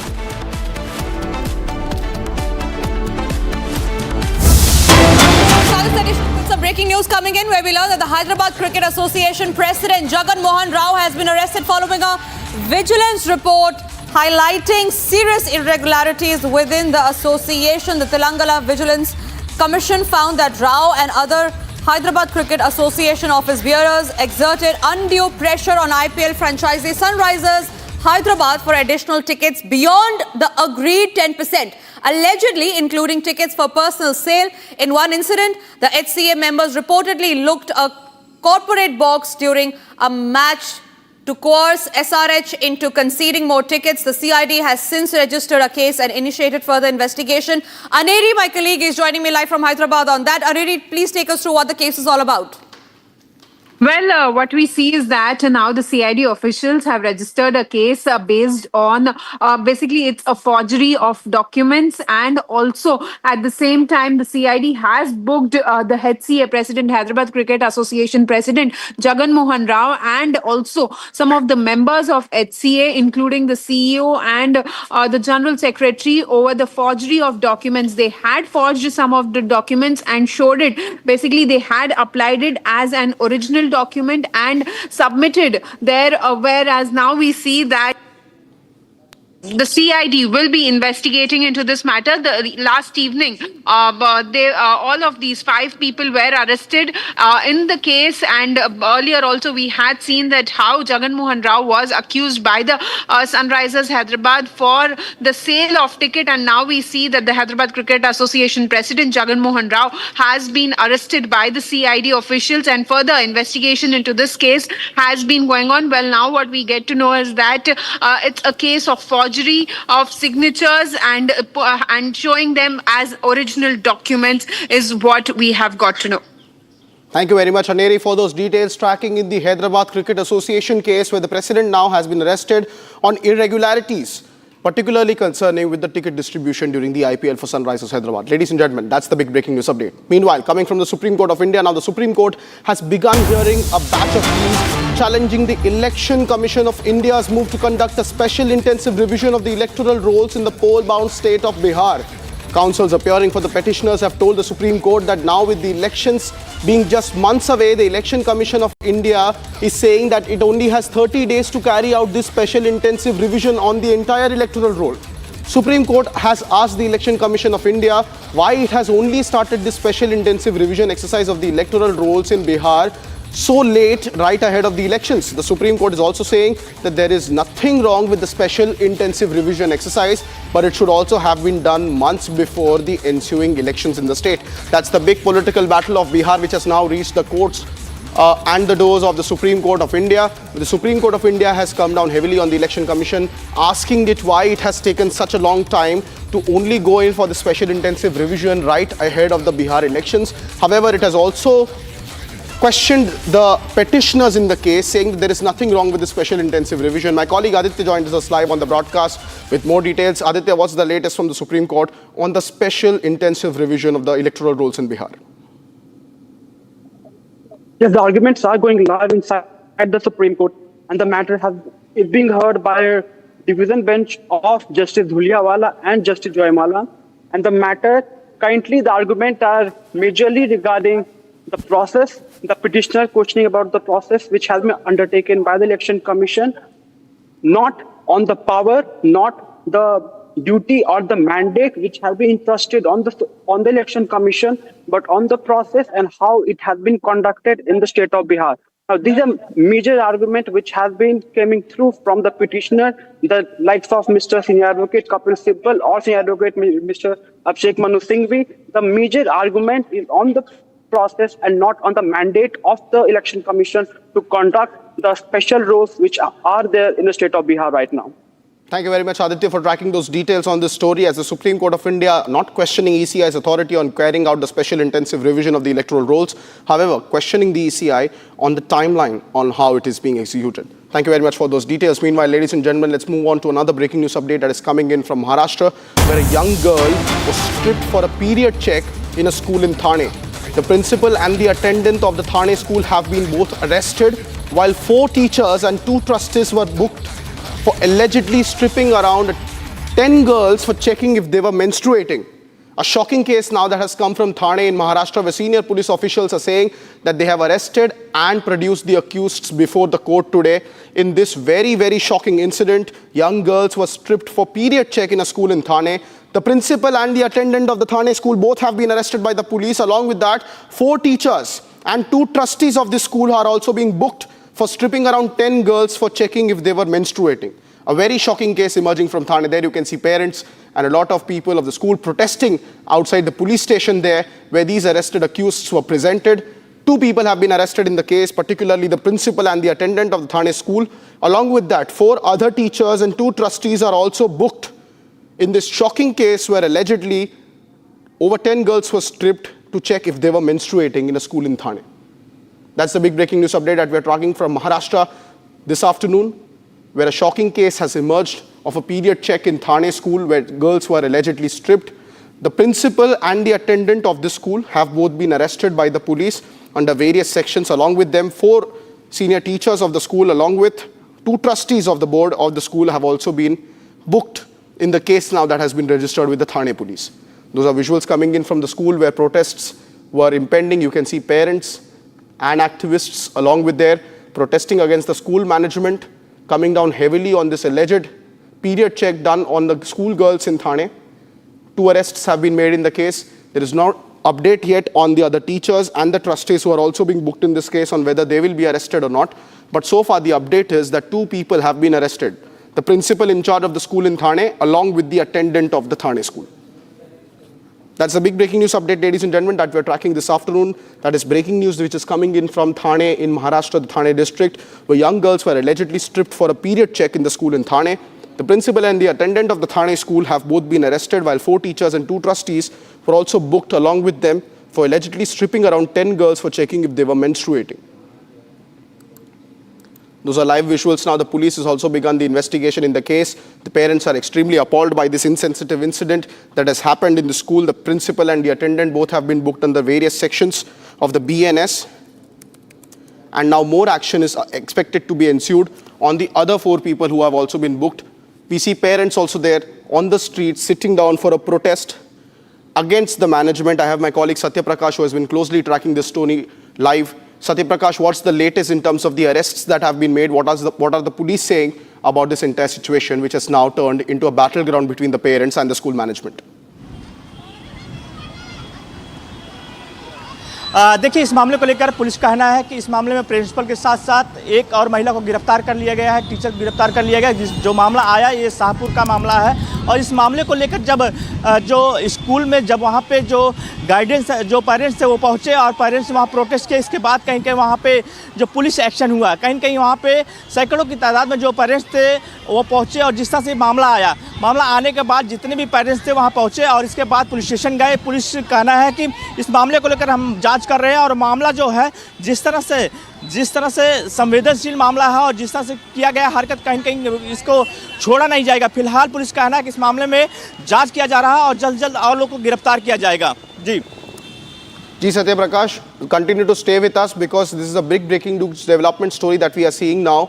And more breaking news update that is also coming from Maharashtra. Now the FDA has suspended the license of the contractor of the MLA canteen following alleged allegations being made by the Shinde Sena MLA Sanjay Gaikwad. Food samples were collected from the canteen when they were sent for testing, and the FDA is expected to submit a report within 2 weeks. Meanwhile, there has also been no action against the Shinde Sena MLA Sanjay Gaikwad after he slapped, assaulted and punched the canteen staff over food yesterday. Those were the visuals that we saw from the MLA's canteen in Maharashtra, where the MLA Sanjay Gaikwad was seen punching and slapping the contractor of a canteen with impunity over alleged allegations of the food that he was served was spoiled and of subpar quality. Satya Prakash continues to remain with us on this story. Satya Prakash, what is the latest in terms of the action taken against the contractor, and also why no action so far on the Shinde Sena MLA Sanjay Gaikwad? देखिए, FDA ने जो licence है canteen का रद्द कर दिया है और उनका कहना है कि जो हम सैंपल ले गए हैं प्राथमिक जांच में कहीं कहीं वो हमें मिला हुआ है कि वो जो खाना था गलत था, ख़राब था। फिलहाल एफडीए के कहना है, लेकिन जिस तरह से इस मामले को लेकर शिवसेना शिंदे गुट के नेता संजय गायकवाड़ के ऊपर अभी तक फिलहाल कार्रवाई नहीं हुआ है। लगातार महाराष्ट्र के मुख्यमंत्री और जो डिप्टी सीएम है एकनाथ शिंदे ने कहा कि इस मामले को लेकर जिस तरह से संजय गायकवाड़ ने एक काम किया, गलत हरकत किया है, कहीं न कहीं उनके ऊपर एक्शन होना चाहिए। लेकिन जिस तरह से कैंटीन के मैनेजर और जो स्टाफ थे, जब हमने पूछा कि क्या आप इनके खिलाफ कार्रवाई की मांग करेंगे या कंप्लेन करेंगे, तो उन्होंने कहीं दबाव में दिखाए और साफ तौर से कहा कि उनकी सरकार, उनके लोग हैं, कैसे हम कर सकते हैं। तो फिलहाल जो है कैंटीन के मैनेजर और कैंटीन के ऊपर कार्रवाई हो गई, लेकिन शिवसेना शिंदे गुट के जो एमएलए हैं संजय गायकवाड़ के ऊपर अभी कार्रवाई नहीं हुआ है। Ji Satya Prakash, thank you for those updates. Meanwhile, ladies and gentlemen, let me also take you through the confrontation that Republic carried out with Shinde Sena MLA Sanjay Gaikwad last evening when he was seen abusing and assaulting the canteen staff members. We asked him on why he did what he did, and he remained brazen and refused to apologize. Just listen into this confrontation that Republic had with Sanjay Gaikwad, the Shinde Sena MLA who went on a rampage spree. Sanjay ji, आप माफ़ी मांगेंगे जिस तरह से आपने किया था, hostel में घुस के वहाँ स्टाफ को मारा था? मेरा माफ़ी मांगने की क्या सवाल है? माफ़ी मांगने का क्या सवाल है? मैं क्यों माफ़ी मांगूं? जब मुझे कोई जहर खिला रहा है तो उसे माफ़ी मांगूं मैं? क्यों? एक स्टाफ को मारा आपने? स्टाफ को नहीं, मैनेजर को मारा है। क्यों मारा? लेकिन अरे आपने सवेरे से देखा ना क्यों मारा है करके? लेकिन एक आप लोग प्रतिनिधि हैं, आप लोग बराबर है। मुझे कोई जहर खिलाएगा तो मैं चुप बैठने वाला नहीं है। लेकिन माफ़ी मांगेंगे आप? बिल्कुल नहीं। सीएम और डिप्टी सीएम एकनाथ शिंदे भी इसका कंडम किए। उन्होंने कहा कि जिस तरह से किए आपने, कहीं कहीं ये गलत किए। उनकी नज़र से उन्होंने सही कहा है, और उन्होंने पूरी बात का इंक्वायरी के लिए। लेकिन आप माफ़ी मांगेंगे? नहीं, माफ़ी क्यों मांगेंगे? माफ़ी नहीं मांगूंगा। लेकिन मुख्यमंत्री ने विधान परिषद में कहा किस तरीके से बर्ताव, लेकिन आपके बर्ताव, मुख्यमंत्री महोदय और उप मुख्यमंत्री ने जो कहा है वो उनका कर्तव्य है। कायदा सुव्यवस्था रखना या कोई हमारा आमदार से गलती होती है तो सब बात करना वो उनका काम ही है। मैं उनके वो जो उन्होंने कहा है उसका मैं आदर भी करता हूँ, लेकिन उन्होंने ये भी कहा कि जो घटना ये जिस वजह से घड़ी उसकी भी इंक्वायरी होनी चाहिए, वो होटल की भी इंक्वायरी होनी चाहिए, ये भी उन्होंने कहा है।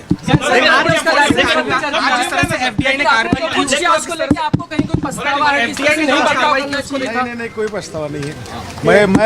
मैं जहर खाने वाला था, बाकी लोग ये समझ नहीं सकते, इसलिए मैं मैंने जो किया है उसमें मुझे कोई पछतावा नहीं है। क्या पार्टी आपके साथ है इस मामले में? क्योंकि उन्होंने भी नाराजगी व्यक्त की, कैसे व्यक्त नहीं होना मुझे ये करने के लिए कोई पार्टी ने नहीं बोला है, कोई पार्टी के नेता नहीं बोला है, इसलिए पार्टी साथ में होने का सवाल नहीं आता। ये मेरा वैयक्तिक decision.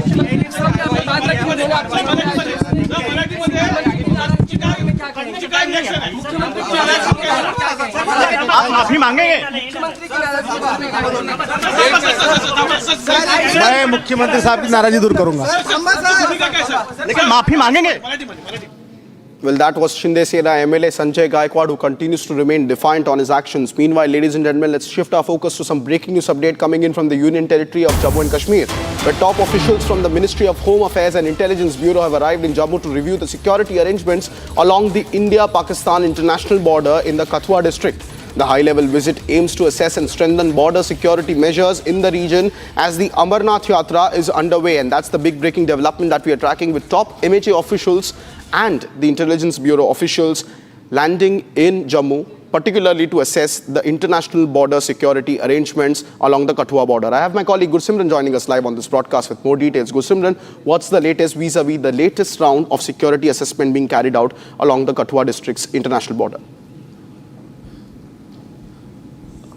Yes, as we speak, the top officials from the Ministry of Home Affairs as well as from the Intelligence Bureau, they are at the Indo-Pakistan international border in Kathua. Early this morning, Joint Secretary in the Ministry of Home Affairs, who looks after the Jammu and Kashmir and Ladakh affairs, Prashant Lokhande, arrived in Jammu along with the Special Director of the Intelligence Bureau, Mahesh Dikshit, and they accompanied with the IG Jammu Zone, Bhimsen Tuti, and the IG BSF Shashank Anand. They left early morning for the Kathua international border. We are told that they are going to have a threadbare assessment of the security situation, and also very important is the anti-terror grid that has been put in place, especially in the international border area, because there are regular inputs that in the past also and now also desperate attempts are being made from the Pakistani side to push in more and more terrorists of Jaish-e-Mohammed into the Indian territory using the international border. And that's why this visit is very important, significantly coming at a time when Amarnath Yatra is underway, and the area where they are reviewing the security, the national highway from where Amarnath Yatra passes, that is roughly a 10 to 15 kilometers distance. So keeping that in view, the threat perception, the team of the MHA headed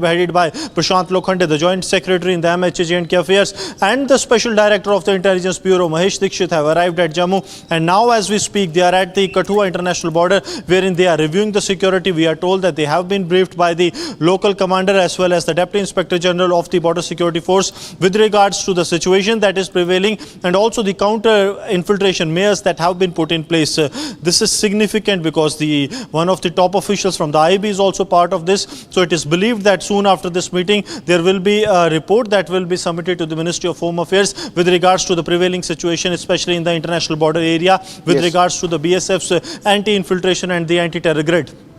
Thank you very much, Gursimran, for tracking those details along the international border as the Amarnath Yatra is now underway and security remains to be of paramount significance. Which brings us to the Amarnath Yatra, ladies and gentlemen, which started on July 3rd this year and will conclude on August 9th. The 8th batch of devotees have departed from the Nunwan base camp in Pahalgam for their pilgrimage to the holy cave of Amarnath this morning, and pilgrims have now praised the government's arrangements made for the Yatra. Here's a detailed report on how exactly Amarnath Yatra is being taken out care of this year.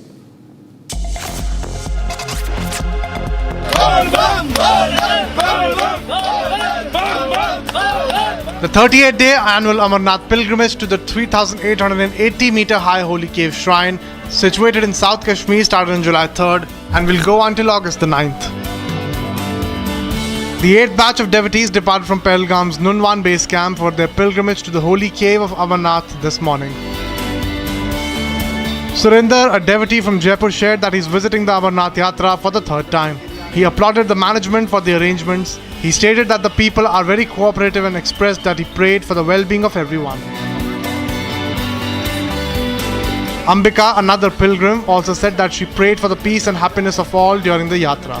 She also stated that the government has made very good arrangements. The pilgrimage is taking place via the Pahalgam route in the Anantnag district and the Bilateral route in the Gandarwal district. Meanwhile, ladies and gentlemen, more breaking news coming in. Pakistan has reacted strongly after Balochistan Liberation Front announced launch of Operation Bomb, with the group claiming responsibility for targeting multiple military checkpoints and installations just hours after the announcement. In response, the Pakistani government has now reportedly shut down internet services and suspended transport and mobile networks across several districts in Balochistan. As per the BLF statements, this is the biggest operation that the Baloch Liberation Front has announced against the Pakistan government and the Pakistan army. And now internet services have been suspended in various parts. The Balochistan Liberation Front has announced the launch of Operation Bomb, which is a major offensive against the Pakistan military, marking what the group calls now a new dawn of the Baloch National Rebellion. This comes as the Balochistan Liberation Army, or the BLA's ongoing campaign of Herof 2.0 continuing to escalate. So it is a double front battle now for the Pakistan army, with the BLF and the BLA launching massive operations.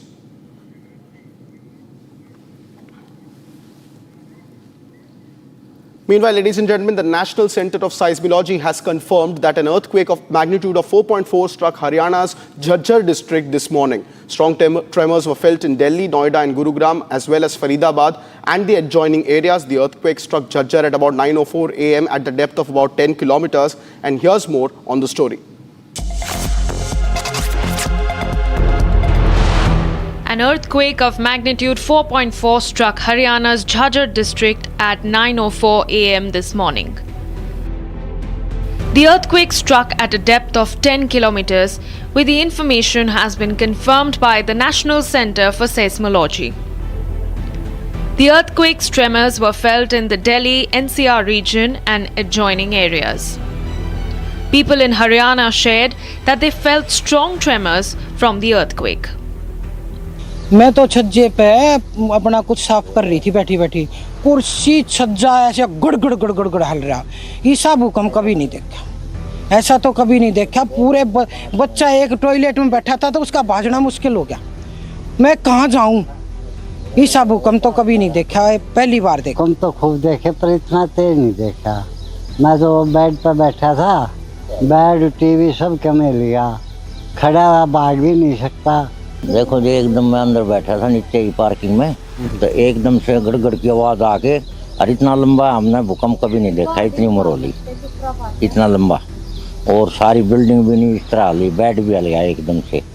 A Delhi local who was travelling on the Delhi metro at the time when the earthquake hit shared his experience. बहुत तेज झटके थे उसके, बहुत तेज रफ्तार थी भूकंप की उसकी। आप उस टाइम कहाँ थे?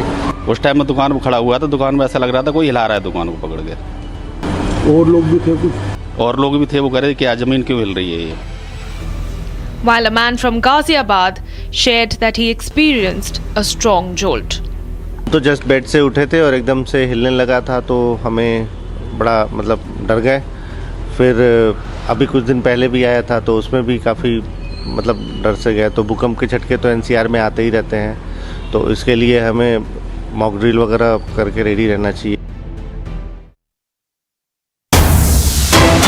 Meanwhile, ladies and gentlemen, BJP leader K. Annamalai has alleged that the MDMK General Secretary Vaiko incited violence against journalists during a party meeting in Sattur, Virudhunagar district, claiming that Vaiko instructed party workers to attack journalists filming attendees leaving the venue and to seize their cameras. Following this alleged directive by the MDMK workers, reportedly assaulted several journalists, resulting in very serious injuries. Now, Annamalai is strongly condemning the incident, calling it deeply irresponsible for a senior political leader like Vaiko to instigate violence against members of the press. And now a big political controversy has erupted in the state of Tamil Nadu, with Tamil Nadu's former BJP chief and senior BJP leader K. Annamalai making allegations against MDMK chief Vaiko for directly inciting violence against journalists.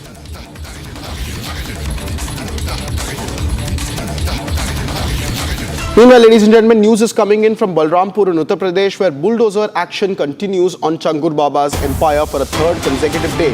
Several bulldozers reached the spot once again, and visuals now on your screen will show you the continuing bulldozer action, which is one of the biggest bulldozer action by the Uttar Pradesh government. Till date, this 40-roomed mega mansion palace lies come under severe bulldozer action for the last 2 days. Now for a third day, there has been bulldozer action. Let's take you on Ground Zero, where Republic is reporting live. एक तरफ उतरौला में छांगुर बाबा के साम्राज्य पर bulldozer चल रहा है।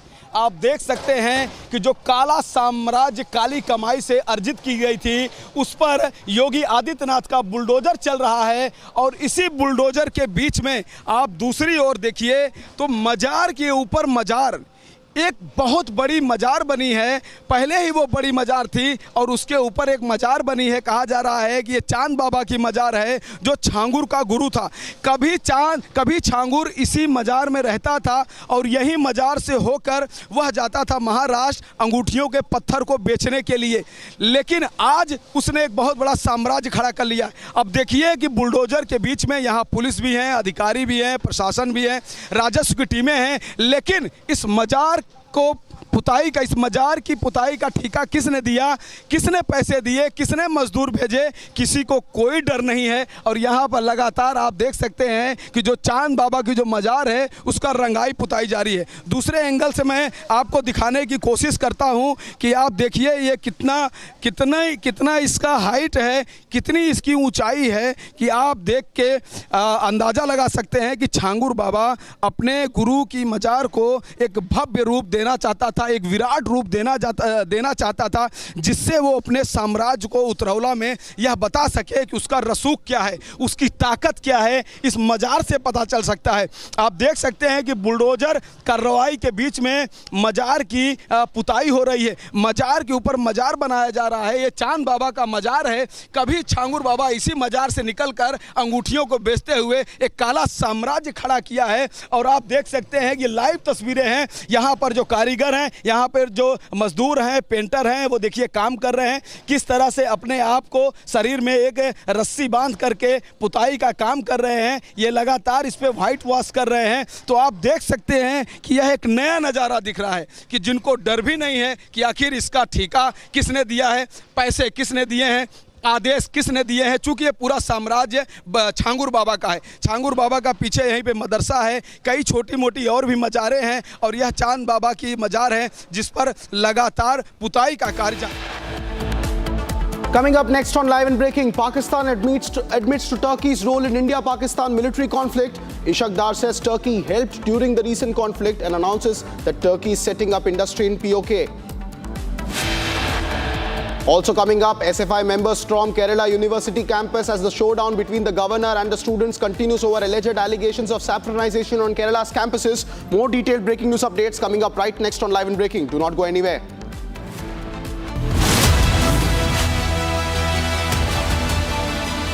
आधे बाउल दही में 4 चम्मच MDH चटनी पुदीना मसाला डाला, स्टर करो, पुदीना चटनी तैयार। MDH चटनी पुदीना मसाला। MDH केसरिया से मन जोगी हुआ रे, दिल झूमे देखो मतवारा हुआ रे। केसरिया से मन जोगी हुआ। हर पल मनाओ केसरी त्योहार। विमल, बोलो जुबान Kesari.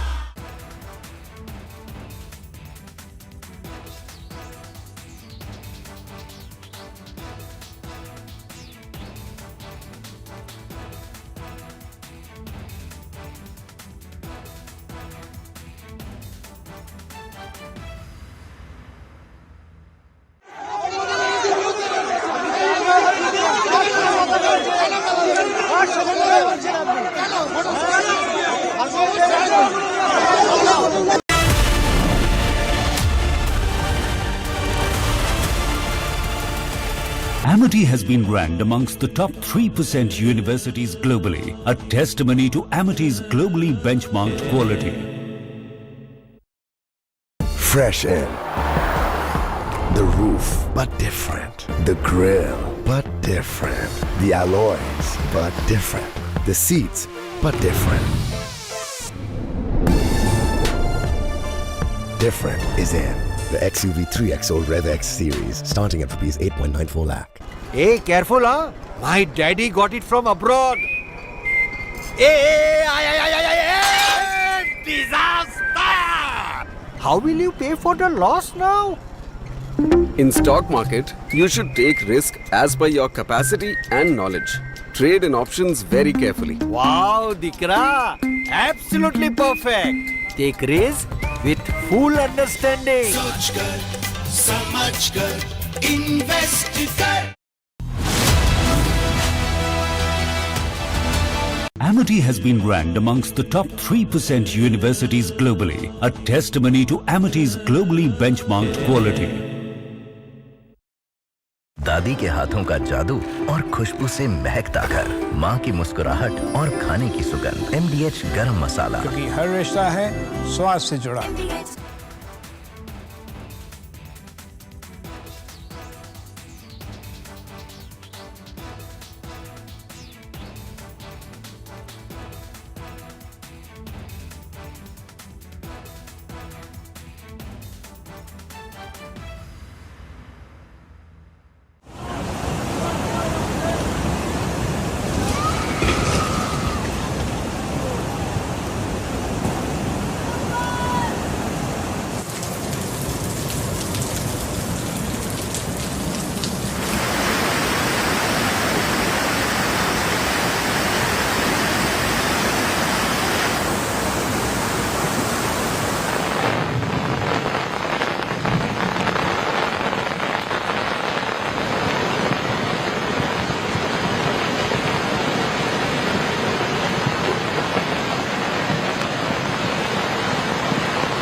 Oh no. Oh no.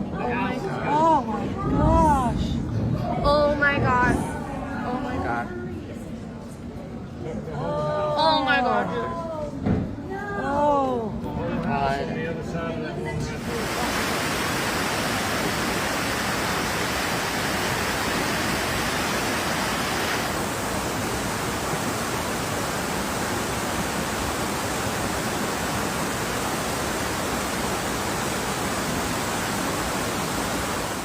Yeah, the water got up all the way. From Asia's largest news headquarters, setting the agenda for Bharat.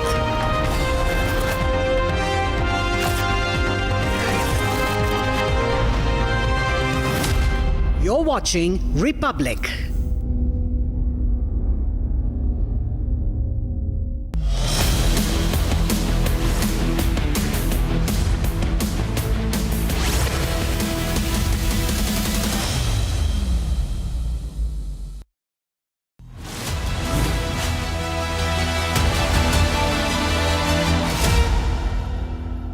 Ladies and gentlemen, we are elated to announce Republic Media Network's Nationalist Collective campaign, the biggest non-political movement for nationalist Indians. In a country where politicians are dividing, you, the Nationalist Collective members, will unite the people. So if you want to be part of this campaign, drop us your video messages and send us your views. Add 91 as a country code and then 730-4434-381. I repeat, 730-4434-381, and you can get the chance to meet Arnab, get featured on his debate and visit our campus.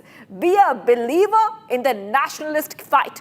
Join Republic Media Network's Nationalist Conclave.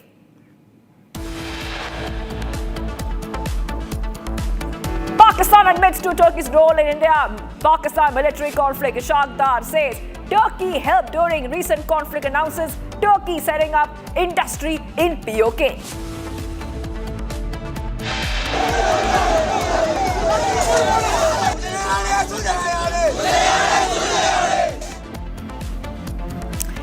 SFI members storm Kerala University campus, showdown over governor's alleged saffronization of Kerala campuses. While FDA suspends license of caterers of the canteen, there has been zero action against the MLA who publicly abused and assaulted the canteen worker. Massive ruckus at Srinagar airport after being stranded for hours. SpiceJet passengers told flight delayed again. Group captain Shubhanshu Shukla's return from ISS delayed due to bad weather off Florida coast. Return scheduled for July 14th now.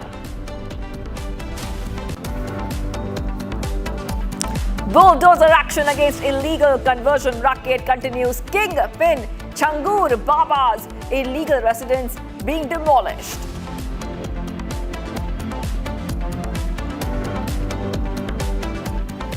And viewers, breaking news coming in. Karnataka CM Siddaramaiah has spoken on the power tussle that we're seeing in the state of Karnataka. He has essentially reiterated his statement saying that he will stay the CM for the next 5 years. That is right, viewers. Back to what is coming in right now, viewers on Republic TV. Siddaramaiah made at a press conference has said, I have already mentioned whatever the High Command decides, that is what is going to happen with respect to the position of CM. I don't understand why is there so much speculation. And he has said very clearly that he is the one who's going to be remaining the CM.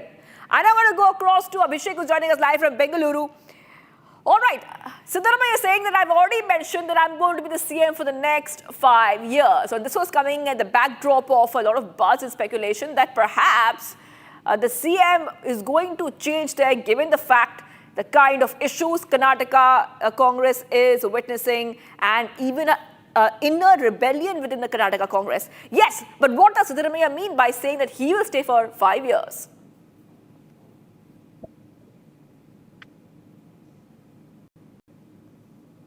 Abhishek, can you hear me? I think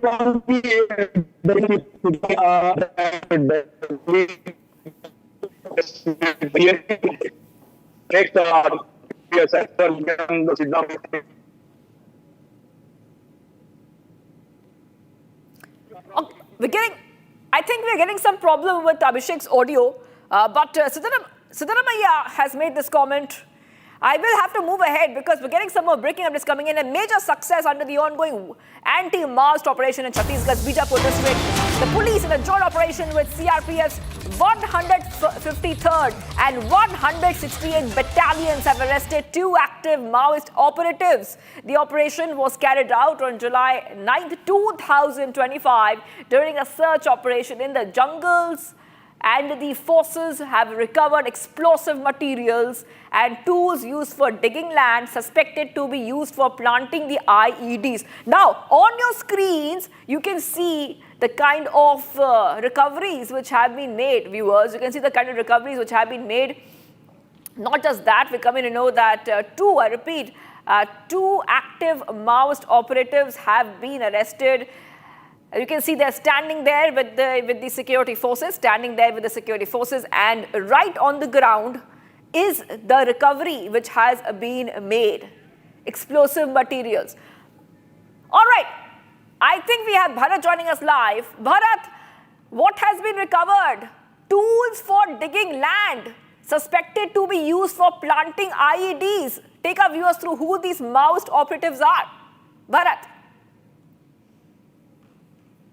देखिए, मैं आपको बता देता हूं, बीजापुर जिले की बातागुड़ा और तीमापुर के नजदीकी में कुछ दिन पहले ही 2 जो हमारे जवान हैं सीआरपीएफ के, उनको आईडी के द्वारा माओवादियों ने जख्मी किया था और उनका बेहतर इलाज हालांकि राजधानी रायपुर पे चल रही है। उसी इलाके पे जो इलाका पड़ता है, उसी इलाके से 2 माओवादियों को बातागुड़ा थाना क्षेत्र के अंतर्गत बातागुड़ा और सीआरपीएफ की संयुक्त कार्रवाइयों के द्वारा दोनों माओवादियों को अरेस्ट किया गया है। बताया जा रहा था कि जीडीपारा और जो तीमापुर पड़ता है, उस इलाके पे जब सर्चिंग चल रही थी, सर्चिंग के वक्त इन दोनों को जो भारी जो हथियार होते हैं, जो माओवादी इस्तेमाल करते हैं, जो औजार हैं, जमीन खोदने के जो औजार होते हैं, अधिकांश तौर पे जो औजार है वो आईडी के इस्तेमाल में उपयोग किए जाते हैं। वैसे औजार के साथ इन दोनों को पुलिस के जवानों ने उस इलाके से दर दबोचा है। हालांकि दोनों को गिरफ्तार कर लिया गया है। इन संयुक्त कार्रवाई की अगर बात की जाए, बातागुड़ा थाना के जो बल हैं, जो जवान हैं और सीआरपीएफ की दोनों की संयुक्त कार्रवाइयों के द्वारा इन दोनों को अरेस्ट किया गया है। और हालांकि इन दोनों के बारे में बता दूं, ये दोनों जो है माओवादी कहला रहे हैं। पुलिस ने जिस तरीके से जानकारी दी है मीडिया को, कि जिस तरीके से उस इलाके की अगर बात की जाए, वही इलाका है। 2 दिन पहले एक बड़ा धमाका माओवादियों ने किया था उस इलाके पे, जिस धमाके के तर्ज पे 2 जो हमारे जवान हैं वो जो इंजर्ड हुए थे और राजधानी में उनका इलाज भी चल रहा था। ऐसे में आप समझ सकते हैं कि शताब्दी पूर्व का है और ट्रिनिडाड एंड टोबैको से 180 साल पुराना संबंध है। आप सभी ने देखा कि ट्रिनिडाड की प्रधानमंत्री जो कमला विश्वेश्वर जी हैं, वो मूलतः बिहार के बक्सर की रहने वाली हैं।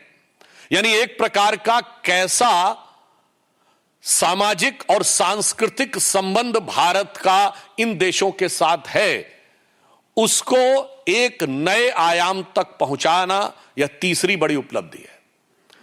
सो आई वॉन्ट टू से categorically, after this immensely successful tour of the countries, there are three main takeaways. Prime Minister has unequivocally and categorically established the matter of terrorism at the BRICS, and he has said that the perpetrators of the terror and the victims of terror cannot be equated.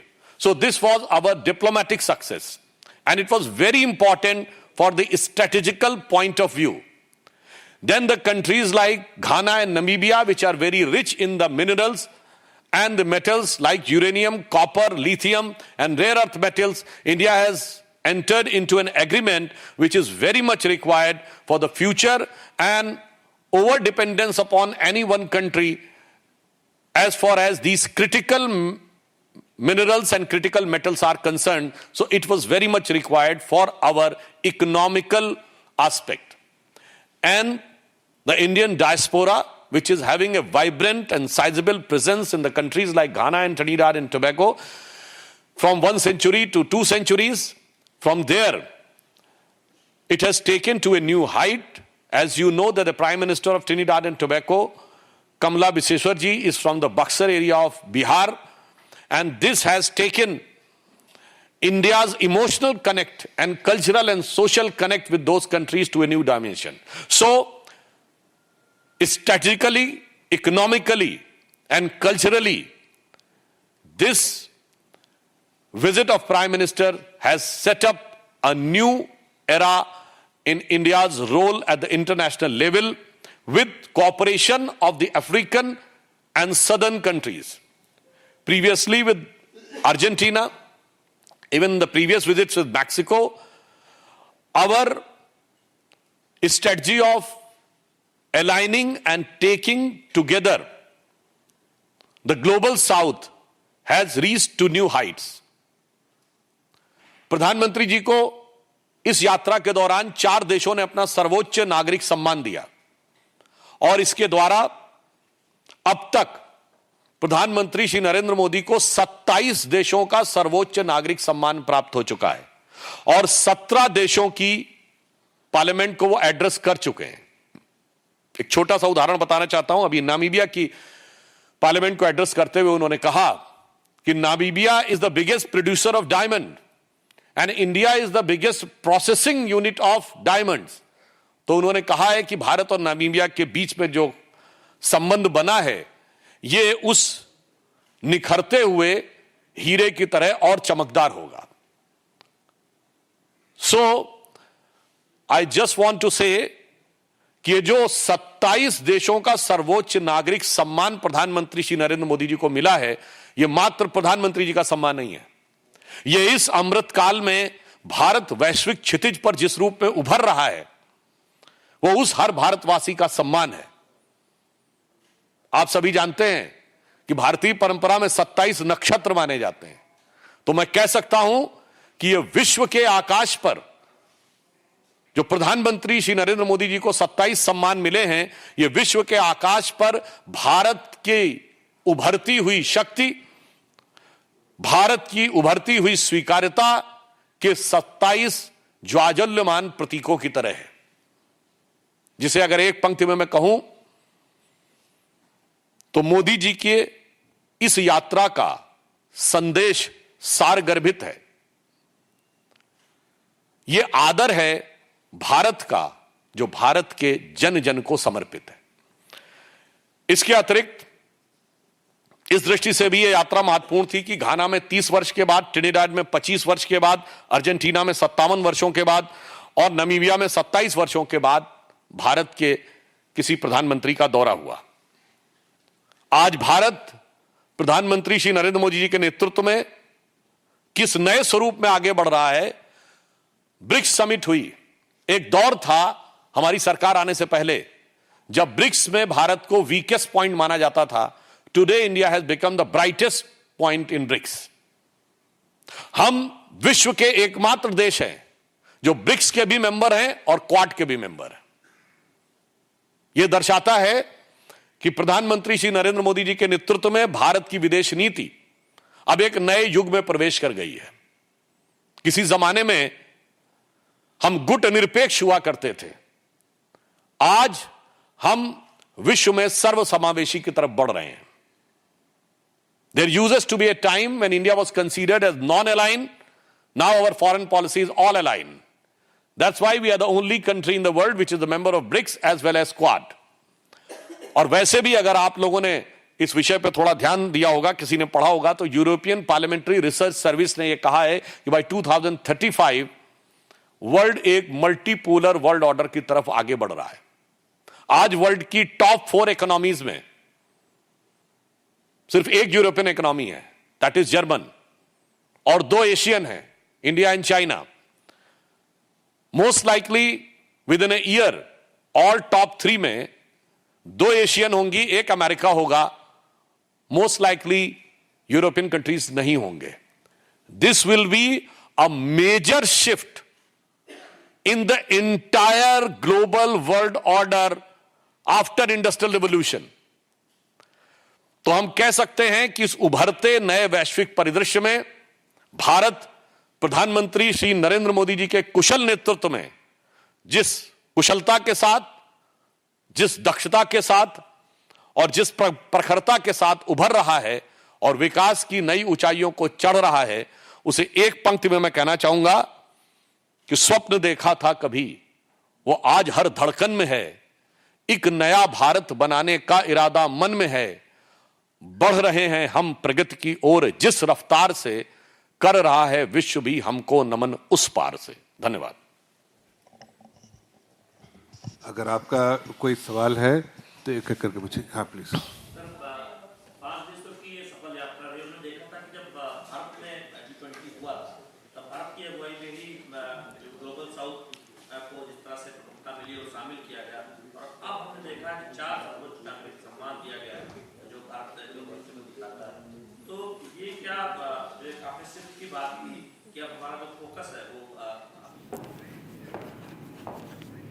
All right, BJP press conference speaking about India and at the BRICS summit where Prime Minister Modi has concluded the trip, the visit, the 5-nation tour, and has made very important remarks when it comes to terrorism. Prime Minister, remember, has just concluded a 5-nation tour covering Ghana, Trinidad and Tobago, Argentina, Brazil, Namibia, and the visit also included the participation in the 17th BRICS summit held in Rio de Janeiro under Brazil's chairmanship, and BJP saying it was a very successful trip. I would like to move ahead right now to some of the other stories that we're tracking here on Republic TV. Pakistan's Ministry of Foreign Affairs shared the images of Foreign Minister Ishaq Dar's meeting with the Minister of Foreign Affairs of Turkey. You will see those pictures coming in right now. And this is with the FM of Turkey and the Minister of National Defense of Turkey, Yasar Guler, co-chair of Joint Ministerial Commission. And this comes at a time when Ishaq Dar admitted that Turkey's role in aiding Pakistan during India's Operation Sindoor. In a post on X, Ministry of Foreign Affairs, Pakistan said that both Turkey and Pakistan enjoy a very strong bond of brotherhood, friendship, and mutual trust. Let's go ahead and play out what the Pakistan FM had to say.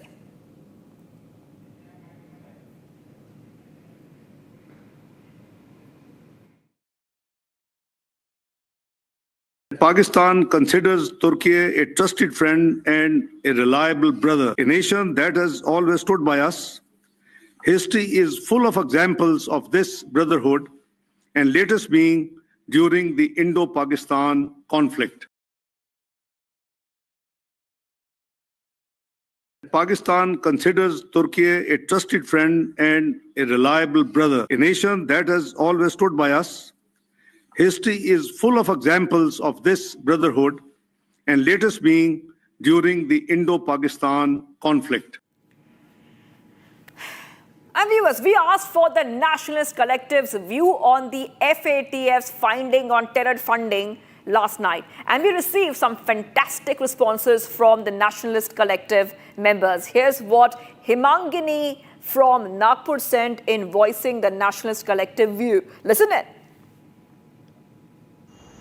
Abdul Samad Yaqub did the great job. He has come out with all the truth. We don't need to unearth more truth than this. This is the ultimate truth we have received from him. And now there is no doubt left that Pakistan is a terrorist nation. And it is a terrorist hub. So that was a great debate. I really enjoyed. Otherwise also, debates with Pakistans are hilarious, and you hammer all the unrighteous people, and that was really fun. And nothing more to say. Everything is proved in the debate, and nothing more to prove for us. No tension. Now it's all proved. Thank you.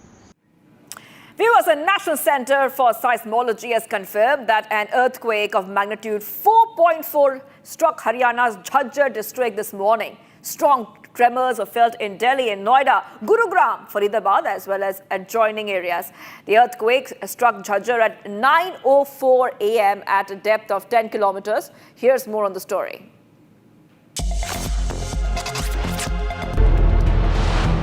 An earthquake of magnitude 4.4 struck Haryana's Jhajjar district at 9:04 a.m. this morning. The earthquake struck at a depth of 10 kilometers, where the information has been confirmed by the National Center for Seismology. The earthquake's tremors were felt in the Delhi NCR region and adjoining areas. People in Haryana shared that they felt strong tremors from the earthquake. मैं तो छज्जे पे अपना कुछ साफ कर रही थी बैठी बैठी, कुर्सी छज्जा ऐसे गुड़ गुड़ गुड़ गुड़ गुड़ हल रहा। ऐसा भूकंप कभी नहीं देखा, ऐसा तो कभी नहीं देखा। पूरे बच्चा एक टॉयलेट में बैठा था तो उसका भागना मुश्किल हो गया। मैं कहाँ जाऊँ? ऐसा भूकंप तो कभी नहीं देखा, पहली बार देखा। हम तो खूब देखे पर इतना तेज नहीं देखा। मैं तो बेड पर बैठा था, बेड टीवी सब कमे लिया, खड़ा भाग भी नहीं सकता। देखो जी, एकदम मैं अंदर बैठा था नीचे ही पार्किंग में, तो एकदम से गड़गड़ की आवाज़ आके, और इतना लंबा हमने भूकंप कभी नहीं देखा, इतनी उम्र होली, इतना लंबा, और सारी बिल्डिंग भी नहीं इस तरह हली, बेड भी हल गया एकदम से। A Delhi local who was travelling on the Delhi metro at the time when the earthquake hit shared his experience. बहुत तेज झटके थे उसके, बहुत तेज रफ्तार थी भूकंप की उसकी। आप उस टाइम कहाँ थे? उस टाइम में दुकान पर खड़ा हुआ था, दुकान में ऐसा लग रहा था कोई हिला रहा है दुकान को पकड़ के। और लोग भी थे कुछ? और लोग भी थे, वो कह रहे थे कि जमीन क्यों हिल रही है ये। While a man from Ghaziabad shared that he experienced a strong jolt. तो जस्ट बेड से उठे थे और एकदम से हिलने लगा था, तो हमें बड़ा मतलब डर गए। फिर अभी कुछ दिन पहले भी आया था, तो उसमें भी काफ़ी मतलब डर से गए। तो भूकंप के झटके तो एनसीआर में आते ही रहते हैं, तो इसके लिए हमें मॉक ड्रिल वगैरह करके रेडी रहना चाहिए। And viewers, let's see what else is happening in our next segment, Bharat in 1 minute. Let's get started. Bharat 1 Minute brought to you by Canara Bank. Together we can. Members of the Democratic Youth Federation of India, DYFI, and All India Students Federation, AISF, protest outside the Kerala University against the Kerala governor and alleging that an attempt to saffronize state-funded universities by the governor. The Kerala police used water cannons to disperse protesting members of CPM student wing climbing the gates of the Kerala University.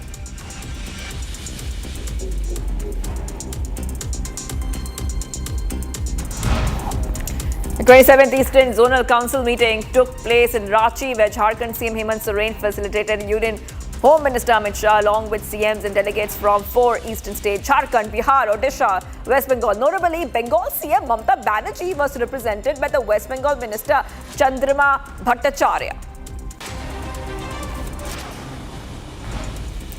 The goods train going from Jammu to Punjab derailed in Kathua district, according to the truckman, and landslide occurred, due to which all the debris came on the truck, resulting in derailment. Railway officials are present on the spot and relief work is underway.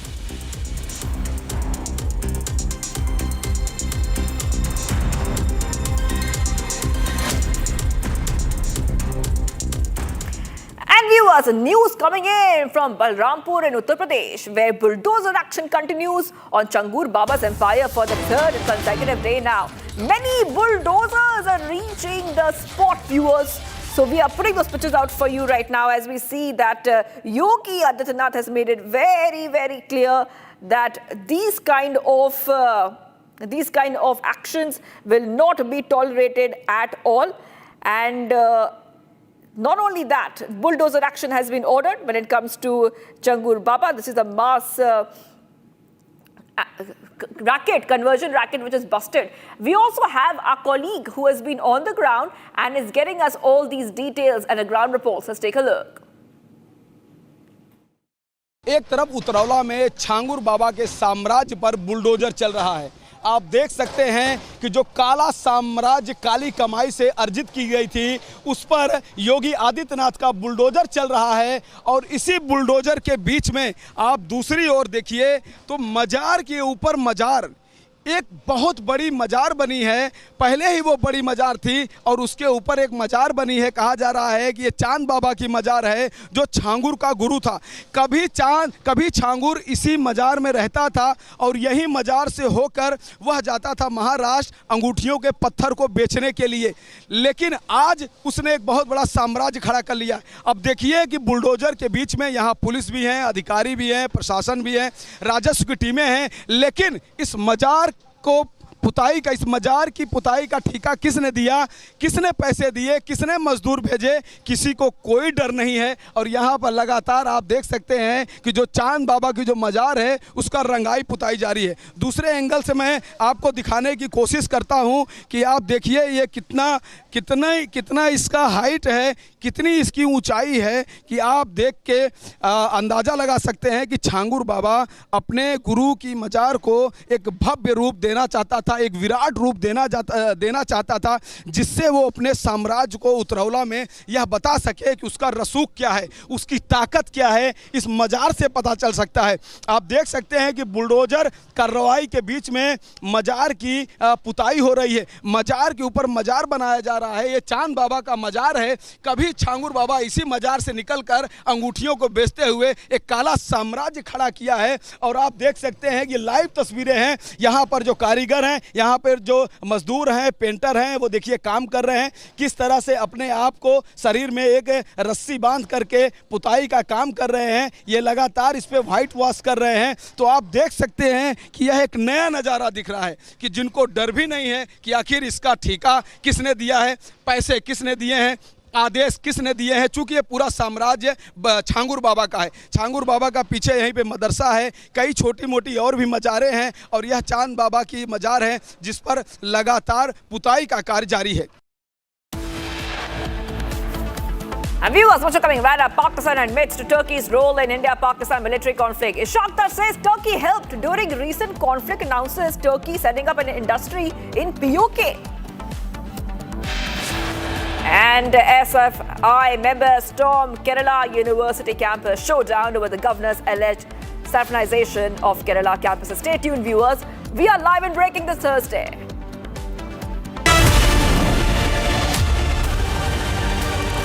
MDH की हल्दी मिर्ची धनिया करे कमाल, ये रंग दे, ये खुशबू दे, ये तीखा, ये कम पड़े, क्या निराला MDH मसाला। केसरिया से मन जोगी हुआ रे, दिल झूमे देखो मतवारा हुआ रे, केसरिया से मन जोगी। हर पल मनाओ केसरी त्योहार। विमल, बोलो जुबान Kesari. They see something that said, take a look at what happened. 6 Secret Service agents have been suspended almost a year after the assassination attempt on US President Donald Trump was executed. As per sources, the Secret Service agents received penalties ranging from 10 to 42 days of unpaid leave. On resuming their duties, they were assigned less critical operational roles and given restricted duties. U.S. Secret Service Deputy Director defended the agency's decision not to terminate any personnel. ये है secret recipe MDH का जीरा SIP jaljeera masala.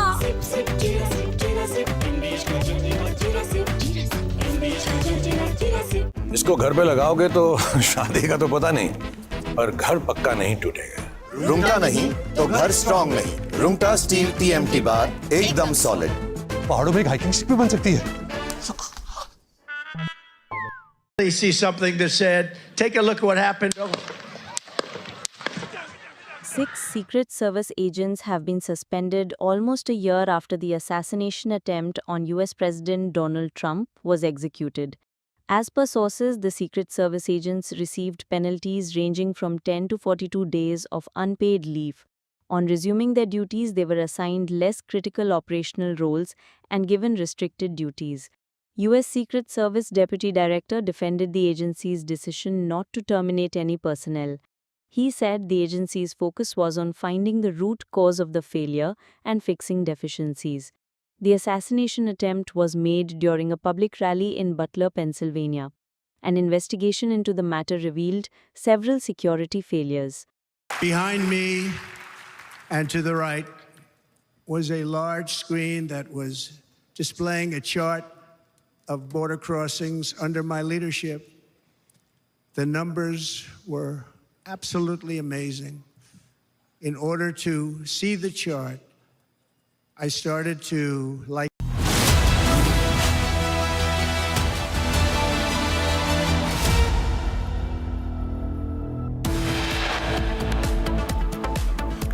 Viewers, top headlines. Delhi High Court reserves order on Sharjeel Imam Umar Khalid's pleas in the 2020 riots case.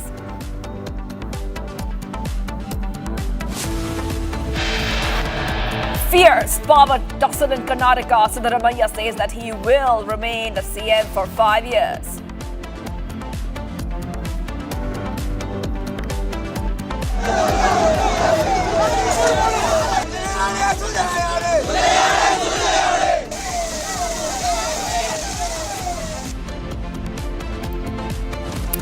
SFI members stormed Kerala University campus. Showdown over governor's alleged saffronization of Kerala campuses.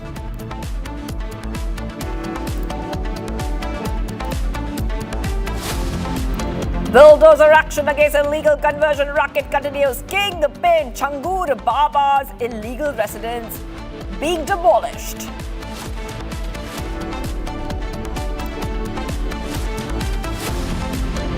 Group captain Shubhanshu Shukla's return from ISS delayed due to bad weather off Florida coast. Return scheduled on July 14th.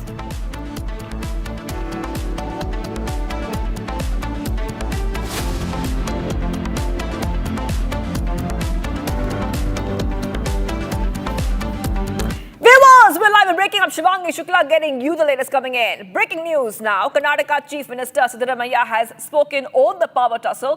He has essentially reiterated his statement saying that he will stay the CM for the next 5 years. Remember, this is coming in as there was a lot of speculation about a change when it comes to the CM's post.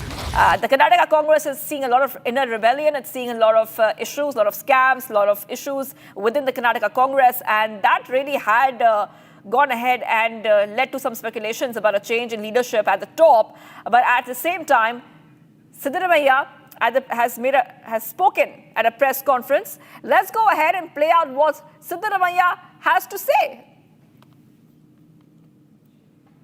That is what DK Shivakumar said it, and I am also said the same.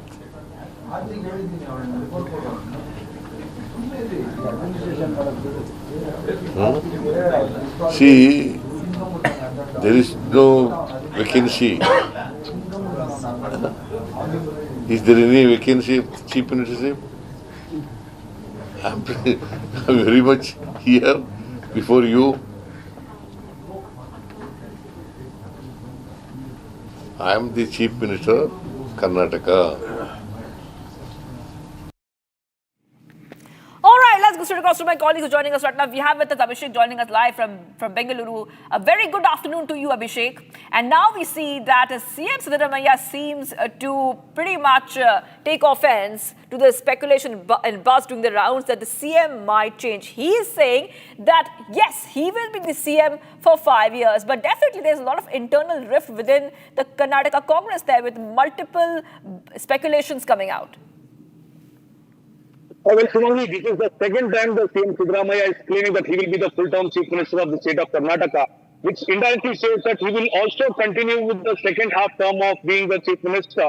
On the other hand, we had clearly seen Siddaramaiah addressing the media a couple of days ago in one of the traditional places or in one of the temples where he conducted the cabinet meeting, where he said that the Chief Minister's seat is not vacant anymore, and the same statement has been pressed again by CM Siddaramaiah when he is addressing the journalists in Delhi as of now.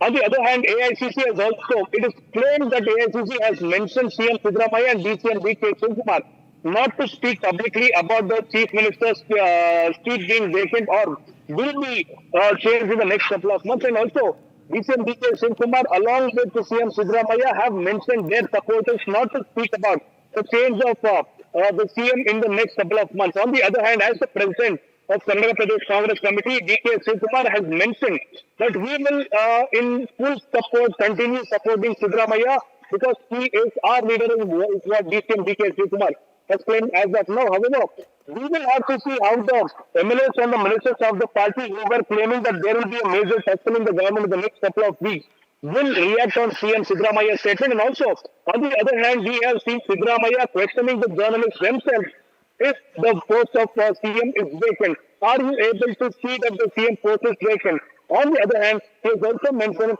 that he will be continuing as the Chief Minister of Karnataka to make sure that the hindrance in the party, the issues in the party, and various other speculations in the party will be cleared, should be cleared by only himself. And also, AICC is having a clear watch on the minister's statements and Chief Minister's statements which are given out with respect to the change of power in the next couple of months. Shivangi.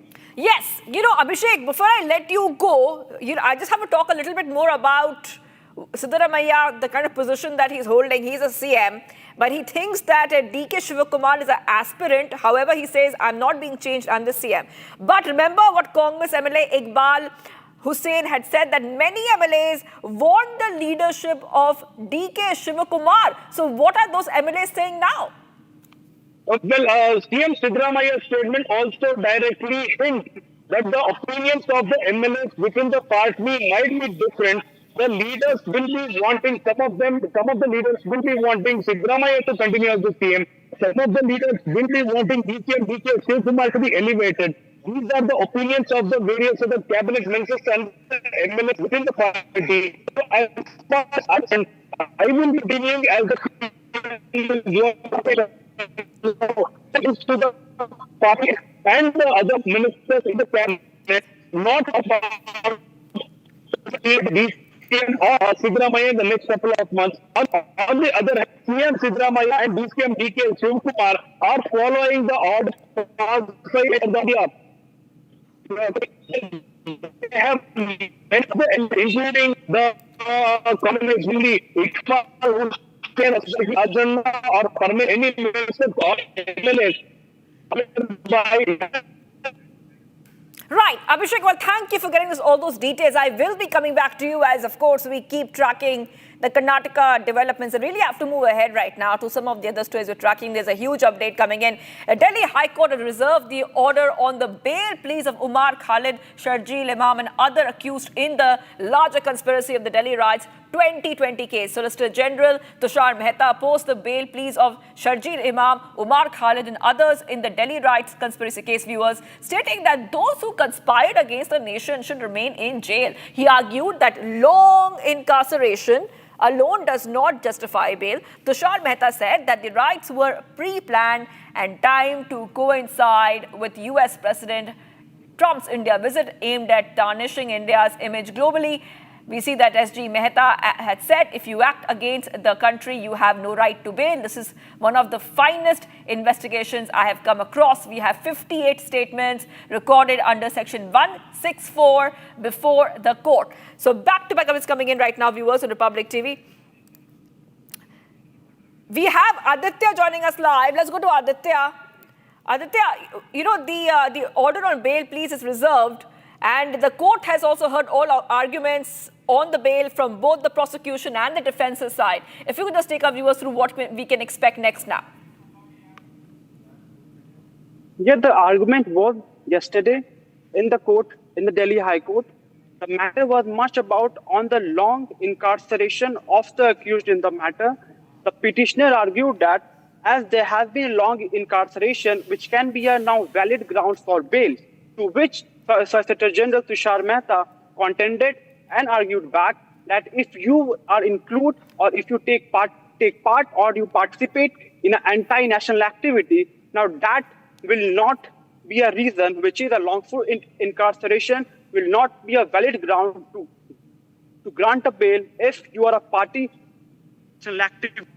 Now this was a major argument on which Tushar Mehta briefed the High Court yesterday in the hearing. Aditya, you know, the Delhi police is arguing that if you're doing something against the nation, you better be in jail till you are acquitted or convicted. So we have heard multiple statements come out. If you could just get our viewers a sense of the different statements coming out before we come to know more. Oh yes, the matter before the Delhi High Court also deals with the same issue about whether you can be in jail if you are not convicted or acquitted. The prosecution has very clearly stated that if you are participated to anti-national activity, better be in jail rather than going out on a bail.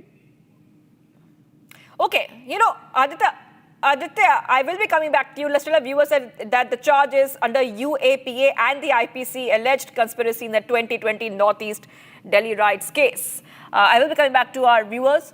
I will now move ahead to some of the other stories we are tracking right now on Republic TV. Let's move ahead right now, viewers, as we go to the other stories. We have asked all of you, especially the Nationalist Collective, view on the FATF's findings on terror funding last night, and we received a lot of fantastic responses from the Nationalist Collective members. Here's what Dr. Hitendra Mehta from Mumbai sent in, voicing the Nationalist Collective view. Listen in. In my view, inclusion of Pakistan in FATF grey list is long overdue, primarily for 4 reasons. Number 1, Pakistan is still having terror training camps and terror launching pads, which itself is a proof of direct funding of terror activities by Pakistan state. Second, Pakistan has been on FATF grey list multiple times. Pakistan has failed to comply with FATF recommendations with regards to punitive measures against designated terrorists. Third, during Operation Sindoor, world saw how Pakistan army officers patronized terror groups. Some of the Pakistan officers were present during funeral of a terrorist killed in Operation Sindoor. This proves that Pakistan state and terror groups are hand in glove.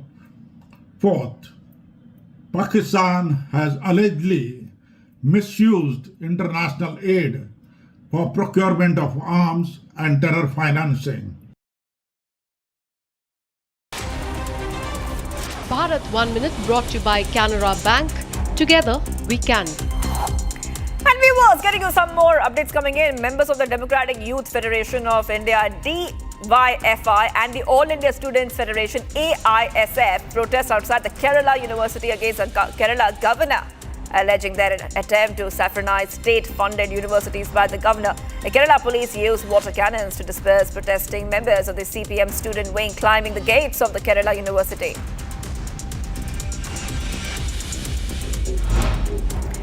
The 27th Eastern Zonal Council meeting took place in Ranchi, where Jharkhand CM Hemant Soren facilitated the Union Home Minister Amit Shah.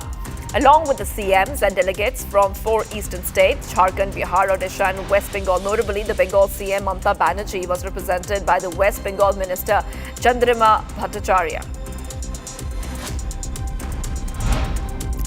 A goods train going from Jammu to Punjab derailed in Kathua district according to the trackman. A landslide occurred due to which all the debris came on the track, resulting in derailment.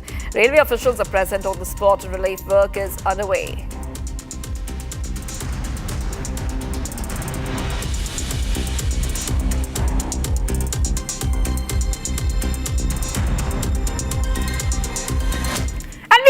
Breaking news coming in. ED has registered a case against 29 celebrities. That is right, big names including Vijay Deverakonda, Rana Daggubati, Manchu Lakshmi, Prakash Raj, Nidhi Agrawal, Ananya Nagala and Srimukhi for their alleged involvement in a betting app scam. Viewers, back-to-back coverage coming in right now on Republic TV, where 29 celebrities are facing the heat, the ED heat, viewers, this is a betting app scam case, and lot of big names are included, including top actors.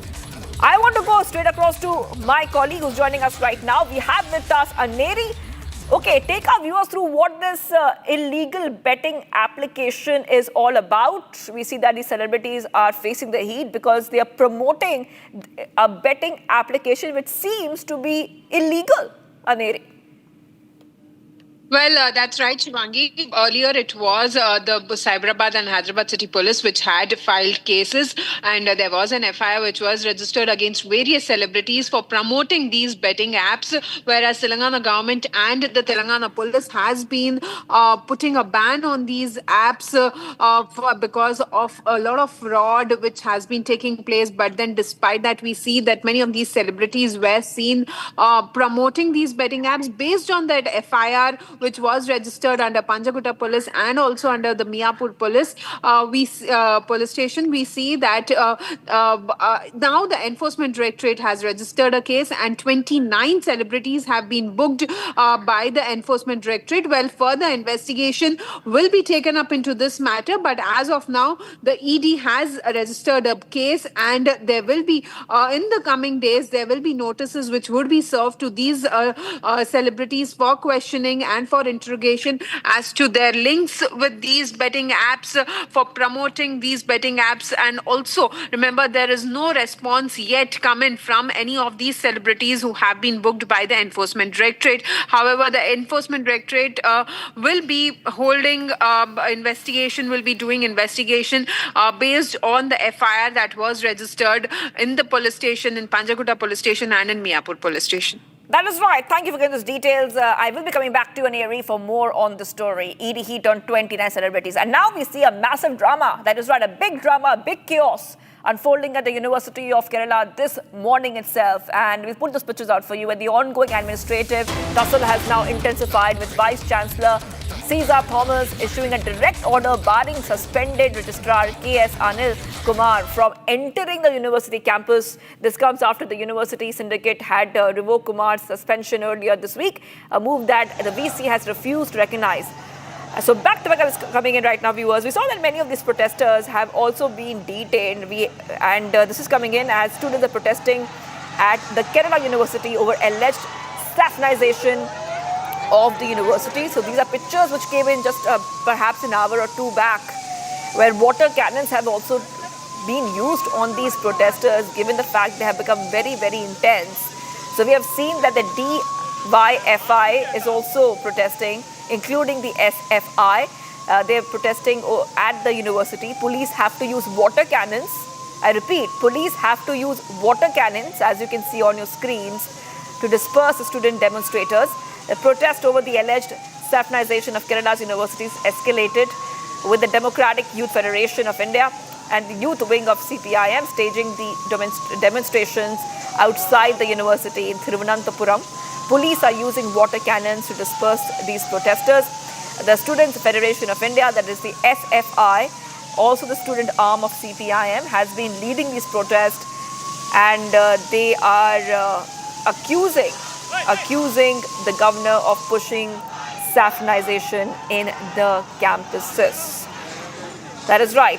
They have many demands which they are making at this point of time, viewers. SFI protesters are storming the Kerala University headquarters for the past few days now, demanding the VC's resignation. And in response to the suspension, the university syndicate has passed resolution revoking it. However, the interim VC, Cesar Thomas, overruled this and appointed one acting registrar.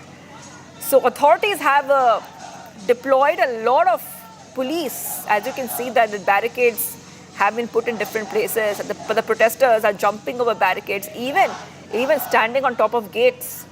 Around many police personnel have been deployed across the campus. And the AISF has also joined the protest against the registrar's suspension. Back to what is coming in here on Republic TV, viewers, where you can see that the protests are getting quite intense. And we have with us Ashwin joining us live.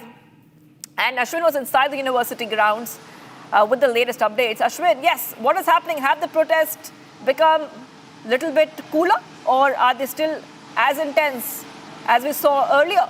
Ashwin. All right, we'll go to Ashwin in a short while from now, but we'll try to get a update from Ashwin as to how intense are these protests, because early in the day we have seen so much of protests, but right now it looks like the water cannons have been used on these protesters to cool down the protests. Earlier we saw a lot of these protesters being detained by the police while they were protesting. Now this has been happening for the past few days now. And the police is trying to bring the situation under control. This is a row over the Bharat Mata image, the registrar suspension, and what they claim as saffronization of the Kerala University campuses. I want to go back to Ashwin. Yes, Ashwin, what is the situation right now? Water cannons are being used on the protesters. That's what it looks like right now. And many of them have been detained already. Well, absolutely. This is outside the Raj Bhavan. Now the SFI is taking out a protest outside the Raj Bhavan. In fact, a massive security corridor has been created with over 300 policemen right here deployed in multiple 3 levels. So the students are trying to barge it through the first barricade. They're trying to break the first barricade and then enter. But even if they enter, there are 2 more levels before they can even reach the gate of the Raj Bhavan. So certainly this protest has now gone onto the streets, causing heavy inconveniences to the public at large. This entire road, the approach road to Raj Bhavan, one of the main roads connecting the city, has been completely blocked.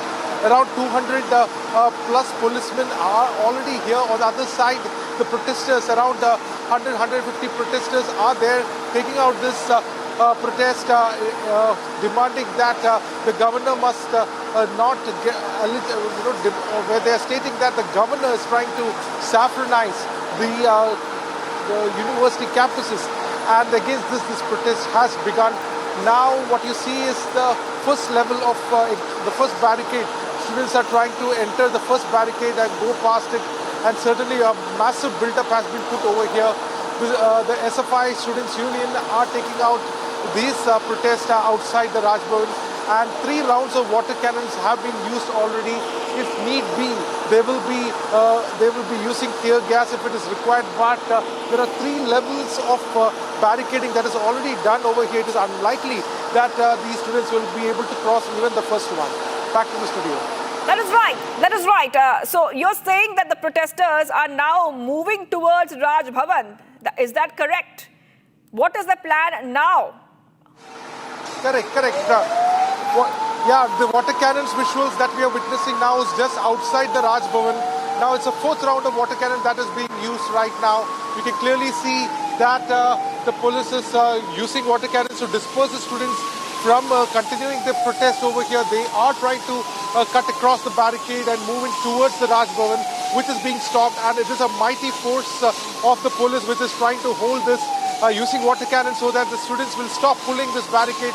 In fact, the entire effort of these SFI students is to break this barricade open and then go to the next, go nearer to the gate of the Raj Bhavan.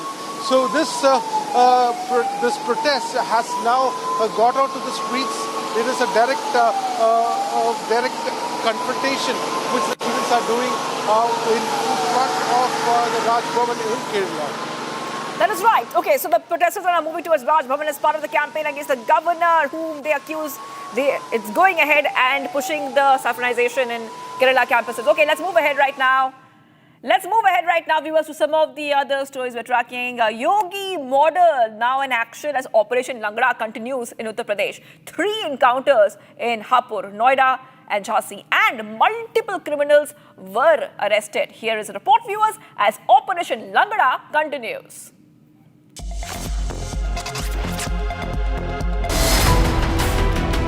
Operation Langda intensifies in Uttar Pradesh and Yogi model is in action.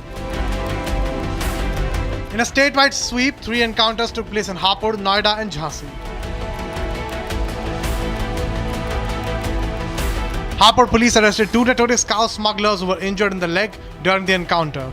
Police recovered 2 illegal pistols, 1 car and equipment for cow slaughter.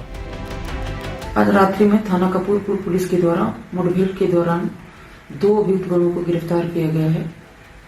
दोनों के पैर में गोली लगी है। इन लोगों से पूछताछ करने पर एक ने अपना नाम हसीब उर्फ चूजा पुत्र इकरार जो कि संभल का निवासी है तथा दूसरे ने अपना नाम मेराजुद्दीन पुत्र अलाउद्दीन जोया जिला अमरोहा का निवासी है। इन दोनों के पास से एक तमंचा, एक जिंदा कारतूस, एक खोखा कारतूस और इनके पास से बरामद स्विफ्ट गाड़ी में गोकशी के उपकरण बरामद हुए हैं। In Noida, an encounter took place between police and criminals.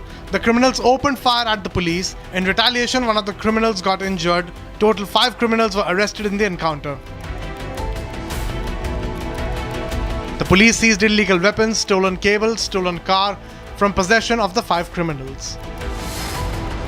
Meanwhile, in Jhansi, a joint team of police arrested 3 accused, including 1 juvenile related to the robbery incident.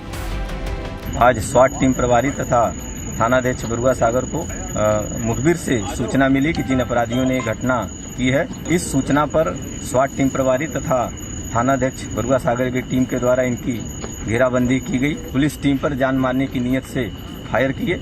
जवाबी फायरिंग में इन 2 अपराधियों के पैर में गोली लगी। 2 accused were injured during the encounter, while legal action is being taken against the 3 accused.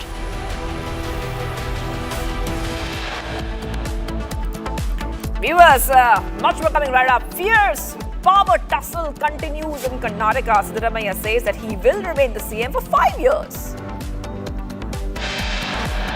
The bulldozer action against illegal conversion racket continues. Kingpin Changur Baba's illegal residence is being raised.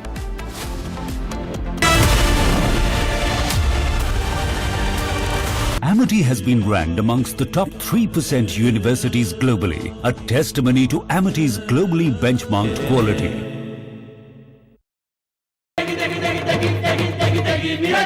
MDH की देगी मीरज, देगी मिर्च का तड़का, अंग अंग फड़का। MDH की देगी मीरज। केसरिया से मन जोगी हुआ रे, दिल झूमे देखो मतवारा हुआ रे। केसरिया से मन जोगी हुआ। हर पल मनाओ केसरी त्योहार। विमल, बोलो जुबान केसरी।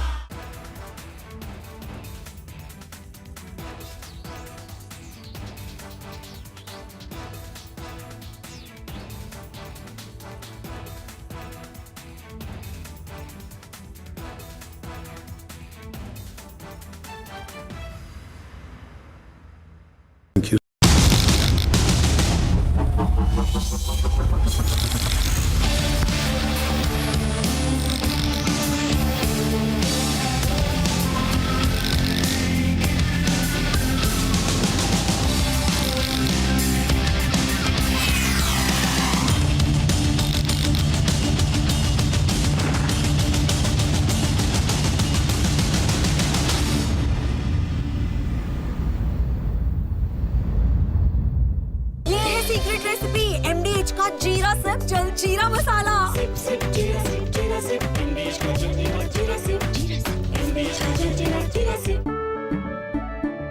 केसरिया से मन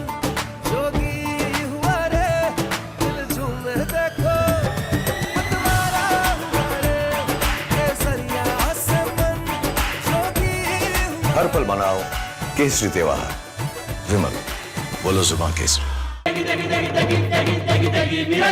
MDH की देगी मिर्च, देगी मिर्च का तड़का, अंग अंग फड़का। MDH की देगी मिर्च।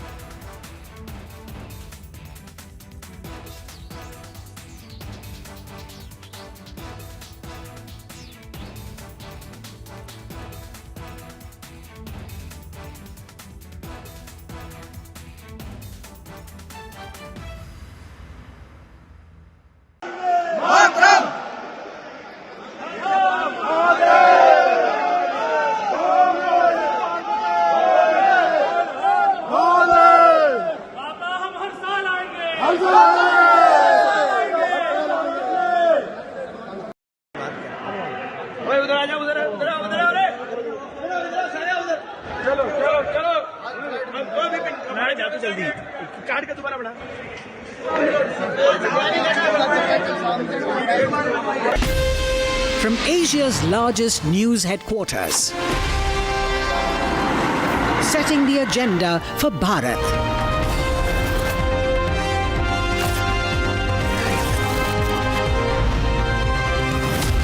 You're watching Republic.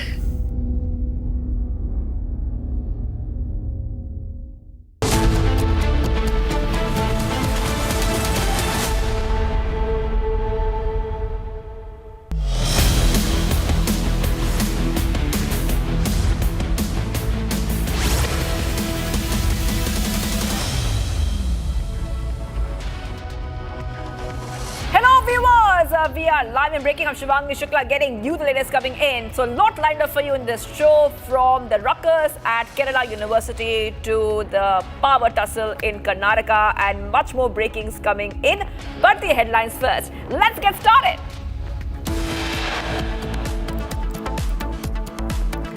Delhi High Court reserves order on Sharjeel Imam Omar Khalid's pleas and 2020 riots case.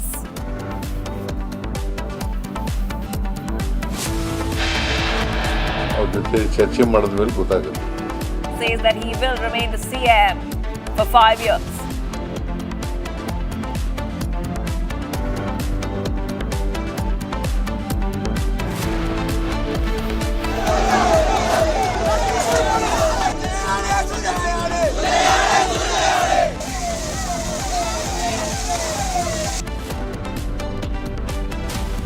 SFI members stormed Kerala University campus, showdown over governor's alleged saffronization of Kerala campuses.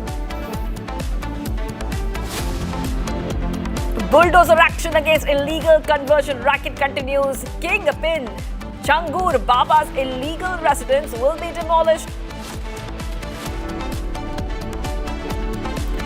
ED files case against 29 actors, including Prakash Raj, Vijay Deverakonda, Rana Daggubati in the betting app scam case.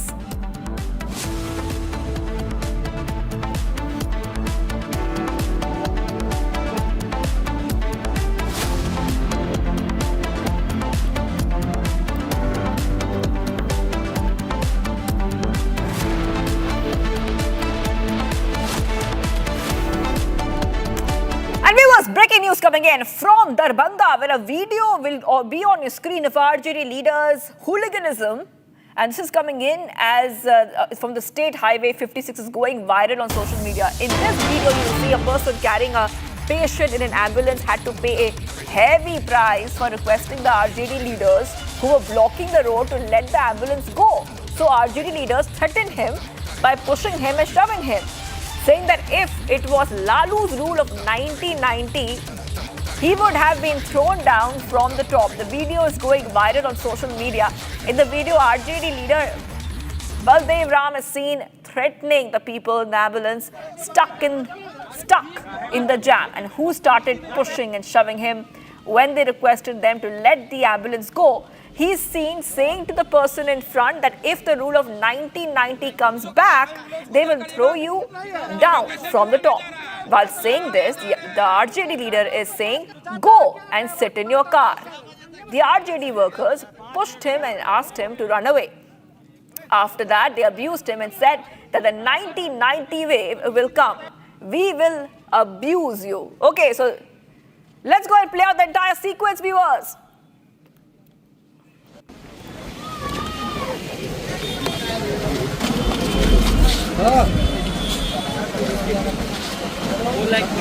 Ambulance को क्या करिएगा? Patient लाने जा रहा है, लाने जा रहे हैं। तो जाता अकेले ड्राइवर बात आता है 5 मिनट ठीक है, बदतमीजी नहीं।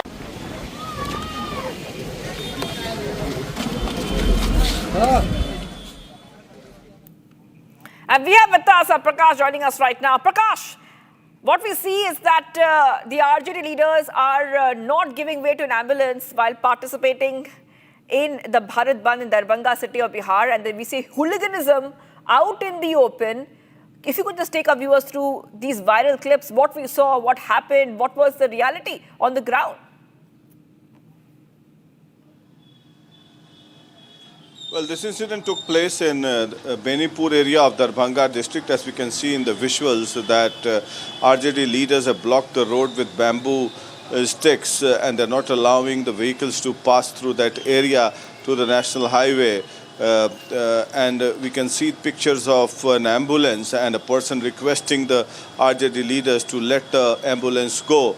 But the RJD leader is very enthusiastically, in fact very confidently saying that had it been the Lalu rule of 1990, you would have been thrown out. Yes, that's what the BJP leaders and the NDA leaders allege, that it was the Jungle Raj of 1990, and also the High Court has given a name that Lalu's era was Jungle Raj in 1990 when Lalu Yadav became the Chief Minister of Bihar. And this video symbolizes the same fact, same evidence, and it cannot be a better testimony than this, that an ambulance ferrying a patient is not being allowed despite repeated requests.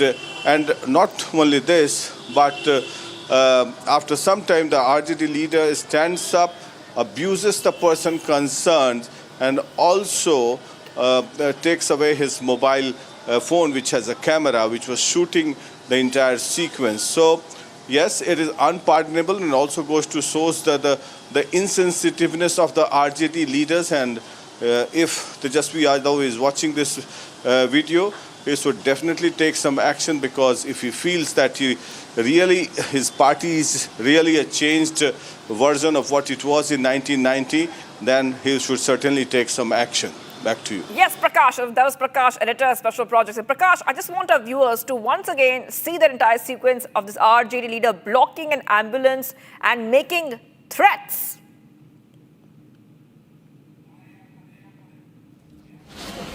Ambulance को क्या करिएगा? Patient लाने जा रहा है, लाने जा रहे हैं। तो जाता अकेले ड्राइवर बात आता है 5 मिनट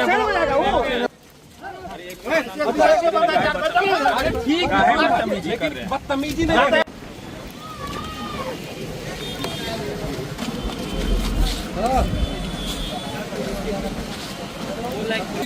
एम्बुलेंस को क्या करिएगा? पेशेंट लाने जा रहा है, लाने जा रहे हैं। तो जाता अकेले ड्राइवर बात आता है 5 minute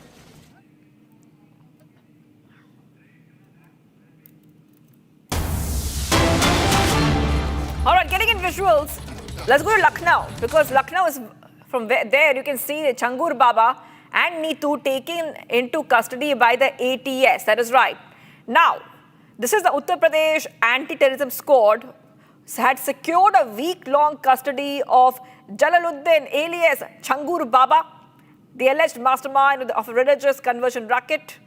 And besides him, the ATS has also taken another accused, Neetu, into their custody for a week now.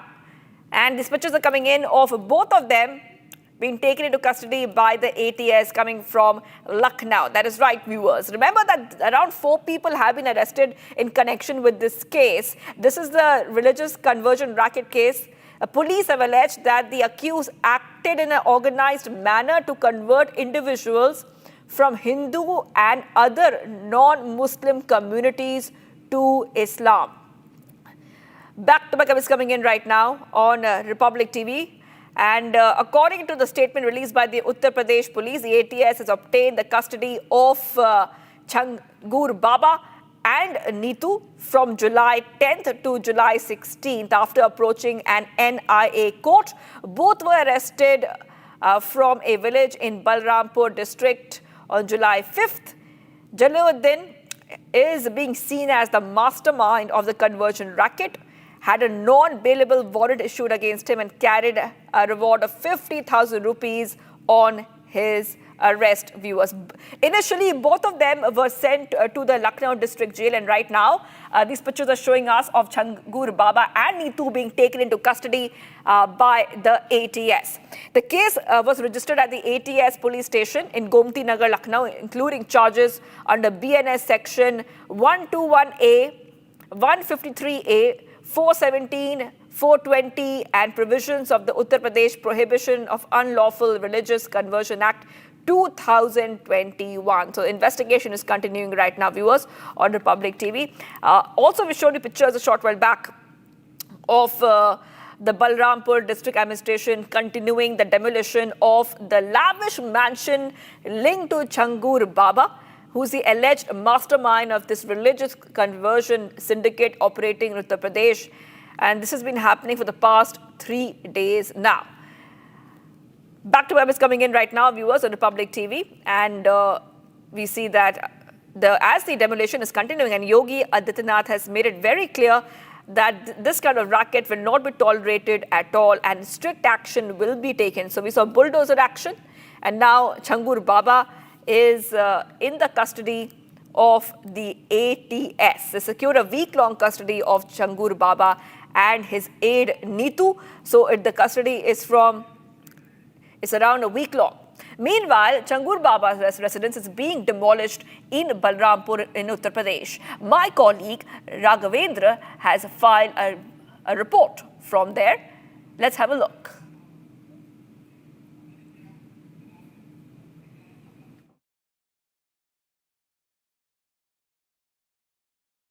एक तरफ उतरौला में छांगुर बाबा के साम्राज्य पर बुलडोजर चल रहा है।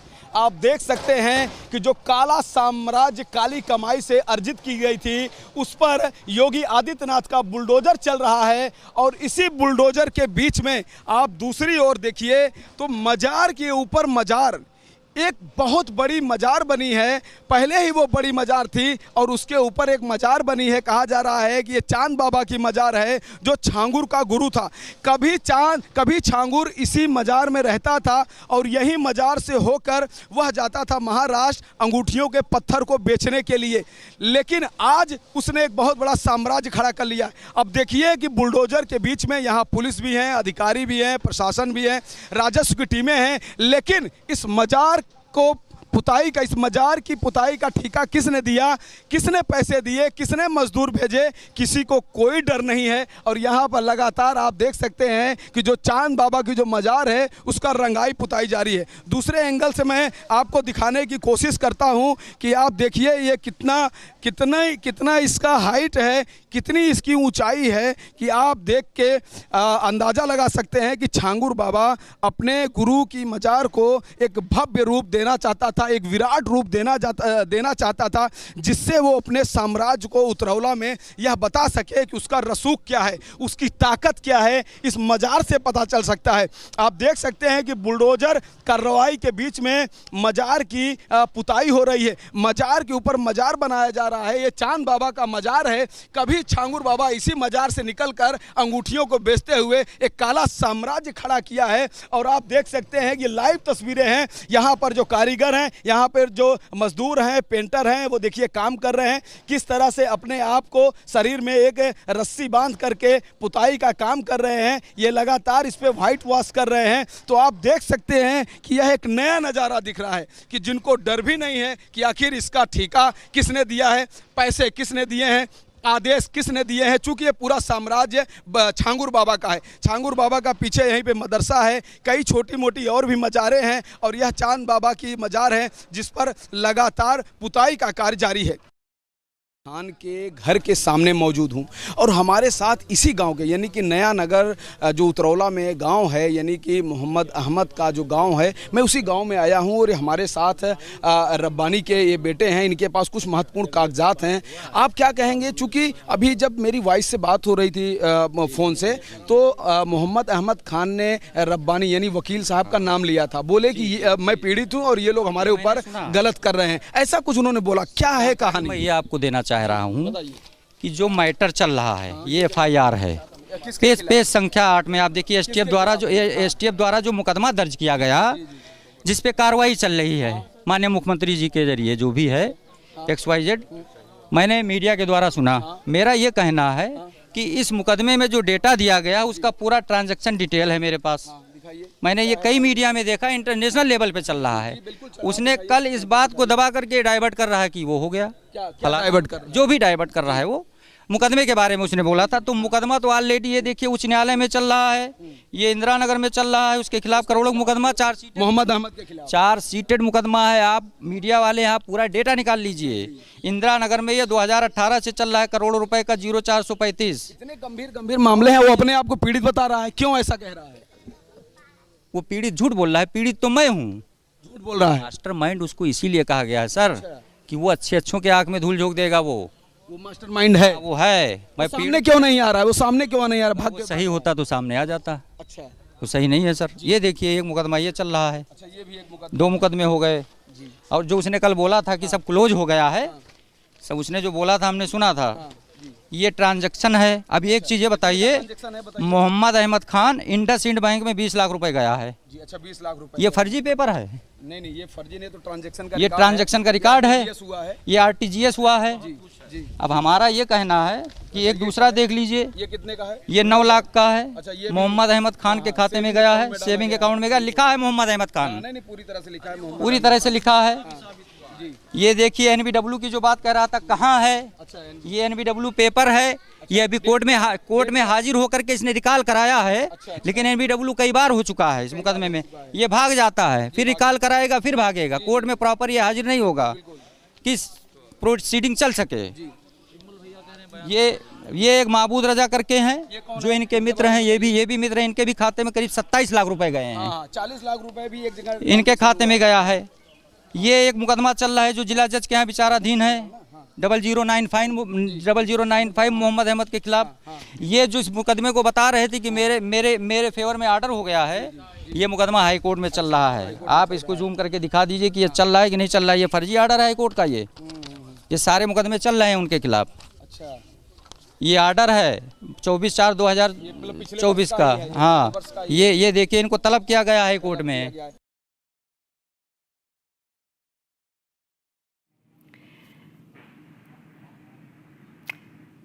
And viewers, let's move ahead right now to some of the other stories we're tracking in our next segment, Bharat in 1 minute. Let's get started. Bharat 1 minute brought to you by Canara Bank.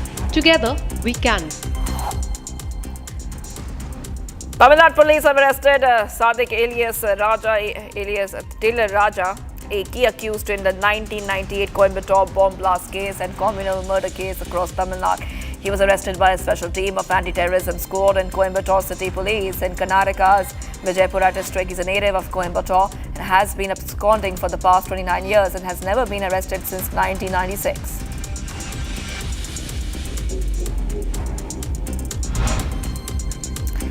Passenger bus skidded off the road near Highway School and overturned close to the road in Ramnagar Tehsil of Udhampur district, injuring at least 6 to 7 people. As per the official, all passengers sustained minor injuries are in now stable condition. A major success under the ongoing anti-masked operation in Chhattisgarh, Bijapur district. Police in a joint operation with the CRPF's 153rd and 168th battalions have arrested 2 active Maoist operatives. Forces recovered explosive materials and tools used for digging land, suspected to be used for planting IEDs. Arrested Maoists have been identified as Undam Lakshman and Madkam Hidwa.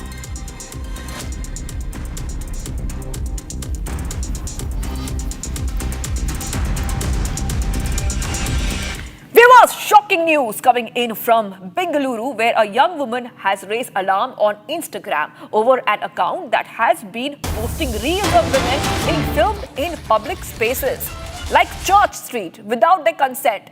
She alleges that she was one of the victims filmed without her knowledge. And despite reporting this video and requesting its removal, no action, I repeat, no action was taken against anybody. The woman has been receiving vulgar messages as a result of the video. She explains that the page in question pretends to document street chaos, but actually follows and records unsuspecting women. In many clips, women appear surprised or unaware that they are being filmed, calling this a violation of consent. She stresses that being in a public place or having a public Instagram account does not mean one agrees to be filmed. She's tagged Bengaluru City Police and Cybercrime CID, urging action and seeking help to get these videos removed, though she's unable to tag the page directly as she's already reported it. So this is what we see right now, viewers. Back to whatever is coming in here on Republic TV. And we also have that entire statement of this young woman who has raised the alarm. I didn't want to do this. I didn't want to do this at all, but nothing has worked so far. So here I am telling you guys about it, and I really hope I get your support. I'm a student studying in Bangalore, and recently there was a video of me shot in public in Church Street, shot very inappropriately and then posted online without my consent. I tried contacting the person behind the account. There was no response. I tried reporting it from multiple accounts, but apparently it says that it follows all the community guidelines, and I don't even know what community guidelines are for Instagram at this point. The reel has been getting views by the minute, and people are finding my account, and I've been getting vulgar messages, to say the least. And there are a lot of women like me who have been posted on that account, and I don't think they're aware of it. And the fact that the account has 10,000 followers, and to see that if this is what it's becoming normal on social media, then we need to speak up. We need to do the right thing, because while we are out there fighting for languages, I think there are more serious concerns to be addressed. I am tagging Bangalore Police and Cybercrime to help me take that account down, and I really hope you guys do as well, because numbers speak. All right, let's go straight across to my colleague Abhishek, who's joining us live from Bengaluru. Abhishek, this young woman is talking about that a lot of people in public spaces, women are being filmed, and they're startled when the camera is pointing towards them. She's requesting action to be taken against these Instagram accounts. Has any action been taken yet, Abhishek? Well, as of now, Shivangi, the person who has been accused in this case has been taken into custody, and the Instagram page has been asked to be deleted, and the content in the Instagram page has been deleted as of now, is what we clearly have seen until now. However, with respect to the incident that the various other women in the city are facing, hasn't come to a full stop because of the Social Media Act or the Internet Act that has to be taken into consideration as of now. And on the other hand, we have clearly seen only one youth complaining about some people without the consent of the person videographing them. However, this is not just one incident. In the entire city of Bangalore, various other commuters have complained, even in the PMRCL and various other public transportation system, that they have been videographed without their consent, and these videos have been put on social media, after which they also try to morph the images to make sure that they get some money from the person who is involved in this. So we will have to see how the Bangalore City Police reacts on this, and how Home Minister G. Parmeswara reacts on this. On the other hand, DCP Salgar has mentioned that the Instagram page has been brought down, and also the content within them has also been deleted as of now. And also, on the other hand, he claims that the accused has been taken into custody as of now. Right, Abhishek, thank you for giving those details. I will be coming back to you, as this young woman has filed a complaint and talked about being filmed in public spaces without any consent. I have to move ahead right now, viewers. Something happened early in the day in the national capital NCR region. The National Center for Seismology has confirmed that an earthquake of magnitude 4.4 struck Haryana's Jhajjar district this morning itself. Strong tremors were felt in Delhi, in Noida and Gurugram, Faridabad, as well as adjoining areas. The earthquake struck Jhajjar at 9:04 a.m. at a depth of 10 kilometers. Here's more on the story.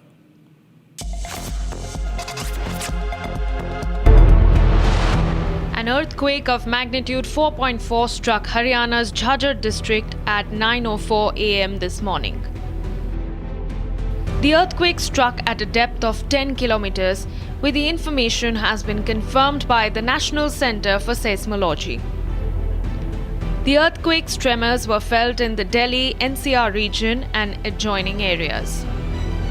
People in Haryana shared that they felt strong tremors from the earthquake. मैं तो छज्जे पे अपना कुछ साफ कर रही थी बैठी बैठी, कुर्सी छज्जा ऐसे गुड़ गुड़ गुड़ गुड़ गुड़ हल रहा।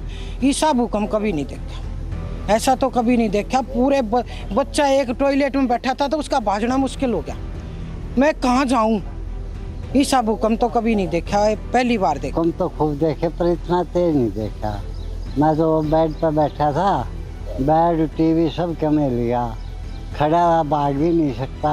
देखो जी, एकदम मैं अंदर बैठा था नीचे ही पार्किंग में, तो एकदम से गड़गड़ की आवाज़ आके, और इतना लंबा हमने भूकंप कभी नहीं देखा, इतनी मरोली, इतना लंबा, और सारी बिल्डिंग भी नहीं इस तरह हली, बेड भी हल गया एकदम से। A Delhi local who was travelling on the Delhi metro at the time when the earthquake hit shared his experience. बहुत तेज झटके थे उसके, बहुत तेज रफ्तार थी भूकंप की उसकी। आप उस टाइम कहाँ थे? उस टाइम में दुकान में खड़ा हुआ था, दुकान में ऐसा लग रहा था कोई हिला रहा है दुकान को पकड़ के। और लोग भी थे कुछ? और लोग भी थे, वो कह रहे कि आज जमीन क्यों हिल रही है ये। While a man from Ghaziabad shared that he experienced a strong jolt. तो जस्ट बेड से उठे थे और एकदम से हिलने लगा था, तो हमें बड़ा मतलब डर गए।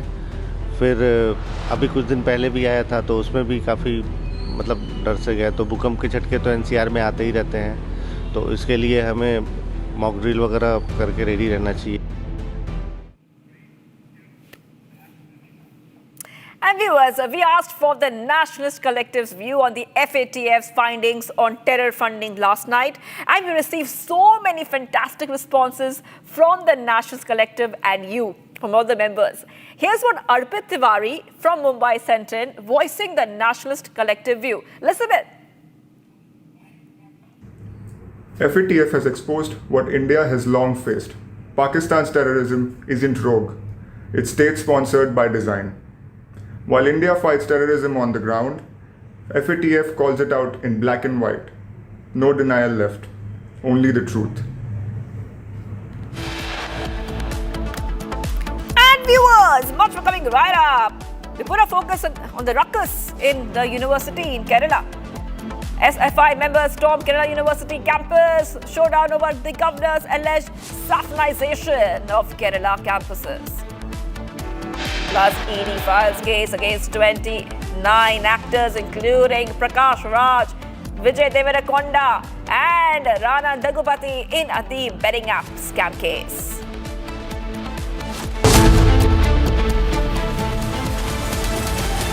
Amity has been ranked amongst the top 3% universities globally, a testimony to Amity's globally benchmarked quality.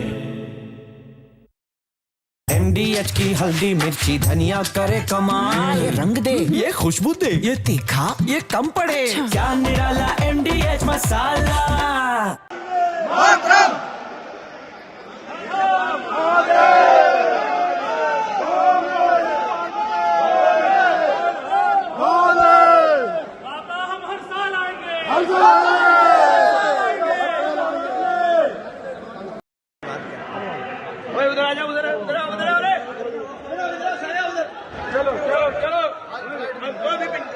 जल्दी काट के दोबारा बढ़ा।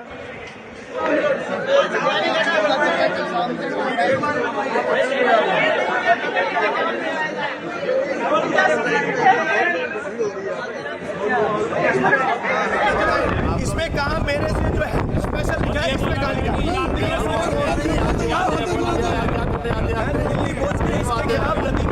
जीरो FIR कराऊंगा, सड़क पर चीट के लाऊंगा।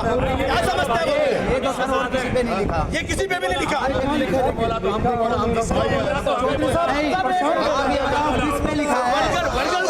ये करने क्या आए हो? आते क्यों हो यहाँ पर? वो बोला और फिर वो बोला तुम्हें जात दिखाऊंगा, जाओगे कैसे?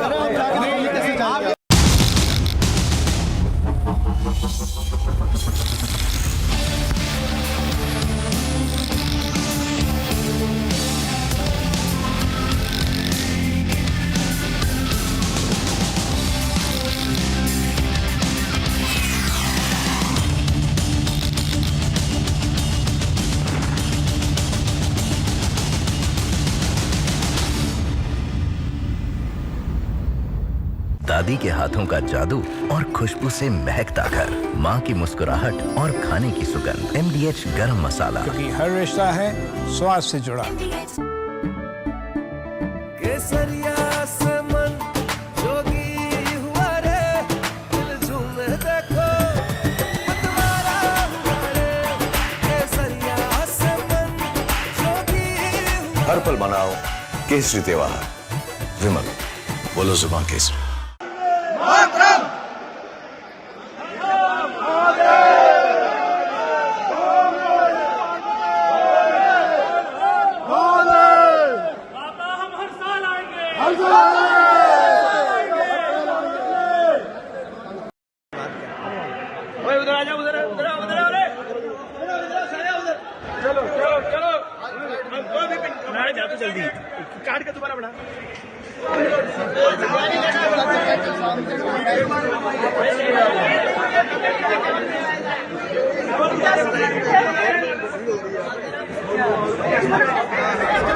इसमें कहा मेरे से जो है स्पेशल लिखा है, इसमें कहा लिखा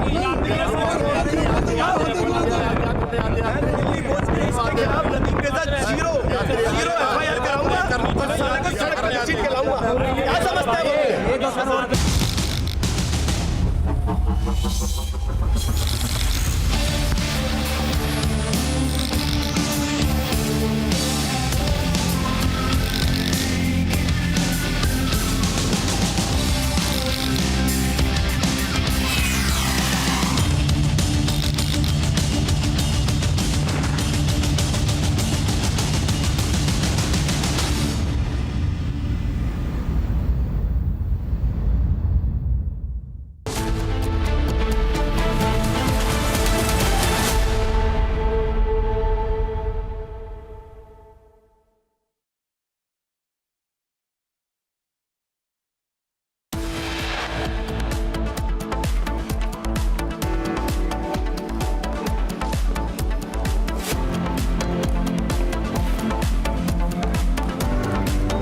Delhi High Court reserves order on Sharjeel Imam Umar Khalid's plea in 2020 Delhi riots case.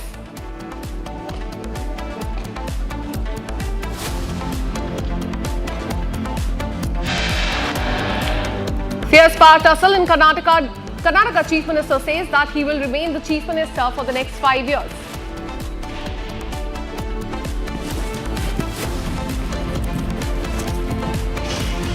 SFI members storm Kerala University campus, showdown over governors, saffronization of the campuses.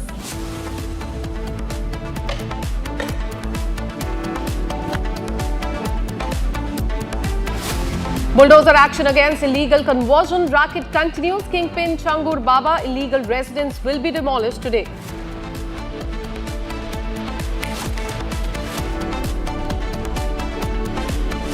ED files case against 29 actors, including Prakash Raj, in the betting app scam case.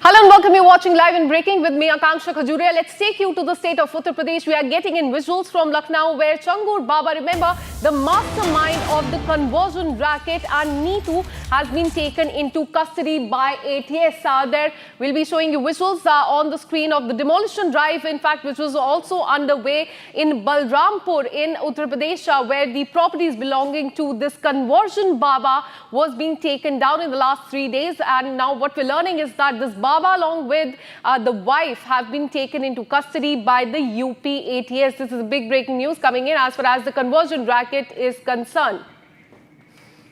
Let me go across to my colleague Raghavendra, who joins us live on the broadcast with more details. Raghavendra, हमें पता चल रहा है कि custody में ले लिया गया है कन्वर्जन बाबा को, जिनका नाम है चांगुर बाबा, और नीतू को भी, और डिटेल्स दीजिए हमें इस इन्वेस्टिगेशन के बारे में।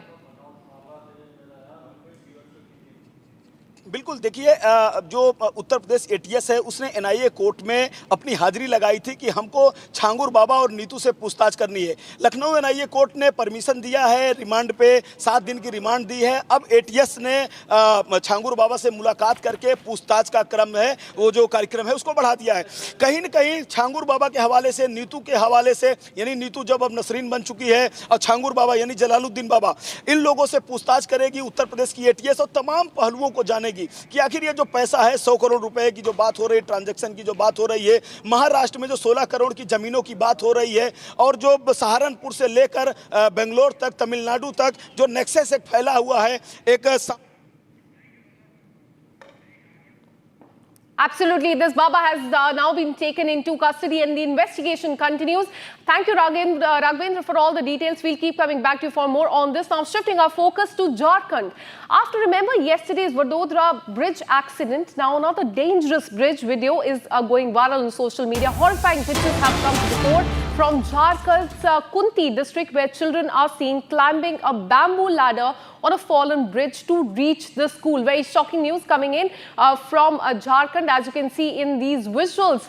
Horrifying pictures coming to the fore from Jharkhand's Kunti district, where you can see those are the children in a uniform there trying to climb a bamboo ladder on a fallen bridge to reach their school. It remains to be seen what the present government there has to say about this, but this is what kids there have to do to study to reach their school, and these are the horrifying images that we are getting you from the state of Jharkhand. The day after there was a bridge collapse in Gujarat, that because of which 14 people lost their lives. Now you can see there in the visuals as well, those school children trying to climb onto a bamboo ladder to reach the school.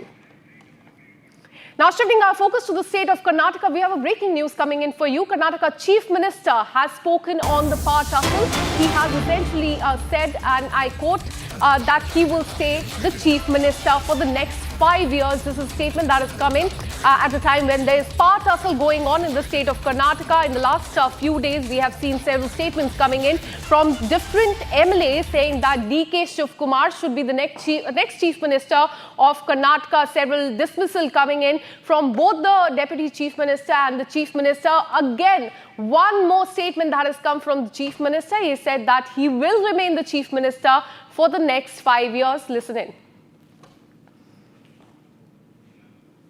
That is what D.K. Shivkumar said it, and I am also said the same.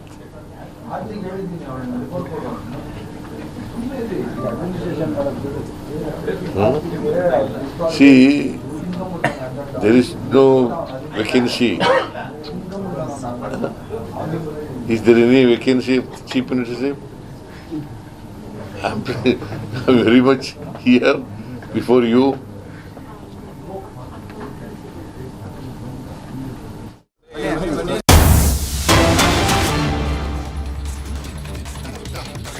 इन दोनों मुख्य अभियुक्तों का लिया गया है।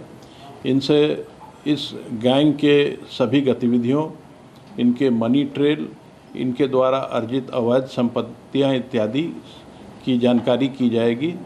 साथ ही संपूर्ण gang के नेटवर्क की जानकारी भी प्राप्त की जाएगी। इसके अलावा इस गैंग ने जहां जहां अवैध संपत्ति अर्जित की है, अवैध धन का इस्तेमाल करके, उन सभी की भी जानकारी की जाएगी तथा अवैध संपत्तियों को जब्तीकरण की कार्रवाई तथा उन्हें डिमोलिश करने की कार्रवाई भी की जाएगी। सर, क्या अभी तक जो जितनी भी आगे पहले जांच पड़ताल हुई है, क्या इस बात की कोई जानकारी अब तक कितने लोगों का अवैध धर्मांतरण कराया होगा, कितनी महिलाएं होंगी, कितने पुरुष होंगे, कोई आइडिया? इस संबंध में अभी कोई गैस करना उचित नहीं है, क्योंकि एटीएस इस पूरे प्रकरण की विस्तृत जानकारी कर रही है, उसमें गहन विवेचना कर रही है।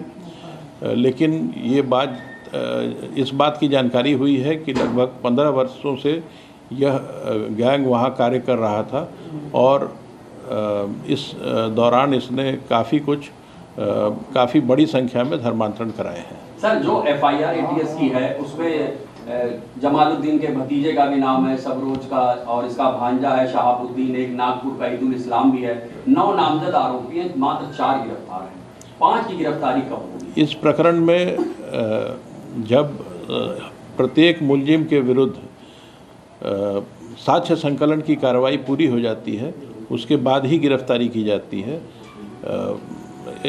एसटीएफ ने अपने जांच में काफ़ी साक्ष्य संकलित किए थे और जहां जहां उन साक्ष्यों के बारे में पुख्ता तथ्य इकट्ठा कर लिए गए हैं, जिन मुलजिमों के विरुद्ध पुख्ता तथ्य प्राप्त हो गए हैं, उन सब की गिरफ्तारी कर ली गई है। आगे की कार्रवाई जारी रहेगी। सर, एक मोहम्मद अहमद का नाम है जो पूना में बैठा हुआ है, यहाँ कुछ लोग उसको राइट हैंड भी बताते हैं, लेकिन अब उसका बयान आ रहा है, वो खुद अपने आप को पीड़ित बता रहा है और ये बता रहा है कि छांगुर बाबा का मुख्तार अंसारी से भी कनेक्शन है। छांगुर बाबा के सारे कनेक्शंस की जांच की जा रही है। किसी भी एक व्यक्ति के बयान को ज़मीनी तथ्यों से उसके खिलाफ अवेलेबल एविडेंस की कसौटी पे कसना पड़ता है। जब सारे जानकारियां इकट्ठी हो जाएंगी तभी मैं इस पर कोई स्टेटमेंट दे पाऊंगा। मोहम्मद अहमद आपका आरोपी है? मोहम्मद अहमद आपके लिए आरोपी है सर? मोहम्मद अहमद इस प्रकरण में नामजद है और एटीएस उसके संबंध में जांच कर रही है। जांच से, विवेचना से जो तथ्य प्राप्त होते हैं उसके आधार पर कार्रवाई की जाए। सर, ईडी ने आपसे जानकारी मांगी है, क्या ईडी भी मनी लॉन्ड्रिंग के तहत कार्रवाई करेगी? ईडी द्वारा एटीएस से इस प्रकरण में दायर एफआईआर की प्रति मांगी गई थी। इसके अलावा और कोई जानकारी इस मुख्यालय के स्तर पर उपलब्ध नहीं है। क्या सर ये जानकारी में है स्विस बैंक में भी इन लोगों का खाता है, दुबई या शारजाह में? नहीं, ऐसी कोई जानकारी अभी उपलब्ध नहीं है।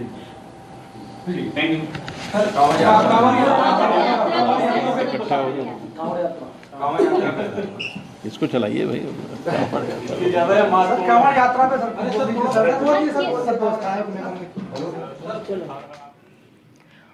Well, after this conversion, Baba was taken into custody along with Neetu, his wife. This was a press briefing that was done by UP Law and Order ADG. He said that financial trails of this Baba is under the scanner. He has not given the number of people that this Baba has converted so far, but he has said that several conversions were carried out in the last few years.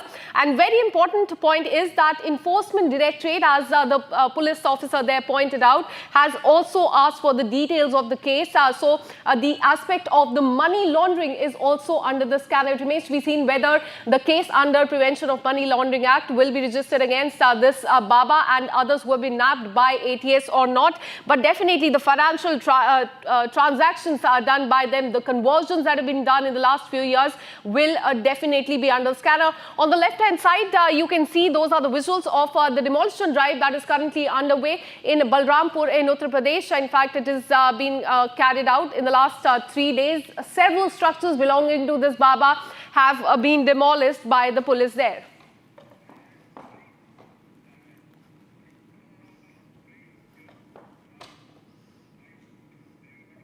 Now shifting our focus, chaos erupted once again at the Srinagar airport as over 150 Amarnath Yatra pilgrims were left stranded after SpiceJet informed passengers that their flight scheduled to depart at 11:30 a.m. today in the morning was not in the condition to undertake the journey. The airline has provided no clear time frame for the next flight, asking passengers to wait indefinitely for them to take off, leading to frustration and confusion among the stranded pilgrims, as you can see on the screen. At a chaos at the airport, at the Srinagar airport, and the passengers there are clearly very agitated, they are irritated, and this happened yesterday as well when a SpiceJet flight got delayed and there was ruckus at the airport. The passengers said that they were not informed and there's no information about when the flight is now going to take off. And again, a similar incident that is taken at 11:30 a.m. in the morning. The flight, SpiceJet flight was all set to depart at 11:30, but something happened and the SpiceJet team did not inform the people there, and you can see how angry they are. Let me go across to my colleague Gursimran, who joins us live on the broadcast with more details. Gursimran, tell us about this incident, because this is the second incident that has come to the fore in the last 24 hours. What are the passengers saying? Because these are the passengers who have come after doing the Amarnath Yatra. They must be really tired after that. All they wanted is to fly back to their different states, but no clarity so far that has come from SpiceJet. Give us more details. Yes, it was the second time today morning at around 11:30. That was the scheduled time for the flight of SpiceJet to flow from Srinagar to New Delhi. But all of a sudden, they were informed that the flight is not a position to fly, and there will be alternate arrangements that will be made. After which the passengers, they got really upset, and there was a chaos at the hospital. The ruckus was seen at the Srinagar airport. Now, important to mention that this has happened for the second time. Last time it was around 8:30 was the timing when the flight was to leave, but it was cancelled, and the passengers were left with no option but to leave the airport. There were no arrangements for the accommodation, food and transport by the SpiceJet. Though after the intervention at around 11:30 by the Lieutenant Governor's office, they directed the authorities, the airport authorities as well as SpiceJet to do the management, and after that the SpiceJet decided that they will be providing accommodation as well as the transport. Under the security cover of the J&K police, they were taken to the nearby facility where they were kept, and today morning again same thing happened, but it was for 60 long minutes when the flight was changed, and then the SpiceJet flight they flew to the national capital. But the way this SpiceJet handled the situation, the airport authority was also given a written complaint by the passengers that is being looked into. Absolutely. It's shocking how this has happened for the second time in the last 24 hours. Keep tracking those details, Gulsimran. We'll keep coming back to you for more on this. And we asked for the nationalist collective view on FATF findings last night, and we received some fantastic responses from the national collective members as well. Here's what D. Krishnamurthy from Chennai sent in voiding the nationalist collective view. Have a look. I really don't know the Pakistan things. It was formed as an Islamic nation, and from that time till date, 75 years or whatever it is, their job is nothing other than against India. Whereas India keeps growing, it's doing its own business, especially last 10-12 years. They have nothing else. They have to ask a question to themselves. What have they got in the last 75 years? Just telling Kashmir, Kashmir, Kashmir. This has really pulled them to the lowest, situation in economy and everything else, in terrorism and exporting it. And this US is double thing. To keep check on India, they have been, supporting Pakistan. Even the recent that Munir Ahmad Mullah, whatever it is terrible. So it's very clear, nobody support us, nobody, in favor of us. We have to grow ourselves, keep these guys at bay. Like nuclear, they don't have anything. It's just a joke what they have us. And Turkey, China and Pakistan. See, I have been watching your show right from those, last 20 years. Even when you were in Chennai, just before starting the Republic, we were with you. Now shifting our focus, the Indian Army will induct its first regiment of indigenous advanced towed artillery gun ATAGS by Feb 2027, developed by DRDO with Tata and Bharat Forge. The 155mm 52 caliber gun has a range of over 45 kilometers and over 80% of the content. The government approved the purchase of 307 ATAGS and 327 towing vehicles in March 2025 under 6,900 crore deal, marking a major boost for the self-reliant defense and modernizing India's capabilities.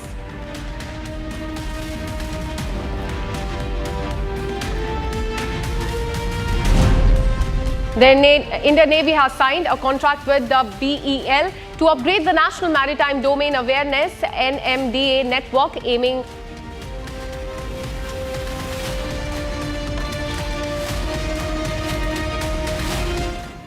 Well, ladies and gentlemen, Yogi Adityanath, UP Chief Minister's model is in action as Operation Langda continues in Uttar Pradesh. 3 encounters in Hapur, Noida and Jhansi, and multiple criminals were arrested. Here's the report.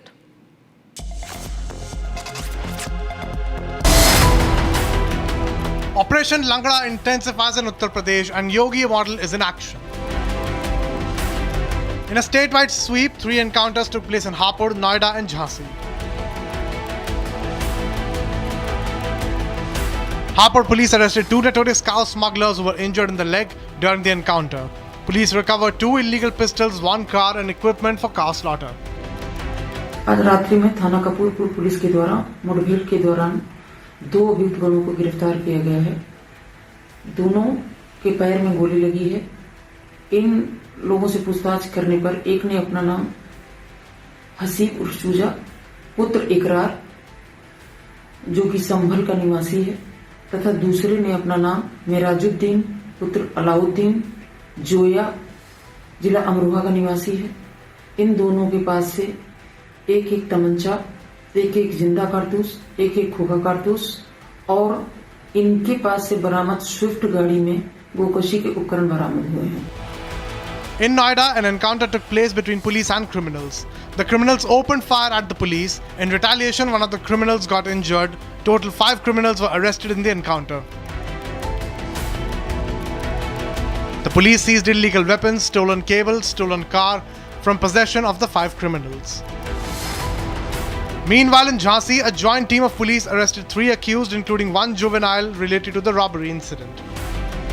आज स्वाट team प्रभारी तथा थानाध्यक्ष बरुआ सागर को मुखबिर से सूचना मिली कि जिन अपराधियों ने घटना की है, इस सूचना पर स्वाट टीम प्रभारी तथा थानाध्यक्ष बरुआ सागर की टीम के द्वारा इनकी घेराबंदी की गई। पुलिस टीम पर जान मारने की नीयत से फायर किए। जवाबी फायरिंग में इन 2 अपराधियों के पैर में गोली लगी। 2 accused were injured during the encounter, while legal action is being taken against the 3 accused.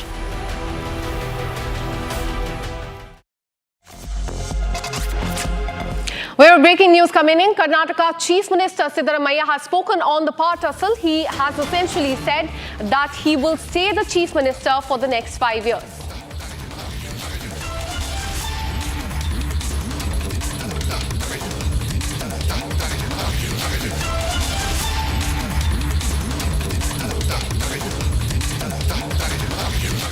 That is what D.K. Shivakumar said it, and I am also said the same.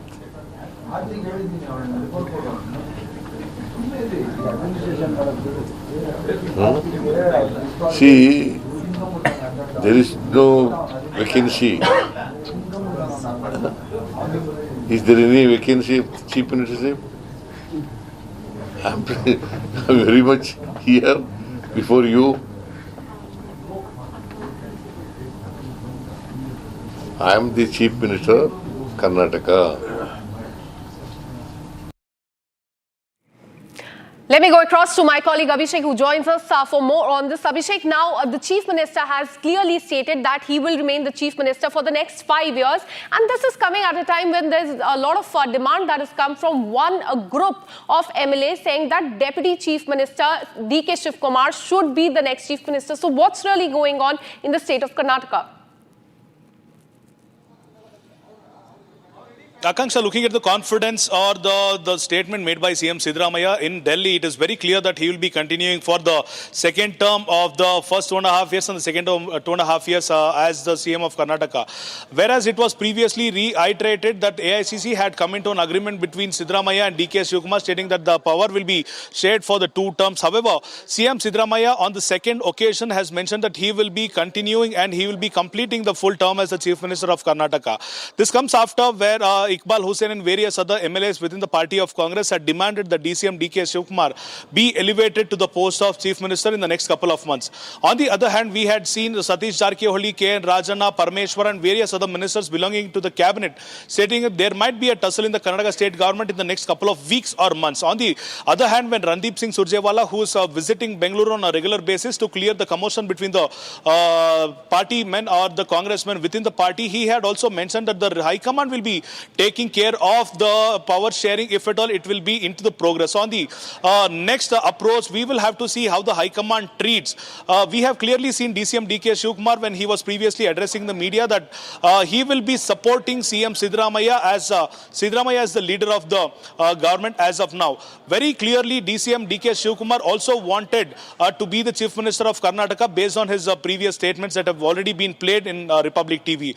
On the other hand, D.K. Suresh, who is the brother of DCM D.K. Shivakumar, had mentioned that the agreement will be done within the AICC and it will not be disclosed to anyone else until and unless the AICC Supreme wants to address it to the media. So we will have to see how the Congress party will take henceforth the decision of CM chair being shared between CM Siddaramaiah and DCM D.K. Shivakumar in the next couple of months. However, we have also seen none of the ministers, none of the MLAs are ordered to talk to the media about the power tussle or the DCM D.K. Shivakumar being elevated as the Chief Minister of Karnataka. Akanksha. Absolutely. But Chief Minister has made this statement in the national capital. Do tell us what the MLAs there in Karnataka are saying. You've mentioned that they're not now allowed to speak to media about the power tussle. But in the last 1 week, we have seen 2 or 3 of them coming out and batting for DK Shiv Kumar as the next Chief Minister. What are they saying now? To name a couple of the MLAs who are in support of DCM DK Shiv Kumar, one of the persons will be Iqbal Hussain, who openly claimed DCM DK Shiv Kumar as the party president has made sure that the Congress party has emerged in the state of Karnataka, and it is only because of DCM DK Shiv Kumar that the Congress party came into existence. On the other hand, there are various other MLAs who want Shiv Kumar to be elevated as the chief minister, and we've also seen the seers of various communities demanding that DK Shiv Kumar also should be given a chance to become the Chief Minister of Karnataka. However, after AICC interfering with the internal politics, with the MLAs and with the statesmen of Karnataka, it is mandation that none of them speak to the media, and as of now, we have seen some of the ministers indirectly stating that there might be small hiccups or cabinet expansion or reshuffle in the next couple of days. However, the major leaders who used to talk to the media previously were Dr. G. Parameshwara, Satish Jarkiholi, K.N. Rajanna. Absolutely, Abhishek. In fact, let me go across to BJP leader Bharat Shetty, who joins us live on the broadcast. Thank you so much for speaking to Republic TV. Sir, I want to ask you, how do you assess the situation? Because on one hand, DK Shiv Kumar is saying one thing, and now Chief Minister is saying that he will be the Chief Minister for the next 5 years. Different statements given in by the Deputy Chief Minister, the Chief Minister, the MLAs. There are a lot of confusion there in the state of Karnataka. How is the Bharatiya Janata Party looking at this? See, the confusion is among the Congress cadres. And this power struggle is having a heavy toll on the development of the Karnataka. No development has taken place in the past 2.5 years, and doesn't look like any development is going to take place in the next 2.5 years also, because the Congress ministers themselves have come out and told that if you want roads, you please stop taking the guarantee schemes. This is the statement.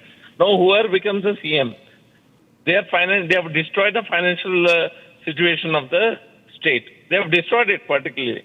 There is not, I am an MLA, I am a second-time MLA. 2.5 years, not a single work, not a single development, infrastructure work, no capital spending, nothing is happening in the state. In between, they are doing this power struggle. I don't know for what reason, what they're going to do sitting on a seat. If they come out with a white paper and tell the financial situation of the state, it will be better. This power struggle is between their one group is with DK, one group is with Siddaramaiah, and they are fighting to be in the seat of power and make money from the transfers or whatever they are doing right now. They are destroyed the state. Now shifting our focus to the state of Maharashtra, what we're learning, and this is the breaking news that is coming in, income tax notice has been given to Deputy Chief Minister of Maharashtra, Eknath Shinde, and his son, MP Shrikant Shinde. And this is the breaking news update that we are getting for you. What this notice is regarding is something that remains to be seen, but this has been given by the Income Tax Department to the Maharashtra Deputy Chief Minister and his son, who's also an MP. His name is Shrikant Shinde, and we'll get you more details about the notice that has been given to both of them. So this is breaking news update that is coming in from Maharashtra as far as the income tax notice is concerned. Income tax notice has been given to Maharashtra Deputy Chief Minister Eknath Shinde and his son. This notice has been given by the Income Tax Department. More details on what the notice is regarding is still awaited, but this is a big breaking news that we are getting you from the state of Maharashtra.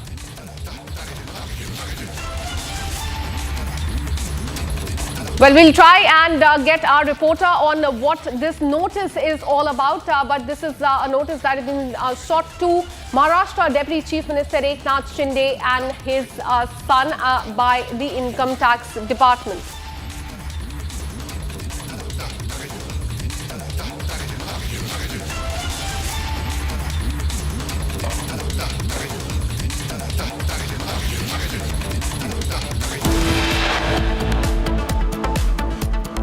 And with this, we're taking a very short break. Coming up on the other side, Delhi High Court has reserved order on Sharjeel Imam and Umar Khalid's bail plea in 2020 riots case. The verdict is at 4 p.m. We'll also tell you how the SFI members in Kerala stormed the university campus and there was a showdown over Governor's saffronization of the campuses. There are massive ruckus there in the campus of the university. This and much more on the other side. Stay with us.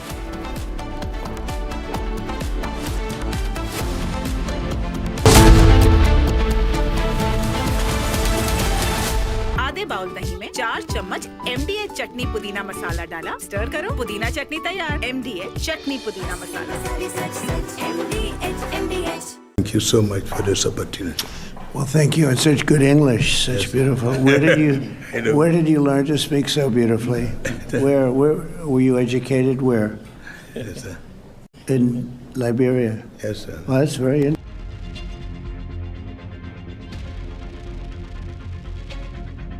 I am the least racist person. I can't even see the audience because it's so dark, but I don't care who's in the audience. I'm the least racist person in this room.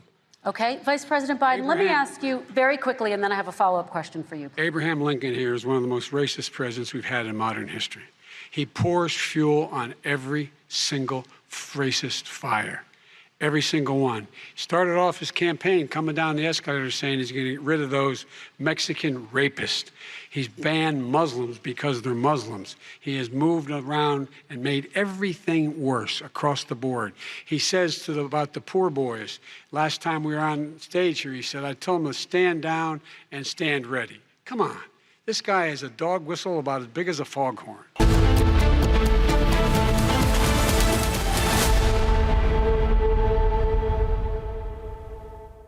Amity has been ranked amongst the top 3% universities globally, a testimony to Amity's globally benchmarked quality.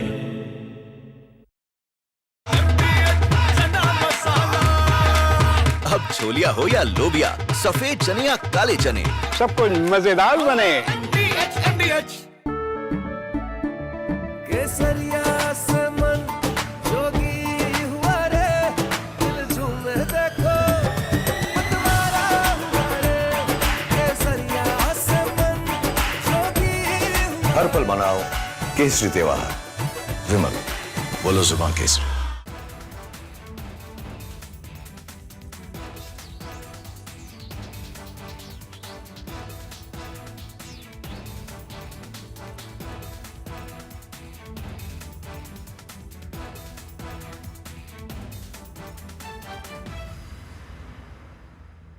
Thank you so much for this opportunity. Well, thank you. And such good English, such beautiful. Where did you? From Asia's largest news headquarters, setting the agenda for Bharat.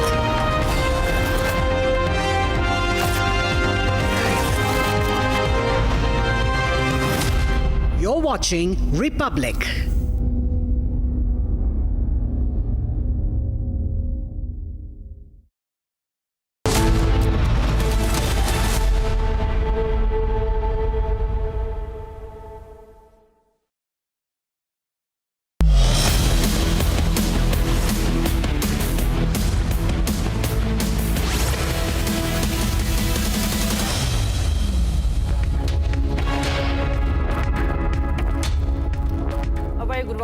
Very good afternoon, viewers. You're watching Live and Breaking, and I'm Rakshita Mishra with you. Let's get started with all the top stories of the day that we're tracking for you.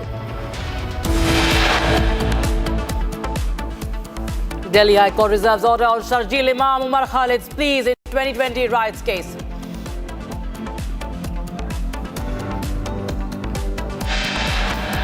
Fierce power tussle in Karnataka. Siddaramaiah said that he will remain the chief minister for 5 years.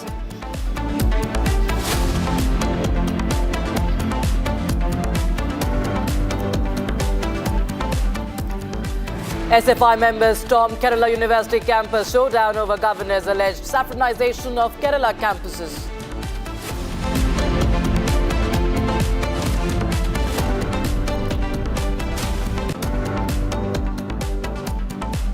Bulldozer action against illegal conversion racket continues. Kingpin Changur Baba's illegal residence to be demolished today.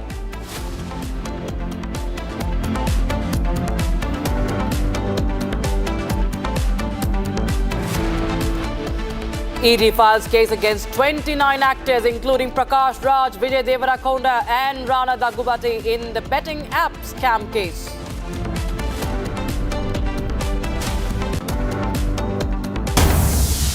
We start with breaking news coming in right now. This is in connection with the revision of the voter list, and now Supreme Court has refused the revision of the voters list. Breaking news coming in ahead of the Bihar Assembly elections. The order, I'm just reading out the order, I quote, "An important question has been raised in these bunch of petitions before this court, which goes to the very root of functioning of a republic, that is our country. The question is of the right to vote." Remember, this comes after Bihar Bandh yesterday. This is about the revision of voter list, and Supreme Court has declined to stay the Bihar voter survey. Breaking news coming in right now in connection with the revision of voter lists, and the court says, I quote, "We are of the considered view that the matter needs hearing before the appropriate court on 28th of July 2025. Meanwhile, the counter affidavit will be filed by the Election Commission within 1 week from today, and the rejoinder, if any, will be filed before 28th of July 2025. So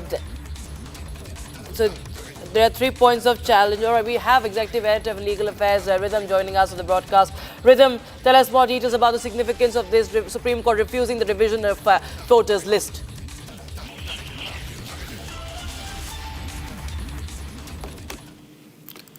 Rhythm, can you hear me? Well, the Supreme Court has just passed its order, Rakshita, and the Supreme Court is going into details of the challenge. The matter was taken up, and Senior Advocate Gopal Sankacharyan, this order had stated was permitting under the Act.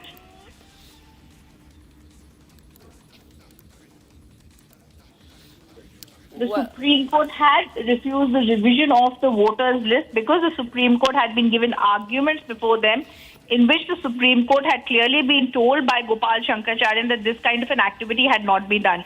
Passing the order, in fact, the judge had, after looking at both the sides, asked several questions to everyone appearing.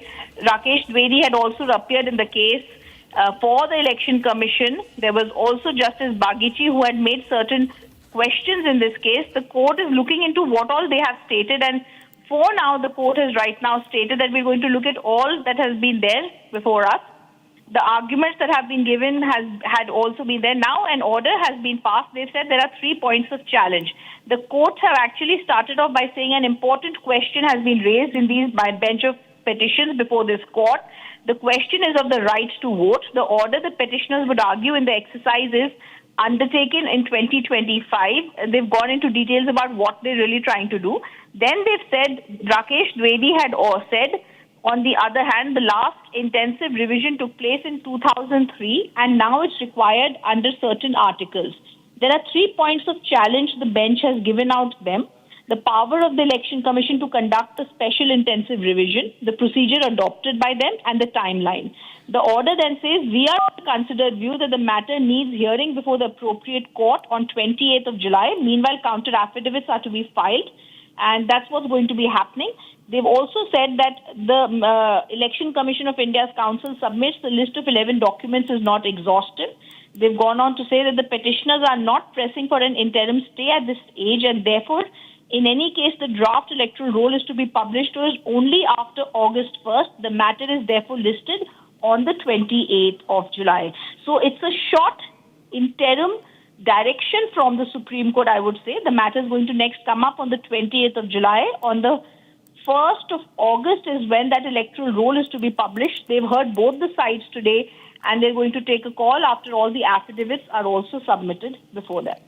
Right. Rhythm, in fact, also importantly, Supreme Court has directed the Election Commission to consider the Aadhaar card and voter ID card and ration card for the special intensive revision, because clearly Supreme Court has said that it's in fact raised the question that why Aadhaar card has been excluded. Yes, so what the Justice Dhulia had said is, in our opinion, it would be interest of justice if the Aadhaar card the EPIC card and the ration card should be included. They've clarified it is for the Election Commission to still decide whether it wants to take these documents or not. This is an oral observation made in the court. So the court has been told, meanwhile the petitioners were pressing earlier and trying to see what needs to further happen. But as of now, 28th of July, after affidavits have been filed, in the next date of this court hearing, we shall know what will further happen. Right. In fact, Rhythm, we also have my colleague Aditya joining us on the broadcast from the National Capital. Aditya, tell us more about what updates are you picking up from the Supreme Court? What are the observations that have been made, and what Supreme Court exactly directed the Election Commission of India? Yeah, first of all, the matter was not about to question the mandate which has been entrusted to the Election Commission. First of all, the issue was not regarding whether the Supreme Court was to ascertain that the Election Commission has the power to actually start the role, but the second one, which is the process, that how the process was undertaken by the Election Commission. The issue which was before the Supreme Court was about the timing. Now, the Supreme Court has asked the Election Commission Counsel, Mr. Dwivedi, about the timing, that this rule could have been done, which should have been independent to the elections, but with elections in due time. Now, this becomes something which Supreme Court was about to quite ascertain, that this process should have been independent of election, whether or not. And the third one about the basic structure doctrine. The petitioner argued that this process was more about democracy, more about the right to vote, and the right to vote, if something happens with that, this might affect the basic structure doctrine, to which the Supreme Court agreed with the petitioner. And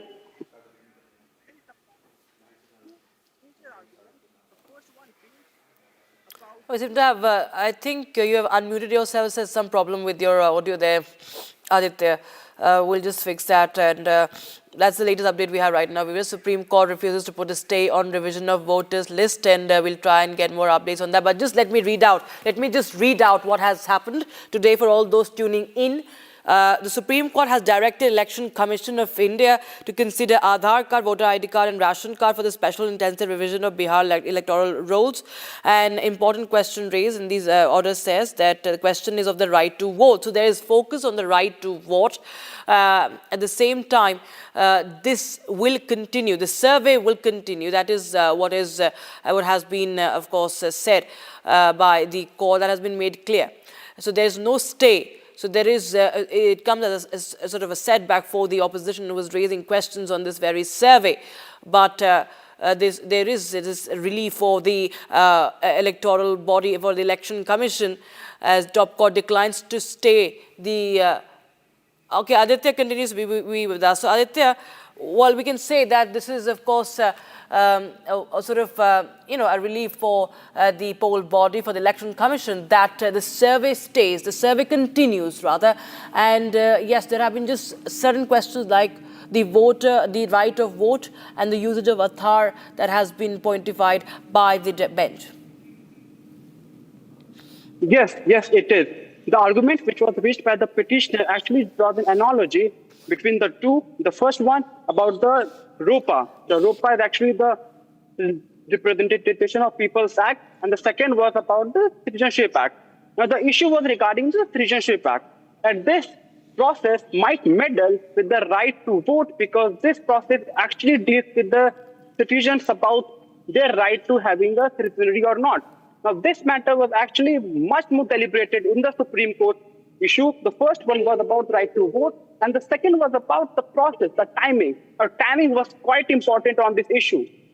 The Supreme Court remarked orally that now this is not a summary exercise. This is neither a something which can be summarily done, which was by the law, but more like a special intensive role. Now, which is actually a part of question that whether the Election Commission was in their power to enroll it with this process, though the Dwivedi did contend and did present his fact that as per the law, Election Commission is truly having an obligation, a duty to maintain a role and to maintain a rule. They must check the voters are the citizens of India to ensure the democratic right, the democracy is prevailed in the election process. And also the fact that, Justice Dhulia also said that if you are to check the citizenship, first of all, it's not your domain. That is what has been observed by Supreme Court, has said that it is up to the MHA to determine the citizenship. And if you are to check citizenship under SIR of electoral rolls in Bihar, then you should have acted early. Of course, that is one thing that has been pointed out too, in terms of the timing, as you were saying, Aditya. Yes, the timing is an issue. The timing has been an issue with this matter before the Supreme Court, to which we have disorder. The major contention was regarding the timing, which is just before the Bihar election, which was the major friction point between the commission and the petitioners. Right. Yes, Aditya. So, viewers, this is the breaking news we have right now, that Supreme Court has right now said that there's no stay on Bihar electoral revision. All right, Rhythm is joining us live on the broadcast. Rhythm, well, what we can say, it's a relief for the poll body, the central poll body, electoral commission, that there is the survey will continue. But at the same time, this issue of citizenship, the court observes, is something that is the prerogative of the MHA. Well, the Supreme Court has also said we are not going to stop the working of a constitutional institution. They said we cannot stop the Election Commission from conducting this. It's a constitutional institution. We will hear the case before August. In fact, they've said we will hear the case now on 28th of July.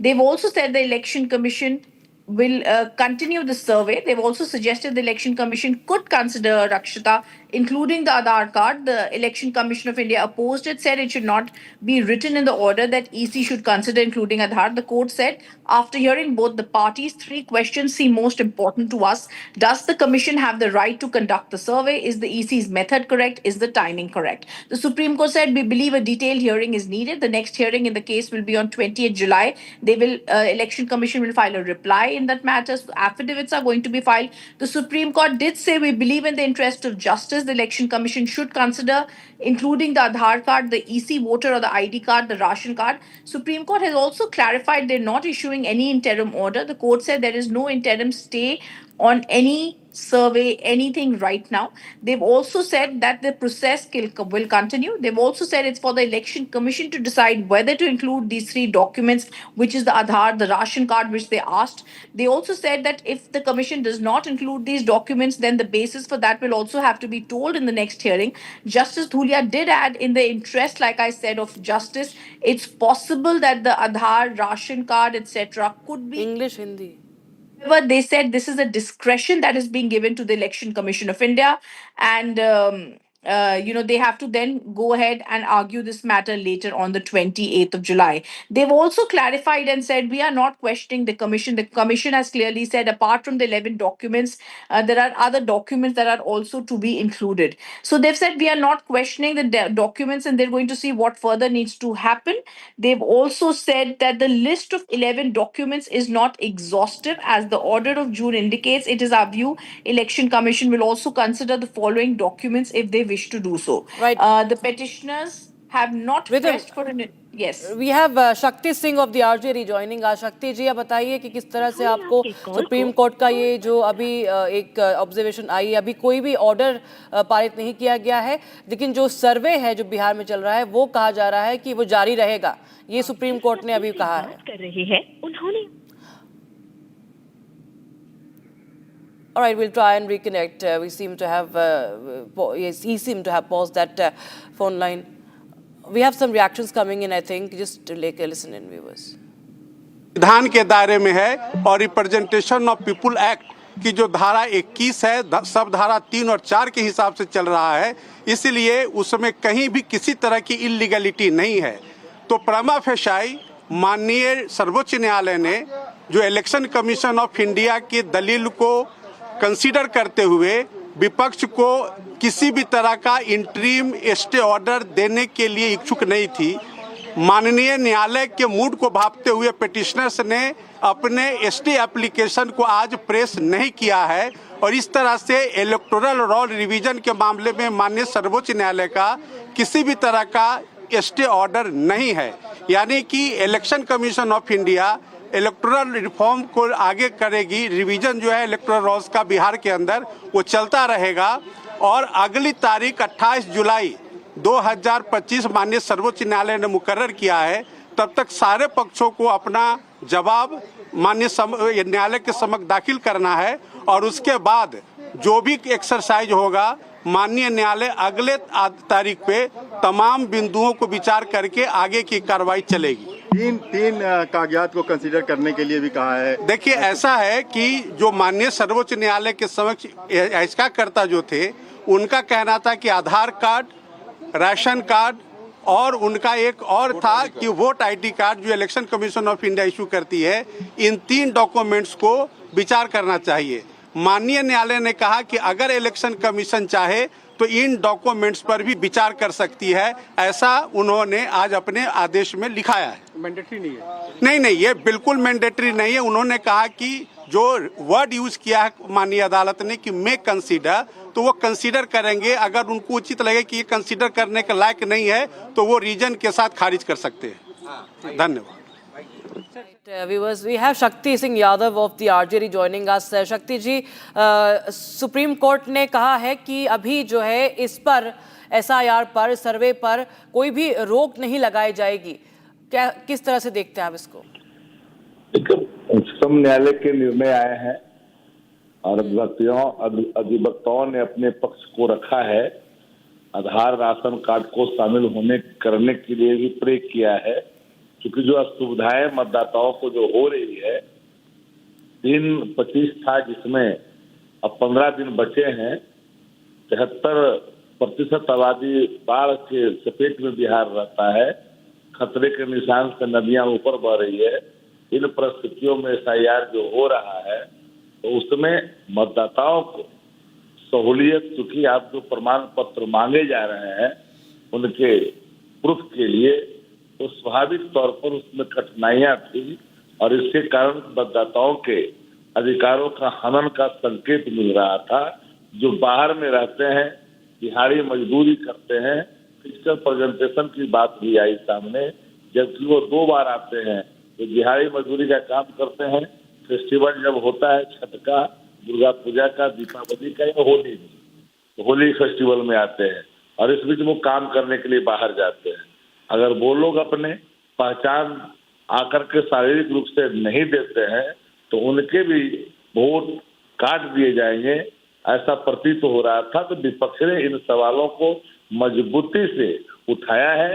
अब उच्चतम न्यायालय को जो लगा, जिस रूप में उन्होंने ऑब्जर्वेशन दिया है, हालांकि उन्होंने कहा है कंसीडर करने के लिए, अगर बावजूद भी कंसीडर अगर नहीं करती है इलेक्शन कमीशन ऑफ इंडिया तो माना जाएगा election commission of India Bihar के मतदाताओं को हक छीनना चाहती है। Okay, Shakti ji, बहुत बहुत शुक्रिया हमारे साथ जुड़ने के लिए. So viewers, there you have there's a setback of course coming in for the opposition right now because the Supreme Court has refused to stay on the intensive this survey, that is the special intensive revision drive in poll-bound Bihar, saying it, of course, they have also questioned the EC on saying that it went to the root of democracy and power to vote. However, it rejected the argument that the poll panel did not have any power to carry it out, something that the opposition has been saying, that the poll panel does not have the power to carry out such a survey, but court has rejected that. Supreme Court has rejected that argument that the Election Commission did not have any power to carry it out, and it will continue. Bihar survey will continue. Top court has declined to stay the Bihar voter survey. However, ECI has also justified the exercise and also said that Aadhaar was not a proof of citizenship, to which of course the ECI said that Aadhaar should be, why Aadhaar cannot be taken up, to which ECI said that it is not a proof of citizenship. ECI goes on to say that that is the domain of the MHA to determine the citizenship. However, it was the survey is here to stay. And this is the latest update we have. We have Rajiv Pratap Rudy, former BJP MP. Rajiv Pratap Rudy joining us on the phone line. Mr. Rudy, how do you see the development? The top court has rejected a stay on the survey in Bihar. First, you'll have to correct my designation. I'm not a former member of parliament. I'm a sitting member of parliament and 7th term member of parliament. So from apologies, sir. Apologies, sir. Okay, so in a stride you speak anything when you think you are going on a television, but facts should be correct. A, this petition was politically motivated, and this was with a purpose of maybe considering those voters who are not legitimate and they had moved to the Supreme Court. I personally feel that we were all very sure that this petition would not be obtained by the Supreme Court because court does not appear in the process, which is a constitutional process of election, and which has been initiated, and the electoral revision which is taking place would continue, is what we are, and the entire gamut of political parties and the individuals in Bihar would be very happy about this decision. Right, sir.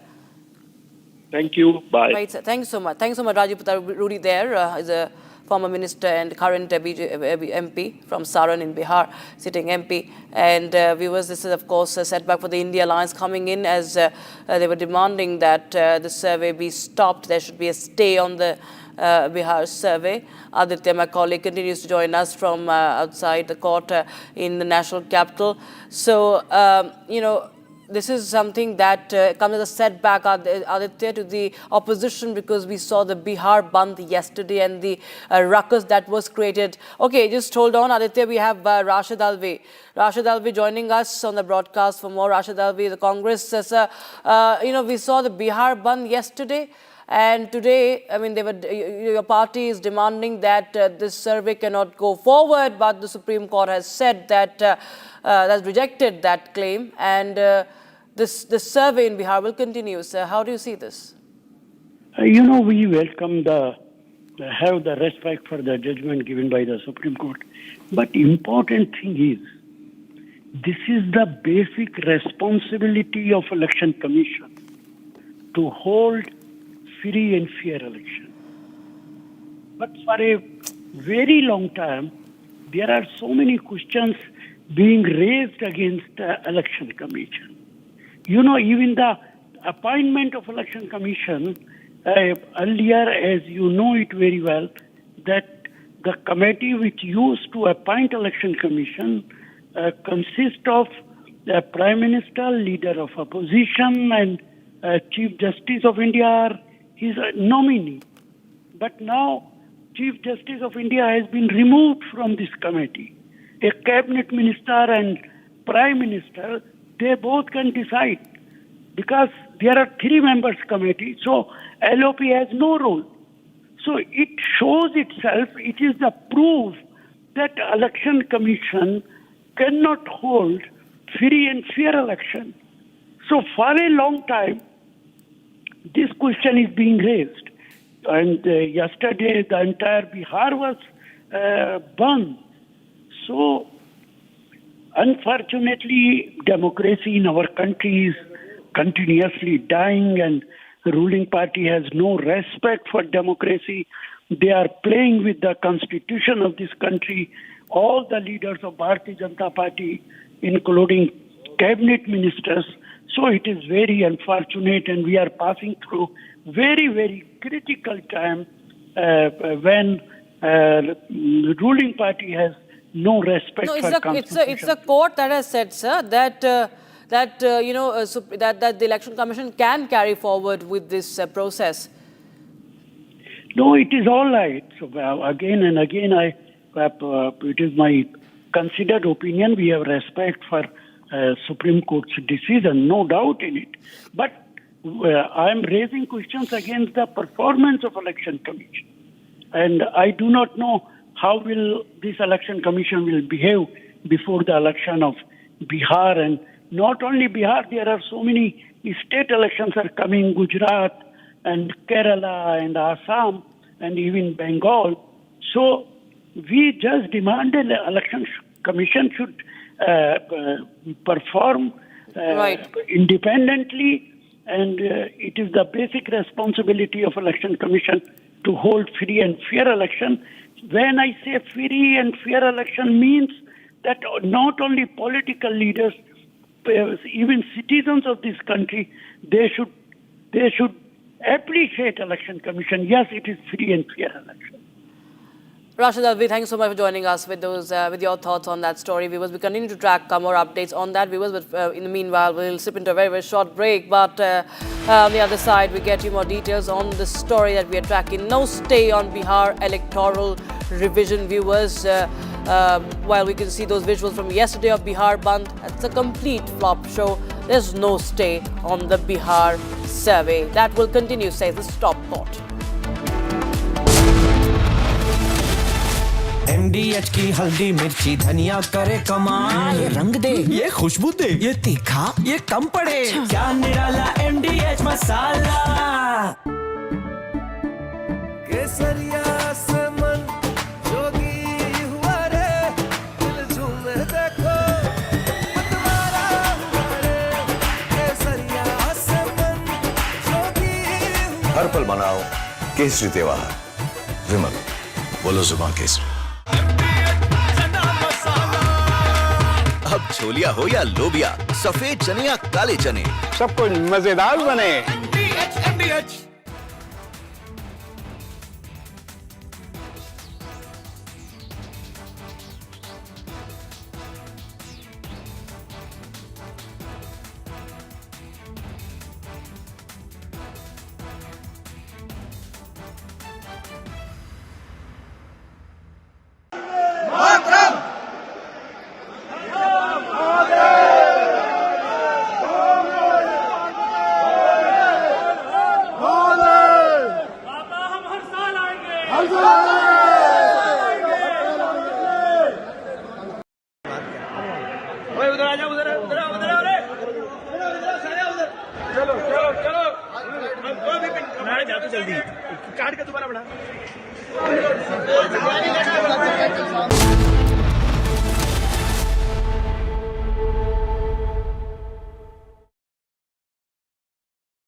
आधे bowl दही में 4 चम्मच MDH चटनी पुदीना मसाला डाला, stir करो, पुदीना चटनी तैयार। MDH चटनी पुदीना मसाला। इसको घर पे लगाओगे तो शादी का तो पता नहीं, पर घर पक्का नहीं टूटेगा। रुंगटा नहीं तो घर स्ट्रॉन्ग नहीं। रुंगटा स्टील TMT बार एकदम सॉलिड। पहाड़ों में एक हाइकिंग शिप भी बन सकती है।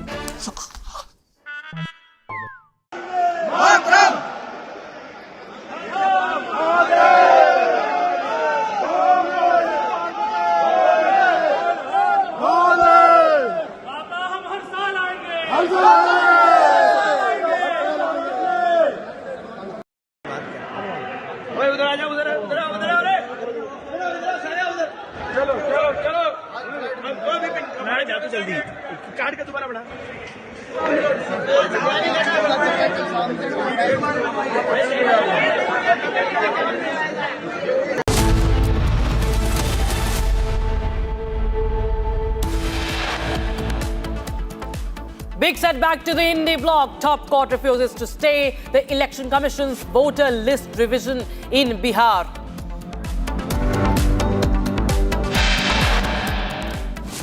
Fierce power tussle in Karnataka. Siddaramaiah says that he will remain the Chief Minister for 5 years.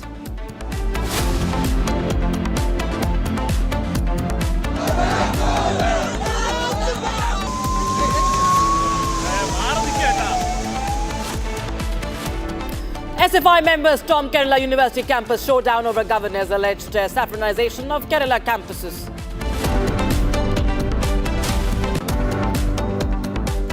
Bulldozer action against illegal conversion racket continues. Kingpin Changur Baba's illegal residence to be demolished today. ED files case against 29 actors including Prakash Raj, Vijay Devarakonda and Rana Dagubati in the betting app scam case.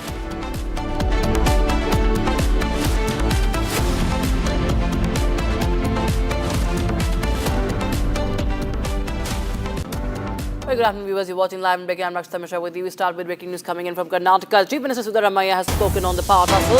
He has essentially reiterated his statement. He says that he will remain as the Chief Minister for the full term. He stays as the Chief Minister for 5 years. As Siddaramaiah stands firm, he digs his heels in and says that he remains the Chief Minister. So there is a lot of speculation for the past few weeks again that has been reignited, but Siddaramaiah on record says that he will remain the chief minister. It's a fierce power struggle. DK Shivakumar versus Siddaramaiah has been going on for a long time, but Siddaramaiah says that there is no meeting scheduled with the high command of the Congress party and that he is the chief minister. Listen in. It is what DK Shivakumar said it, and I am also said the same.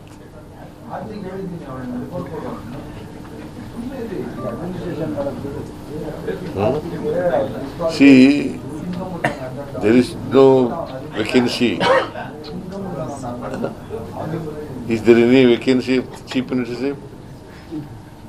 I'm very much here before you. I am the chief minister of Karnataka.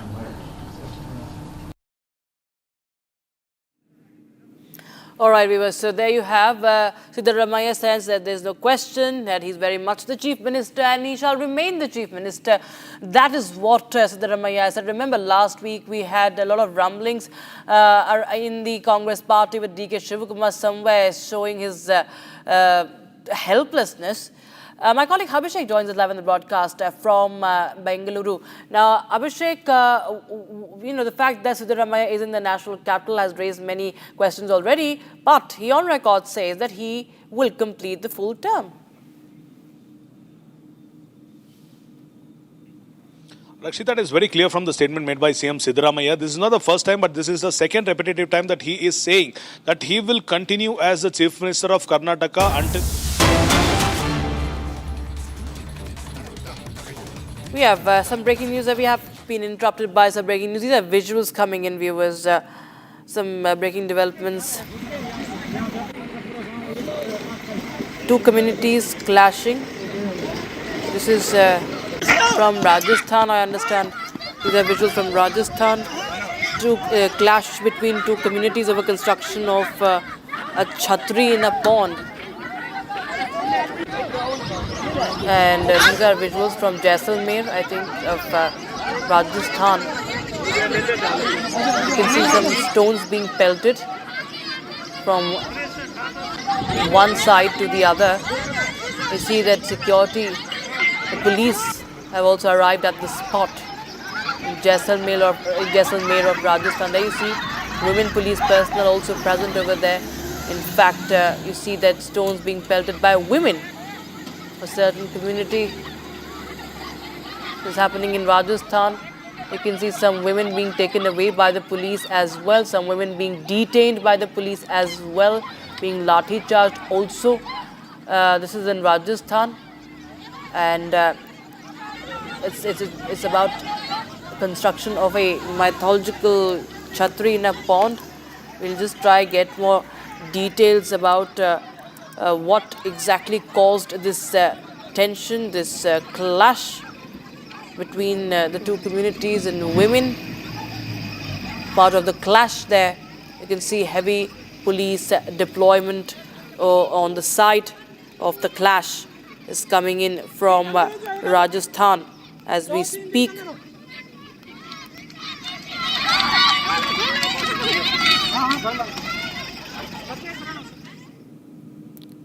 So between two communities, you can see they in fact even tried to pelt stones on the police. A chhatri construction in Basanpet has turned violent. A community allegedly pelted stones, injuring police officers as well. Several vehicles have been damaged. Heavy police deployment also. And this is something which we understand, viewers. It's a conflict that has been going on for years, what we understand. This is a chhatri, something to do with heritage, viewers. And that was objected by members of a certain community. And from a specific community. And they resorted to stone pelting. There you have the visuals. Visuals of stone pelting. You can see how they're pelting stones on the security personnel as well, other than the members of other community. It's all for the Chhatri Nirman, that is it's a heritage construction, and this is from Rajasthan's Jaisalmer, and certain community members, you can see, pelting stones, and then they are running away when the police came to disperse them. And there's heavy security deployment. There's women police personnel as well. And remember, the Chhatri relates to the warrior caste and with the Rajputs. And this was during the construction of the Chhatris of Jujhar, Ramchandra Singh Sodha and Paliwalji in Basanpir village. People from a certain community and Kshatriyas who had gone to make the Chhatris were pelted with stones, and many people were injured. As I said, they were also admitted to the district hospital. There you have the construction that's going on. Many vehicles were damaged in the stone pelting. Atmosphere of tension, of course, and police, as you can see, heavily deployed. And there is this clash that has been going on for a long time. There's a conflict over this construction for a long time. Now it turned violent.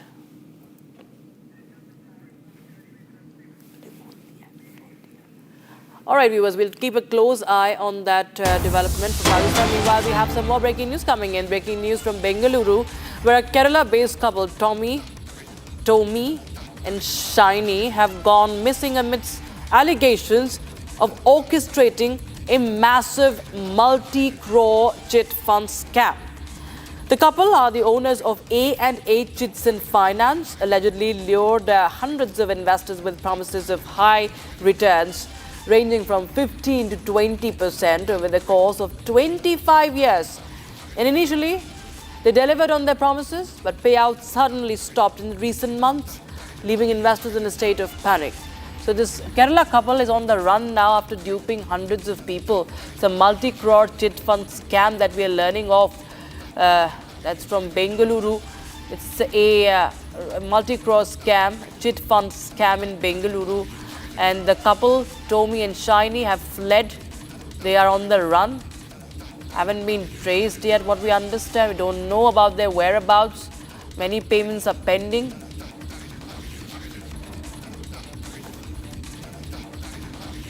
And this is a couple from Kerala who have now fled after they allegedly cheated the investors in this 50 crore scam in Bengaluru.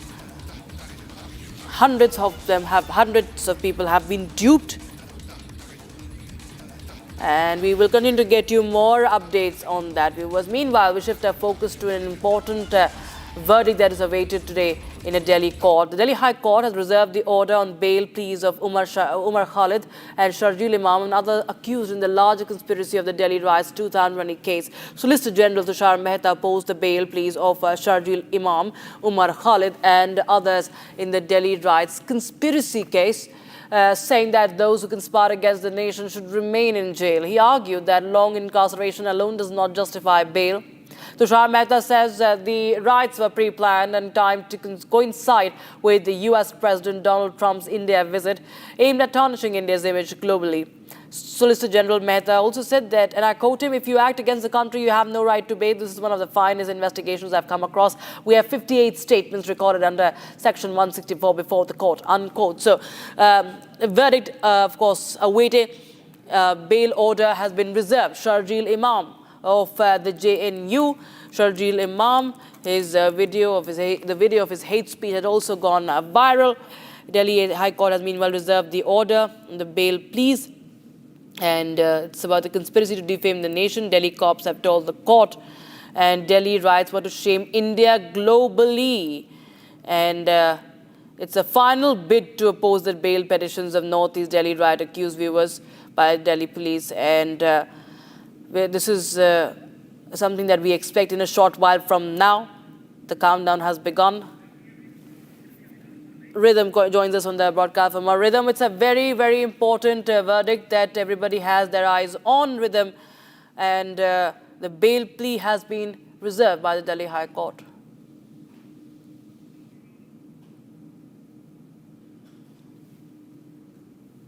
Rhythm, can you hear me?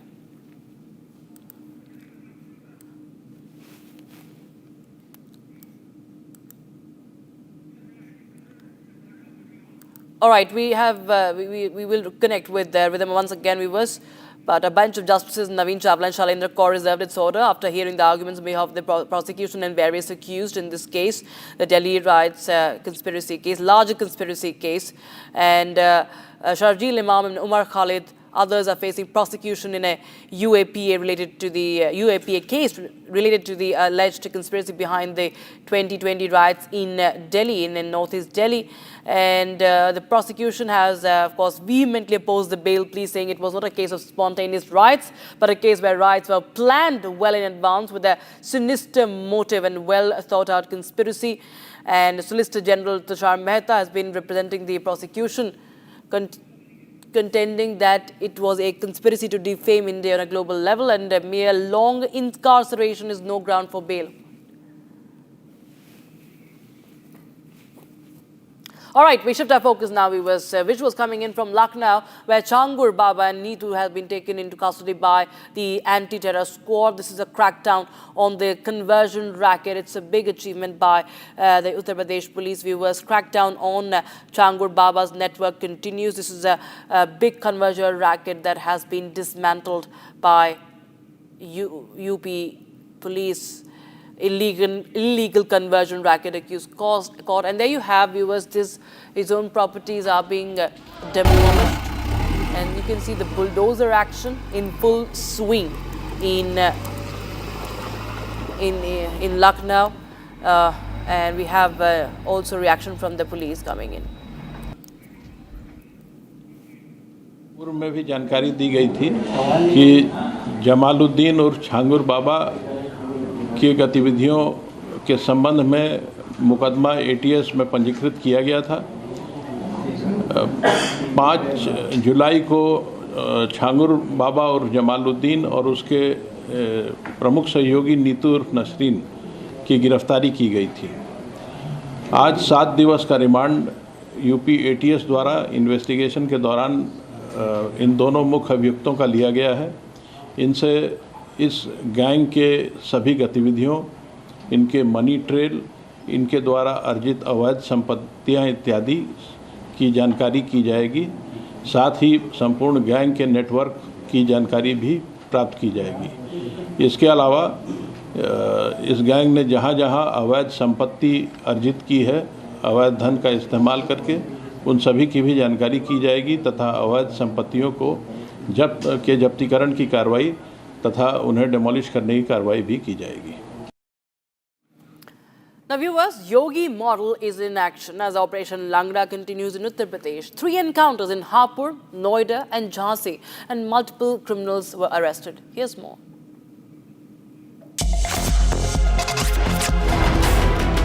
Operation Langra intensifies in Uttar Pradesh and Yogi model is in action. In a statewide sweep, 3 encounters took place in Hapur, Noida and Jhansi. Hapur police arrested 2 notorious cow smugglers who were injured in the leg during the encounter. Police recovered 2 illegal pistols, 1 car and equipment for cow slaughter. आज रात्रि में थाना Kapurpur police के द्वारा मुठभेड़ के दौरान 2 अभियुक्त गणों को गिरफ्तार किया गया है। दोनों के पैर में गोली लगी है। इन लोगों से पूछताछ करने पर एक ने अपना नाम हसीब उर्फ चूजा पुत्र इकरार जो कि संभल का निवासी है तथा दूसरे ने अपना नाम मेराजुद्दीन पुत्र अलाउद्दीन जोया जिला अमरोहा का निवासी है। इन दोनों के पास से एक तमंचा, एक जिंदा कारतूस, एक खोखा कारतूस और इनके पास से बरामद स्विफ्ट गाड़ी में गोकशी के उपकरण बरामद हुए हैं। In Noida, an encounter took place between police and criminals. The criminals opened fire at the police. In retaliation, one of the criminals got injured. Total 5 criminals were arrested in the encounter. The police seized illegal weapons, stolen cables, stolen car from possession of the 5 criminals. Meanwhile, in Jhansi, a joint team of police arrested 3 accused, including 1 juvenile related to the robbery incident. आज स्वाट team प्रभारी तथा थानाध्यक्ष बरुआ सागर को मुखबिर से सूचना मिली कि जिन अपराधियों ने घटना की है, इस सूचना पर स्वाट टीम प्रभारी तथा थानाध्यक्ष बरुआ सागर की टीम के द्वारा इनकी घेराबंदी की गई। पुलिस टीम पर जान मारने की नीयत से फायर किए। जवाबी फायरिंग में इन 2 अपराधियों के पैर में गोली लगी। 2 accused were injured during the encounter, while legal action is being taken against the 3 accused. Now, Kerala University is witnessing unprecedented unrest as student protests escalate into violent clashes. The Students' Federation of India, that is the SFI, is leading the charge against Governor Rajendra Arlekar, accusing him of pushing a political agenda on campuses.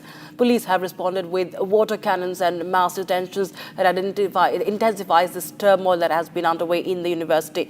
And at the center of the storm, viewers, is a controversial display of a Bharat Mata poster, sparking fierce ideological battles. Here's all that has happened till now.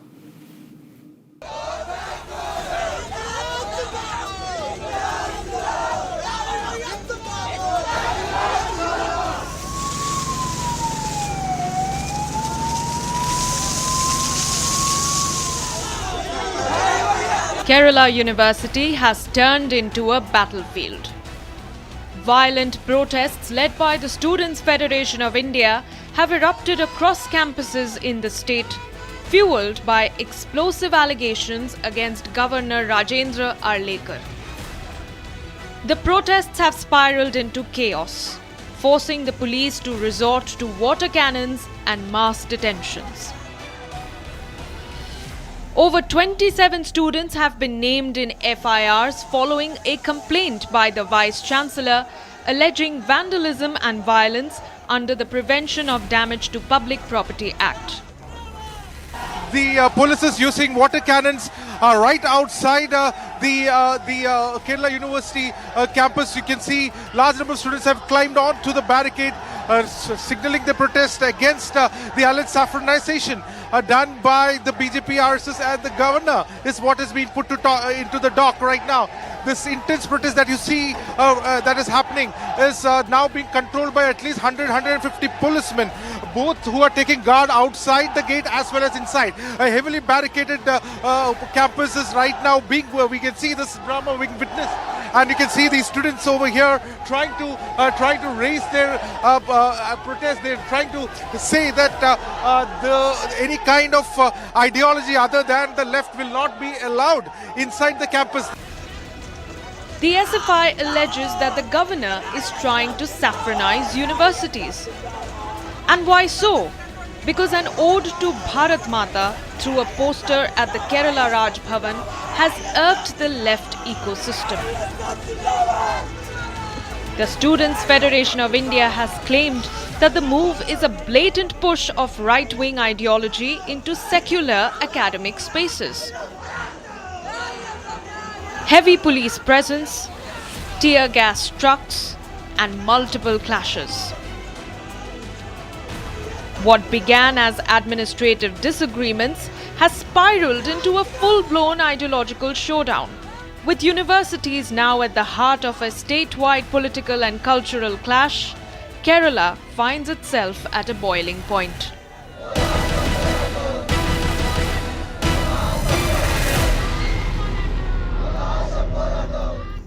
And now a quick look at some more stories from across the country. This is Bharat in 5 minutes. Karnataka Chief Minister has dismissed speculation about a change in leadership, saying that unequivocally there is no vacancy for CM in Karnataka. He emphasized that there is no 50-50 formula for power sharing with Deputy Chief Minister D.K. Shivakumar, who himself has acknowledged Siddaramaya's current role. Siddaramaya reiterates that any decisions will be made by the Congress High Command. That is what D.K. Shivakumar said it, and I am also said the same.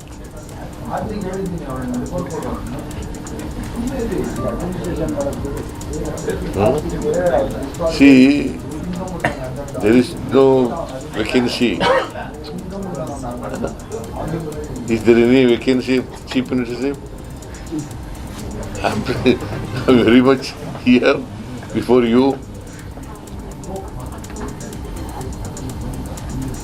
I am the Chief Minister of Karnataka. The Supreme Court heard a batch of pleas challenging the Election Commission of India's move to conduct a special intensive revision of electoral rolls in Bolban, Bihar. Supreme Court asked ECI why it started this revision exercise of electoral rolls in Bihar so late. Top court says there's nothing wrong in the exercise, but it should have been done months before the ensuing election. Tamil Nadu police in a major breakthrough have arrested Sadiq, also known as Taylor Raja, a key accused in the 1998 Coimbatore bomb blast and multiple communal murder cases across the state. Joint operation by ATS and Coimbatore City Police led to the capture after 26 years in Vijaypura district of Karnataka. BJP national spokesperson highlighted a key diplomatic achievement of Prime Minister Modi's recent five-nation tour, saying that the PM successfully brought global attention to the issue of terrorism at the BRICS summit. He said that Prime Minister Modi firmly asserted that the perpetrators and victims of terrorism cannot be equated, marking a significant stance that underscored India's consistent position on combating global terrorism. Prime Minister has unequivocally and categorically established the matter of terrorism at the BRICS. And he has said that the perpetrators of the terror and the victims of terror cannot be equated. So this was our diplomatic success.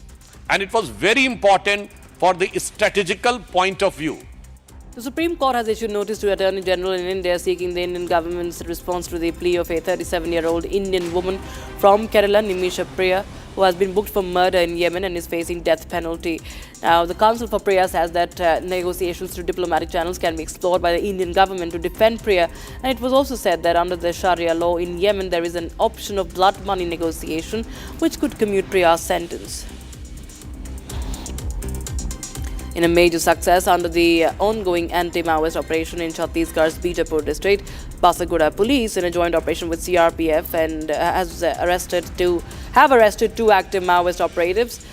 According to police sources, the duo was allegedly involved in planning disruptive activities and was in possession of illegal explosive items at the time of arrest. In a shocking incident in Thane, the principal and a female attendant of a school were arrested. Other 4 teachers and 2 trustees were booked under POCSO Act for allegedly stripping around 10 girls to check if they were menstruating. The arrest came after parents staged a protest demanding action against the school management. A senior police officer confirmed that the arrested individuals will be produced in court. Following the recent wave of heavy rains and urban flooding in northeastern region, the Indian Army launched extensive humanitarian assistance and disaster relief operations under Operation Jal Rahat 2 across Nagaland, Assam and Manipur. These efforts are being led by Headquarters Inspector General Assam Rifles in collaboration with the local civil administration.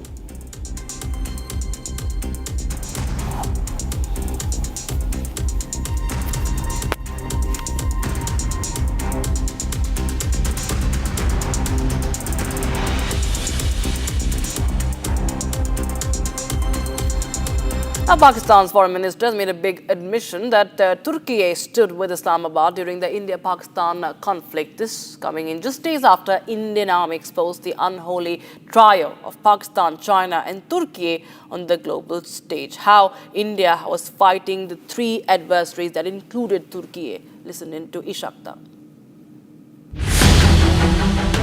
The deep nexus between Pakistan and Turkey is out and open.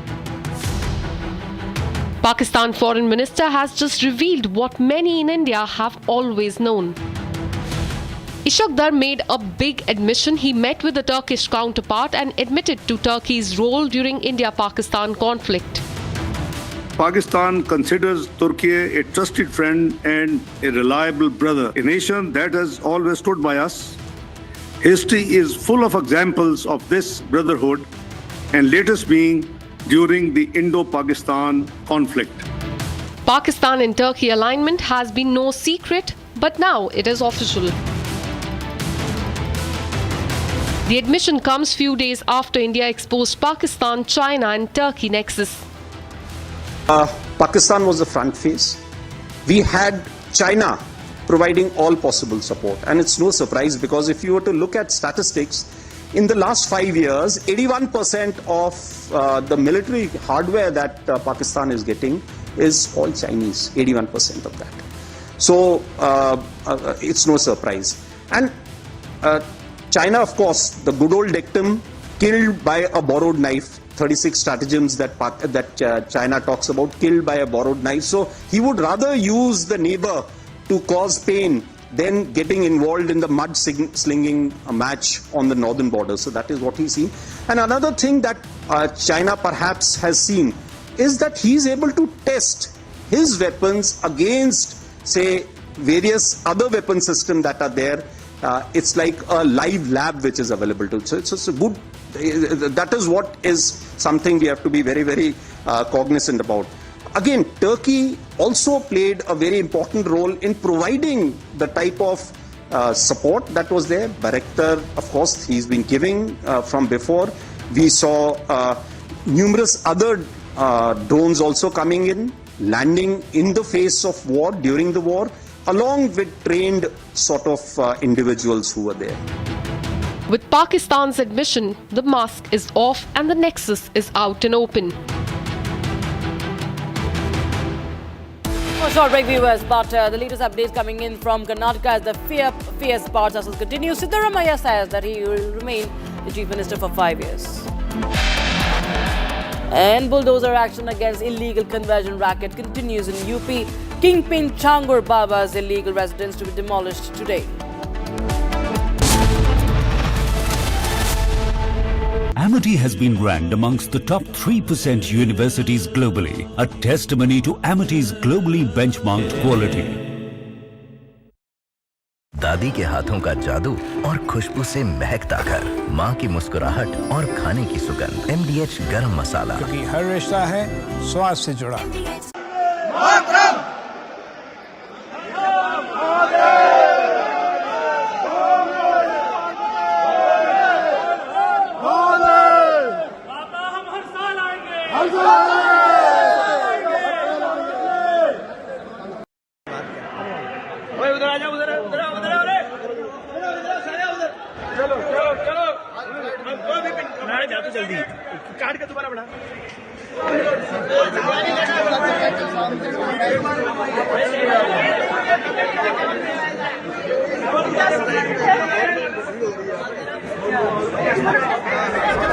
इसमें कहा मेरे से जो है special लिखा है, इसमें कहा लिखा दिल्ली कोच के खिलाफ लतीफ के साथ जीरो FIR कराऊंगा और साले को सड़क पर घसीट के लाऊंगा। क्या समझते हैं ये किसी पे भी नहीं लिखा।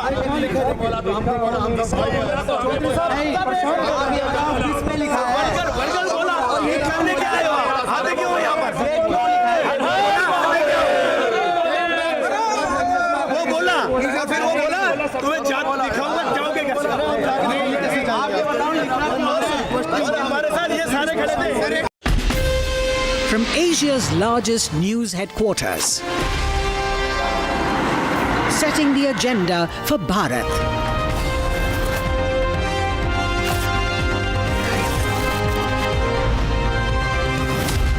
You're watching Republic.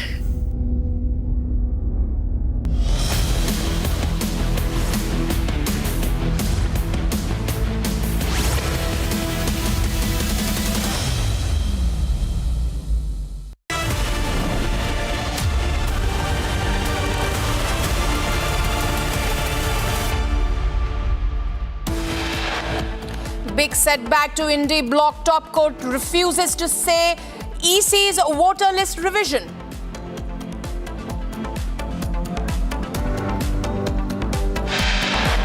Fierce power tussle in Karnataka. Siddaramaiah says he will remain the Chief Minister for 5 years.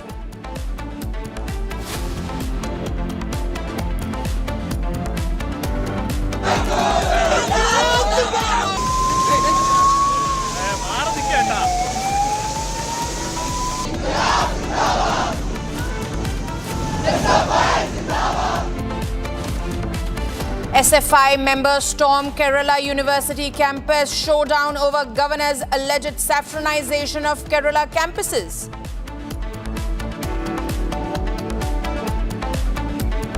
Bulldozer action against illegal conversion racket continues. Kingpin Changur Baba's illegal residence will be demolished today. ED files case against 29 actors including Prakash Raj, Vijay Deverakonda, Rana Dugupati in the betting app scam case.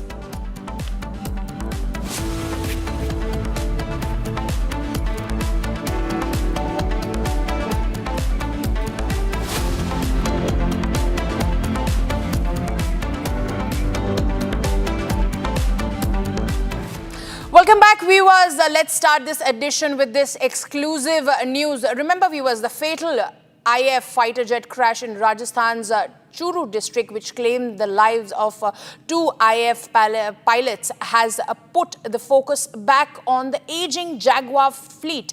In fact, Republic TV has been the only channel to highlight the findings of the 2017 CAG report on the Jaguar fleet. The CAG report flagged multiple operational and systematic shortcomings. The audit flagged significant delays in the procurement and installations of autopilot systems, impacting missions efficiency since 2017. Maintenance and serviceability issues similar to those faced with its series persist with the Jaguars further, affecting their readiness. Additionally, critical security lapses were noted at air bases, including non-functional under-vehicle scanning systems, posing threat to the base safety. 3 such accidents have been reported in the last 4 months. In less than a year, 3 accidents, multiple lives lost, viewers. Today we bring you the story from Haryana, where the deceased family of one of the IAF pilots who lost his life yesterday in Haryana's Churu district. They speak to Republic TV. They also share what did the deceased IAF pilot really thought about the Jaguar fleet still being included in the Indian Air Forces. Remember, yesterday that crash happened that claimed lives of 2, including the IF pilot. Now, viewers, Republic has now spoken to the family of deceased pilot who says that he had red flagged the fleet. This is Lokendra's family who says that he used to discuss that the aircraft which he flew belonged to the age-old technology. Listen in.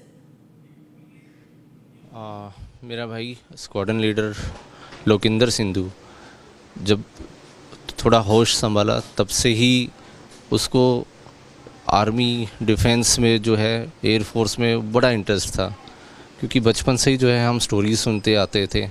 जो great grandfather थे वो Indian British army के साथ जो है उन्होंने Germans के ख़िलाफ़ जो है वर्ल्ड वॉर 2 में लड़े थे। वो he was captured and somehow वो वहाँ से एस्केप करने में भी जो है सक्सेसफुल हो गए थे, वो वापस भी आ गए थे। देन अगेन जो मेरे ग्रैंडफादर हैं उन्होंने एमरजेंसी के टाइम पर जो है इंडियन आर्मी को सर्व किया था into the 1962 war and 1965 war. So एक वो हिस्ट्री हमारी फैमिली में रही है। इवन मेरे फूफा जी हैं वो भी सूबेदार मेजर रिटायर्ड हैं, तो उन्हीं को ही देखते हुए जो है भाई को भी जो है लगा कि नहीं, मुझे भी जो है अपने कंट्री को सर्व करना है, डिफेंस में मुझे जाना है। And not even my brother, जो सिस्टर हैं वो भी जो है इसी चीज़ को देखते हुए उन्होंने भी यही सोचा कि हमें एक दिन इसको क्रैक करना है, क्लियर करना है। लेकिन लड़कियां जो हैं वो एनडीए में जा नहीं सकती हैं, तो ब्रदर ने आफ्टर 12th जो है वो क्लियर किया था एग्ज़ाम फर्स्ट अटैम्प्ट में, तो वो एनडीए में जो है उनका सिलेक्शन हुआ था and he was selected into Indian air force. तो उनका पुणे खड़गवासला में जो है 3 साल की ट्रेनिंग रही थी। 1 साल जो है उनकी हैदराबाद में, 1 साल बेंगलोर में भी ट्रेनिंग रही उनकी। 2015 में जो है उन्होंने कमीशन हासिल किया and for past 10 years he was servicing Indian defence as a commissioned officer. Same ऐसे ही जो है मेरी सिस्टर भी हैं, वो भी जो है रिटायर्ड स्क्वाड्रन लीडर हैं और वो टेक्निकल्स में थे, तो उन्होंने भी एयरफोर्स ही ज्वाइन किया, उन्होंने भी इसी को चूज़ किया। Well, joining us live on this broadcast is Colonel Shailendra Singh, defense expert. Sir, let me ask you this question. We just heard the brother of the victim, and the person, the IF pilot who died yesterday, was of the opinion that Jaguar should no more be part of the IF fleet. How do you respond, sir? Jai Hind, Namaskar. It's a very difficult situation. Heart bleeds out to the family and to the person, the young man who was my own blood. As an army man, I can say that. When you lose that in civil life, you will never realize what is the feeling. But then I can only tell you it's a bad feeling. I don't want to elaborate on that. But now coming to the brass tracks, you said, or whatever is the news on, that negligence, laparwahi, and I don't know what all words are being used. If actually that was the aim, do you think the IAF would have stood by it so far? There is no denial of fact. Facts and figures are in front of you. That yes, Jaguar is the only aircraft in service in India. It is not there all over the world. Everybody has retired it and retired it quite long back. We are still maintaining it. But then you have to see this challenge. It is up to the 150 crore people that I challenge you. I challenge the government. Will you replace 120 aircraft straight away? You have the wherewithal? You see, sab kuch hota, then there was no problem. But we don't have everything. Now we can only appreciate that this Indian Air Force is still flying it.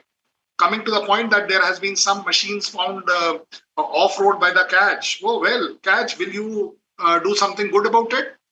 It's very easy. But an odd machine can always be found unserviceable. I will not deny that. It happens even in my gun. It happens in my tank. It happens in my best of the state-of-art equipment.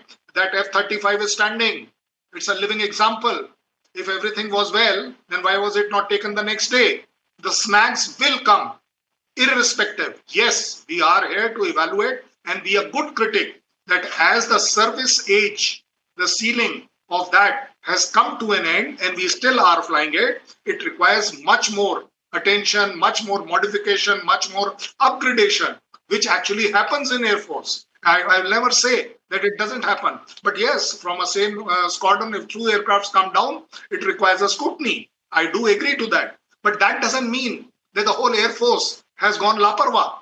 That whole Air Force has gone, it was just few days back what you saw. You saw what Air Force did in Op Sindoor. So I will rather say, let us come out with something good about it. And to start with, I'm prepared to volunteer. Let us come out good with it, that we tell our government that till the time we are not stabilizing, let us expedite our procurements. We can rely on 120, 30 of our Tejas, but that is taking time. I think the Air Chief, when he was Vice Chief, he said it so well. Colonel Singh, what would we say to those families who have lost their loved ones? It's an irreparable loss. And this has been a debate for the longest time. There have been CAG reports, Republic exclusively broke that, where the discrepancies have been highlighted. There has to be some solution. We cannot be losing lives. Put the responsibility on. If you want a straight answer, yes, I'm prepared to face that question. If the CAG has found something bad, something not suitable to the flying, then let's hold people accountable. There is no denial of that. And I think Indian Army and Indian Defence Forces have an example in the world that we are very, very accountable. We don't take sides. If there is a snag found in a particular place, if it was declared as serviceable but found unserviceable, well, that's a problem. I will give you my example. When we were operating guns, there were many times a gun went off-road. Whereas somebody said, no, they cannot be off-road. You have to have them, your equipment always on-road. So we were manufacturing locally that spare part because in the supply line, it was not taking. This is called as accountability. We will have to have accountability. There is no denial of that. We will have to have that problems coming in future also to be looked into and to be faced. But that does not mean that the complete Air Force is a useless force or a non-responsible force. The more responsibility. You tell me if the CAG has brought out something bad about the Air Force, Why? What has happened Absolutely, to the sir. cash? Sir, there is no argument there that our forces are the best forces in the world. There is no question. We are with our brave men, and this story that we are putting out, or the former CAG reports that we have put out, is for the safety of our brave men, so that no lives are lost. These are all very talented men, and we would not want to lose them. Thank you so much, Colonel Singh over there, for speaking to Republic Media Network. Now, viewers, let's listen in once again as to what the family of the deceased pilot had to say, that he had red flag this entire fleet of Jaguar. This is Loken's family, who says that he used to discuss that the aircrafts which he flew belong to the age-old technology. Listen in. और इस चीज़ के बारे में ज़रूर वो discuss करता था कि जो वो एयरक्राफ्ट फ्लाई कर रहे हैं वो बहुत ही पुरानी टेक्नोलॉजी के हैं, एंड उनको जो है अगर अपग्रेड किया जाए, नॉट इवन अपग्रेड, अगर उनको जो है रिप्लेस किया जाए विद द न्यू टेक्नोलॉजी, तो वो उनके लिए भी बेनिफिशियल है, उनके लिए सेफ भी है, इवन कि जो है अपने जो उनके जो काम हैं, उनके मिशंस हैं, वो उनको भी कंप्लीट कर पाएँ, वो खुद को भी सेफ रख पाएँ। तो ये बहुत ज़रूरी है। और जैसे MiG-21 है, आई थिंक अब ये रिप्लेस हो गए हैं, तो जैगवार जो है अभी भी एक वो एयरक्राफ्ट जो है, मुझे लगता है कि जिसको रिप्लेसमेंट की अभी बहुत सख्त ज़रूरत। Well, viewers, that was the family of the deceased IF pilot that we lost yesterday in Rajasthan's Churu, and they opined that the deceased pilot was of the view that it's high time that we should get rid of the Jaguars and the MiG-21s. Moving on, viewers, let's shift our focus to the state of Karnataka, where Karnataka Chief Minister Siddaramaiah, just hours before the meeting, Congress High Command, the leaders in New Delhi, he asserted that there is no question of a leadership change and reiterated that he will remain the Chief Minister for the full 5-year term. He further stated that the 2028 Karnataka Assembly elections will be contested under his leadership as the Chief Minister, sending a clear message from the national capital to Deputy Chief Minister D.K. Shiv Kumar and his supporters, who have been pushing for a leadership change in this state of Karnataka. So once again, viewers, Karnataka Chief Minister Siddaramaiah, they're making a firm stand, asserting that it's going to be him who's going to continue and finish the 5-year term. And not only that, he goes on to add as to how that it will be him who will continue as the Chief Minister in the next assembly elections. Listen in. That is what D.K. Shiv Kumar said it, and I am also said the same.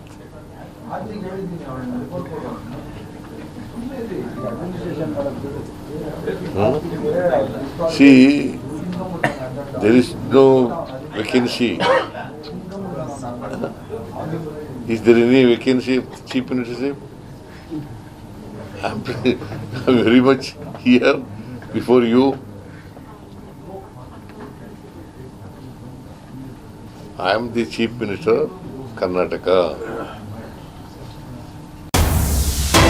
Viewers, my colleague Harsha has confronted Chief Minister Siddaramaiah on the power tussle. Watch him maintain stark silence as Republic poses some very difficult questions. Take a look. One question on the regiment change, on the leadership speculation. You have stated that you will stay as CM for 5 years. So many speculations in the news.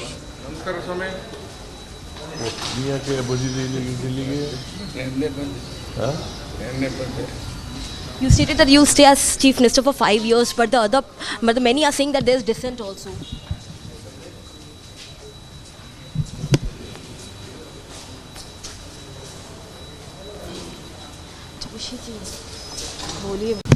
One question on the regiment change, on the leadership speculation. You have stated that you will stay as CM for 5 years. So many speculations in the news.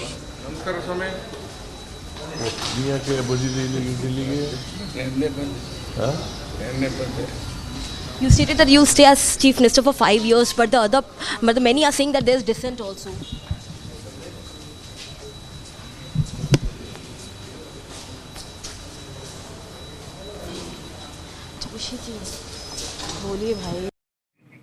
Well, joining me live on this broadcast is my colleague Abhishek. Is joining us from our Republic Kannada newsroom. Abhishek, you just saw over there my colleague Harsha confronted Siddaramaiah. She asked very simple questions and all he had to say that it's all a speculation. Then he goes quiet and does not utter a word. Abhishek. Madhurima, it very clearly seems that the AICC has ordered the ministers and various other key position people in the Congress party not to talk about the change of the power of the chief minister in the next couple of months is what the closest sources of Congress claim as of now. As per the AICC's information and the closest sourcemen of the Congress claim that the power share had to be starting in the month of October or November. There might be a change in the government in the next couple of months is what these people claim as of now. However, while talking to the media on a previous note, CM Siddaramaiah and DK Shivkumar's closest aides mentioned that there will be a T20 format which will be followed in the state of Karnataka, wherein the first 2.5 years CM Siddaramaiah will be taking care of the Chief Minister post and the next 2.5 years will be claimed by DCM DK Shivkumar in the post of CM. However, when the MLAs within the party, when the cabinet ministers within the government started speculating the average or the approximate month when the power change might happen, this is when the AICC had to enter into the Karnataka politics to make sure that the already damaged internal issues shouldn't increase any much more is what the AICC thought, and this is why AICC commended DCM DK. Abhishek, stay with us. Stay with us. We'll again play for viewers that exclusive confrontation by my colleague Harsha over there. Siddaramaiah is in the national capital and she's posed some very relevant questions. One question on the regiment change, on the leadership speculation. You have stated that you will stay as CM for 5 years. So many speculations in the news.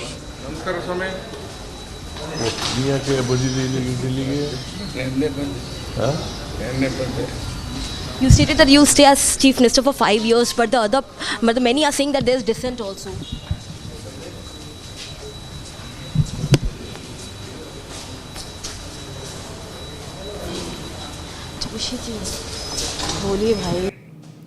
Well, viewers, that was Karnataka Chief Minister Siddaramaiah continues to remain tight-lipped, where all we can say that there cannot be smoke without fire. Moving on, viewers, Pakistan's foreign minister has made a big admission that Turkey stood with Islamabad during the India-Pakistan conflict. And this comes just days after India exposed the unholy trio of Pakistan, China and Turkey on the global stage. Listen in.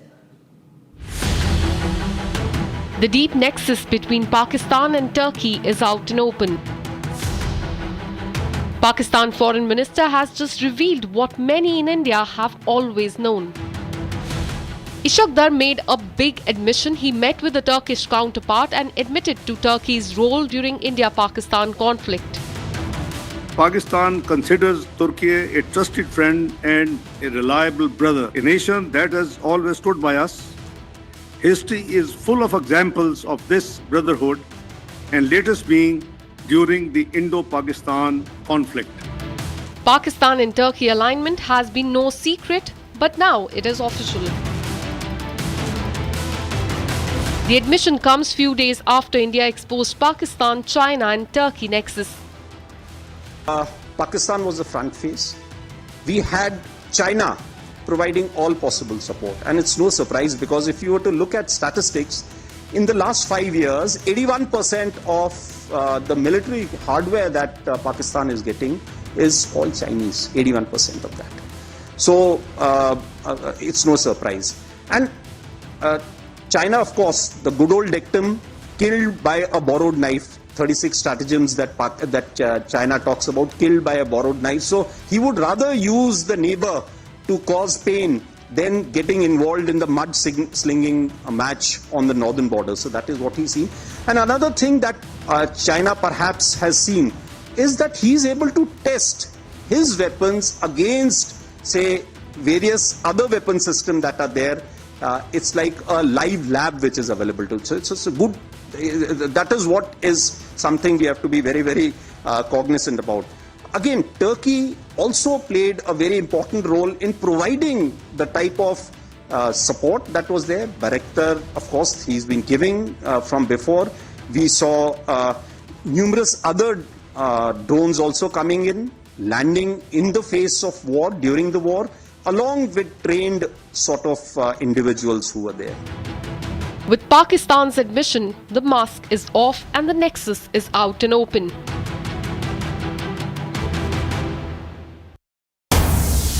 Viewers, we're getting more breaking news from the state of West Bengal. One person has been killed as Bengal MLA's cars hit two-wheelers in Odisha's Balasore on his way back from visiting Lord Jagannath in Puri. A scooty driver named Radhakanta Lenka was killed when his vehicle was hit by the car of Trinamool MLA of North Havra and Trinamool President of Havra Sadar, Gautam Chaudhary, in the Sajanpur Simula area of Balasore. The MLA's wife and grandfather were also in the car at the time of accident. Joining me live on this broadcast is my colleague Pinky. Pinky, joining us live on this broadcast is my colleague Riyanka. Riyanka, what more can you tell us about this accident? A person has lost his